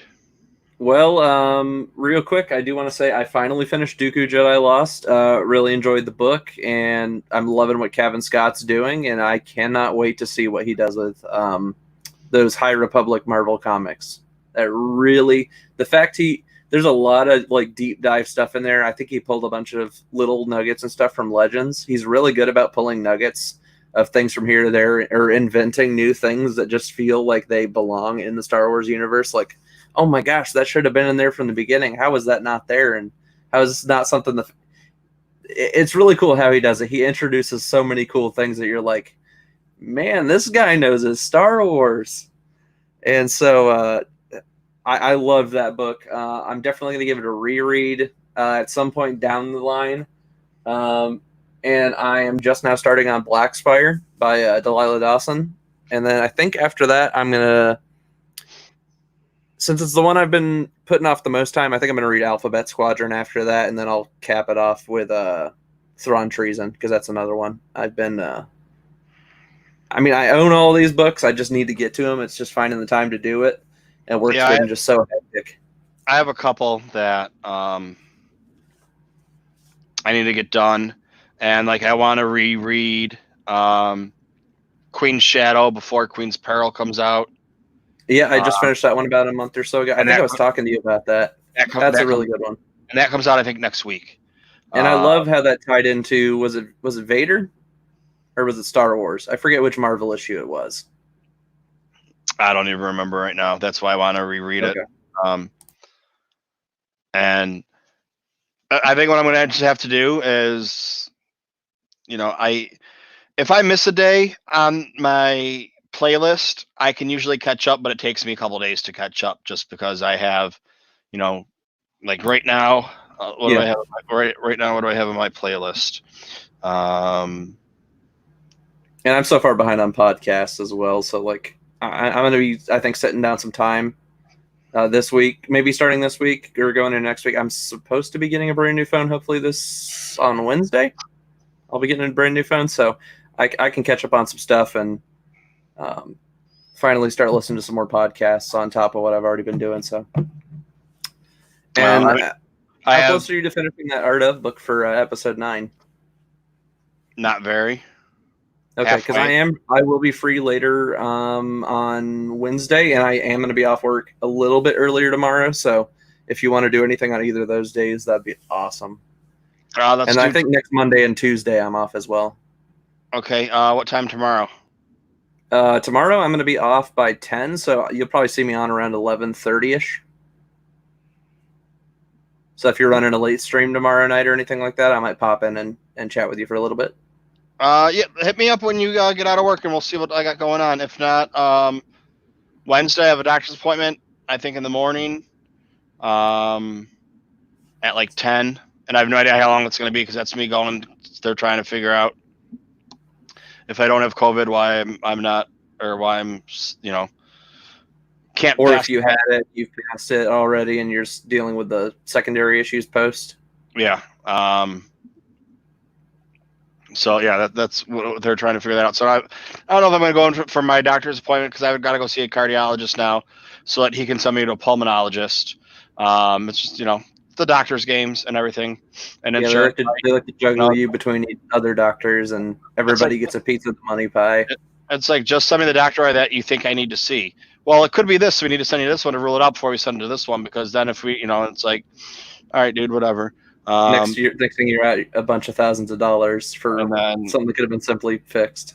Yep. But I think my girlfriend, she's coming home sometime Wednesday. I just don't know when. But yeah, we can, we'll try and figure it out, squeeze in an episode or two here and there, just so I can get that done. Because then once I get that, I want to try and start doing, back to how I was. I was doing them a lot more often, and then I just kind of got off of it. And I was planning doing a couple, but whatever. I don't know, just kind of fell aside for no reason. I gotta start doing it. Happens. Everybody needs time off or needs to go do other stuff, and right now I think this is the best time for everybody. They're kind of re-exploring, what they enjoy or what they want to spend more time doing. So for me, it's been focusing more on work and or trying to juggle some more stuff around that I normally wouldn't. So that's been interesting and different. But like I always tell everybody, if you guys ever want me on a show or anything, like as long as there's an open invitation, I will gladly always join you guys and chat it up. And my rule of thumb personally is, like, if you got a special guest or something on, I ain't coming on. It's going to be all about the special guest. So I appreciate you keeping it open tonight at the tail end of the show and letting me come in here. It's been a lot of fun. Yeah, dude. So like, here's my podcast list right now. I have 2 Brews and Blasters. It's the last one from the 21st, which is 5 days ago, which I still haven't listened to yet. And then there's Spaceballs commentary, which is from almost a month ago, that I haven't gotten rid of because I haven't listened to it yet. But I have a Star Wars Underworld. I have 4 Star Wars 7x7s, My Nerd World. I'm listening to Resistance right now. Peppa Pig podcast.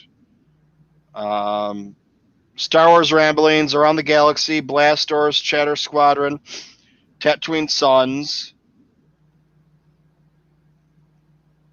and what's on this one here? And then on this one I have Star Wars All In, Wannabe Jedi, Tumbling Sabers, Blue Milk Co., another one, Black Squadron Pod, Bombad, University of Coruscant, Sith Talkers, Knights of the Republic, Friends of the Force, Unmistakably Star Wars, Octo Radio, Holochronicles. So none of those are more than a week old on either one. And a lot of them are, like, on this one I have a 6 of 6, and the rest are like 4 days, 3 days, 2 days, today. Which I'll get most of those done, but tomorrow, or, depending on what comes out tomorrow. But then if I get 10 new ones that come out tomorrow, I'm in the same boat. So I might just kind of get rid of a lot of my list and just listen to a book. And just there you go. Sorry, friends. Taking a day off to listen to a book. Listen. And the wonderful thing about podcasts and audiobooks is you literally can listen to them whenever the heck you want to. Well, yeah, and that's the best thing. You guys, my friends, you got your download. I just didn't listen to it this week. Sorry. Yeah. But it's like, I mean, the 7x7, there's 4 of them. That's, 20 minutes of listening. So I mean, they're not really that bad, but some of them are shorter ones. But we'll see how it works out. Well, see, that's the other problem too, is when my girlfriend's gone, I started watching TV that I wouldn't watch while she's here. Like I started watching Deadwood. And I can, because I'm doing other stuff and listening to podcasts and on the computer, I'm still watching 5 or 6 episodes of Deadwood. I think I started 2 or 3 days ago, and I'm in the middle of season 2. So I'll have that done probably by Wednesday when she comes home or close to it, because there's only 3 seasons of it. So I have another 10 episodes to watch. There you go. But then if I'm podcasts, I can do anything and listen to them. Books, I need more of attention to play. Yeah. And that's been my problem, even when I'm reading the books, is I just need to get myself in the right headspace sometimes and, let things settle down before I can even read. Like, it used to be back in the day, I could literally pop open a book. It didn't matter if it was loud, quiet, anything in between. I could read it, no problem, have no issue. But the older you get, the more things, start to bother you. And so over the last few years, it's like, no, I need to literally be in a more quiet space to, clear my head and actually, pay attention to the smaller details of what's going on and the scenes they're trying to portray. So, well, it's, like walking the dog. I'm walking the dog, listening to a podcast. It's not a problem. Walking the dog, listening to a book, and all of a sudden, the dog sees something, so she starts barking, and I gotta, talk her because I got a min pin who, she was barking at an airplane today. I'm not fucking joking. There's a cat on stairs 2 feet away from her that she's not looking at and not seeing, because she's watching somebody across the street that has a mask on, because she doesn't like people that wear masks. So she's really hitting this COVID, huh? Well, it's like if she'd seen somebody before, she'd bark at them because she wants them to come and pet her and play because she's attention whore. Now she's barking at people and doesn't want them to come by her because they're wearing masks. Because it's like, she's not like people that wear hats. Not me, didn't matter, but people on the street, if they were wearing a hat, she'd bark at them. Didn't matter who it was, guy, girl, and it didn't matter. Now it's like masks. She barks at even people she knows. She barks at them and doesn't want them to pet her or come by her because they're wearing a mask. But yeah, there's a cat 2 feet away from her on a set of stairs, and she's not paying attention to it because she's barking at somebody that's wearing a mask across the street. And I got her, we walk, and then she stops and starts barking at an airplane. Because I'm in New York City, you can hear airplanes all the time. New York City, all the traffic's always flying over. You can hear the airplane, and she's barking at that. I'm like, dude, there's a cat 2 feet away from you. Why don't you try and attack that, or try and get that? And you were trying to attack. Well, a better shot of getting that than an airplane. So yeah, I always, when she sees like squirrels or birds and she tries to catch them, I used to not let her. I used to hold her back. Now I let her because she never gets them. So. And the one time she almost got a bird, but she got to the bird and stopped. Like, she probably, if she wanted to, could have bitten the bird. But she got it to that close that she was, and she just stood there then. Like, what are you doing? Like, okay, I got it. But all right, dude. Yeah, it's it's late. Time. Yeah, hit me up. Yes, I'll be working today, so I won't be around probably much. But definitely Wednesday. Yeah, I should have a better shot for sure. Yeah, let me know when, because that way I can do a thumbnail and put it out that we're doing it in a half hour, an hour, or whatever. Just hopefully get a couple people in to. We'll make something happen. I could make something happen. Can you make something happen? Depends on how crazy the phone setup goes, because you know how tech works when you're trying to get it first working for the first time. So, yeah, if it looks like my brand new phone's going to be a pain in my butt just to get working correctly, I'll let you know. Like, hey, not going to be able to make the show tonight, dealing with this issue.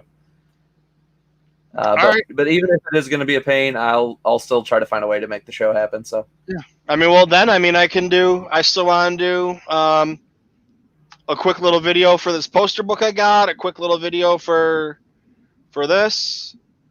And which poster book was that, by the way? Star Wars poster collection. I have not ever seen that. That's cool. It's on Amazon. Did you see me go through it, or? No, I haven't. But we can save that for Wednesday. That's fine. You can. Yeah, I went through it. You can just Or rewind it. rewind. Or I'm going to do one that's just this. That's just the poster book. I think. I don't know. I got to try and figure out a better way to do it with the camera, because I was just kind of holding it and going over it. But I have to do a. It's hard because it's a bigger. I mean, it's twice the size of a regular book. I mean, this is Exactly. And it's not necessarily thicker. It's just taller. Yeah. So I mean, this is a big book, and this is 3 inches taller and a little bit wider. You can't see it, so It has to probably sit on its own special bookshelf, or on your coffee table or something like that. No, I have a shelf for that it'll fit on. That's wonderful.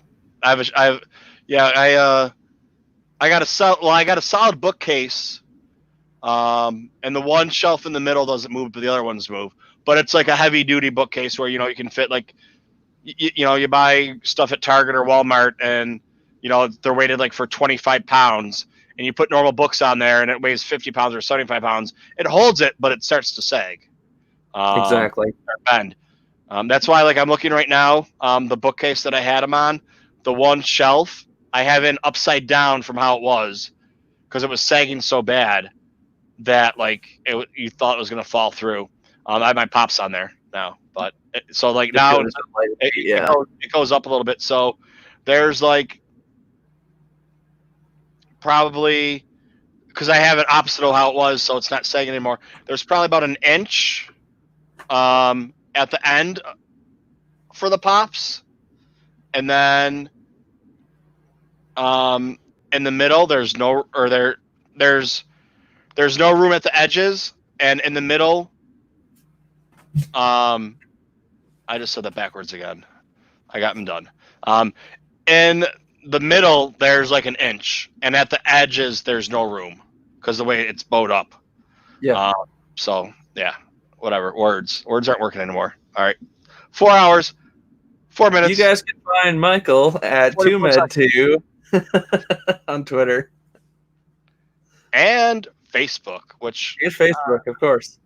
I'm kind of on sometimes, but the most important one is go to Patreon, so that I can make these for you, and I can buy a better cam. That's what I opened Josh. I was like, people need to go to my Patreon if they want better pictures, so I can get a better camera. And he was laughing at me because it's like, you want me to get a 4K camera so you can get 4K quality? Send me some money. For a second here, I'm going to play the fake patron role. Michael, what tiers do you have? Well, honestly, I don't have any tiers. But if you see, like last week, I brought you 7 live streams, and the week before that was 9. And I think 2 weeks before that was 12. So you get a lot of content to hang out with us. Gee whiz, that's a lot of content. Yeah. It drives me fucking crazy sometimes. And scene. Oh, we got somebody new popping in. Hey, Cole, what's up, man? Oh, and he's watching on Twitch. He's watching on Twitch. He's a Twitcher. Gotta love the Twitch love. I sometimes forget you are streaming on multiple platforms, so you got to be watching like all the different chats. Well, StreamYard puts them together. That's wonderful. Yeah. So I don't know if you're watching on StreamYard or if you're watching on YouTube, because you're on YouTube. Because there was somebody on here before. I don't know. I didn't even bother when they were like poop. You something about poop and just like whine and poop, and I was just like, whatever, dude. That's when I stopped paying attention to it. And then that other person was trying to talk to us, and I was just ignoring it. So, but yeah, if you're like a Twitch gamer and you like the sort of stuff Michael's talking about, definitely give him a follow over there on Twitch. And it's your backup, I know, in case you have YouTube issues like he had a couple weeks ago. So it's always a great spot if you can't find the show, but it's still going on. And I'm thinking about getting I gotta do it before the package is gone if it's still there. The like every Star Wars game there is. I looked at it and I was like, it's still it was like $250 or whatever. And Is that it was for like every console as well? huh? Like all the games for every console? It's on stream. Are you talking on Steam? Or Steam, yeah. And I didn't look to see exactly what game it was. Every game, I say every game, but I don't know if it is every game. I think it's Um, all the main ones, probably. You know, like your Knights of the Old Republic, your But Empire at War. There's like 20 some games on there, and 4 or 5 different versions of TIE Fighter, X-Wing. I got to take a better look at it and see. But it's $10. I don't know. I got to see if the Lego games are on there too, because then if the Lego games are on They there, probably are, yeah. I'll definitely do it. But And Humble Bundle, I don't know if they've been doing any lately. I know Humble Bundle was doing a great thing where you'd spend like 30 or $40, and they bundle some of the titles, so you don't have to buy all the titles. So if there's a good bundle they have on their website that you like you don't want to get all those other games that I'm never going to play that game or that one. You can just purchase the single Humble Bundle. You get all the games. It gives you all the Steam codes, and you can just stick them in Steam, and it'll give you all the games for a fraction of the price as well. So, yeah, well, this one I clicked on it and it was like $200 and some as a bundle, and I was like, man, I definitely do not want this for that much money. not for that much. I mean, I could say 150. Yeah. Well, then when I clicked on it to pay, even though I was good, I just wanted to see like what the total was going to be. It gave me another 75% off, so it was like $76 for all the games that they had listed, and it was normally. And what's going on right now? Yeah. It's probably Steam Summer Sale. That's probably why it was listed at that lower price, because they do seasonal sales on Steam. Well, because they did have it.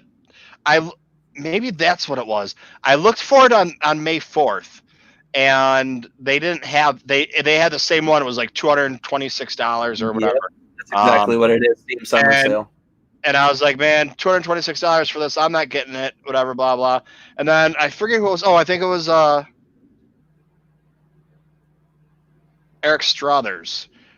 Said he picked it up, and I went and looked when I heard it, and I was like, nope, it's not on there. But maybe it's on there. But once you go to pay, it's when it gives you the big off. Like right now, give you the big off, yeah. Right now it's just giving you 25% off, and you look at it. But when you go to pay, it's the 25 off, then like another 75% off of that. So or whatever it is, it ends up being like $75. So I'm thinking about getting that. Yeah, definitely check it out, and I would be very, very careful and cautious, before you check out. Just make sure that you're getting that full price off. But yeah, Steam Summer Sale is easily probably their biggest seasonal sale. Like a lot of gamers will literally spend like a year waiting just for Summer Sale if it means their games are going to be cheaper. And they generally knock off pretty high prices on some, or the bigger AAA titles or games that came out only a couple of years ago. They'll knock them down to like a couple bucks. All right. I think that about does it. Thanks for having me on, Michael. I appreciate you and all the discussions. It's been fun tonight. Always a good time in the Bacta tank. With that, I say good day. May the force be with you. May the force be with you.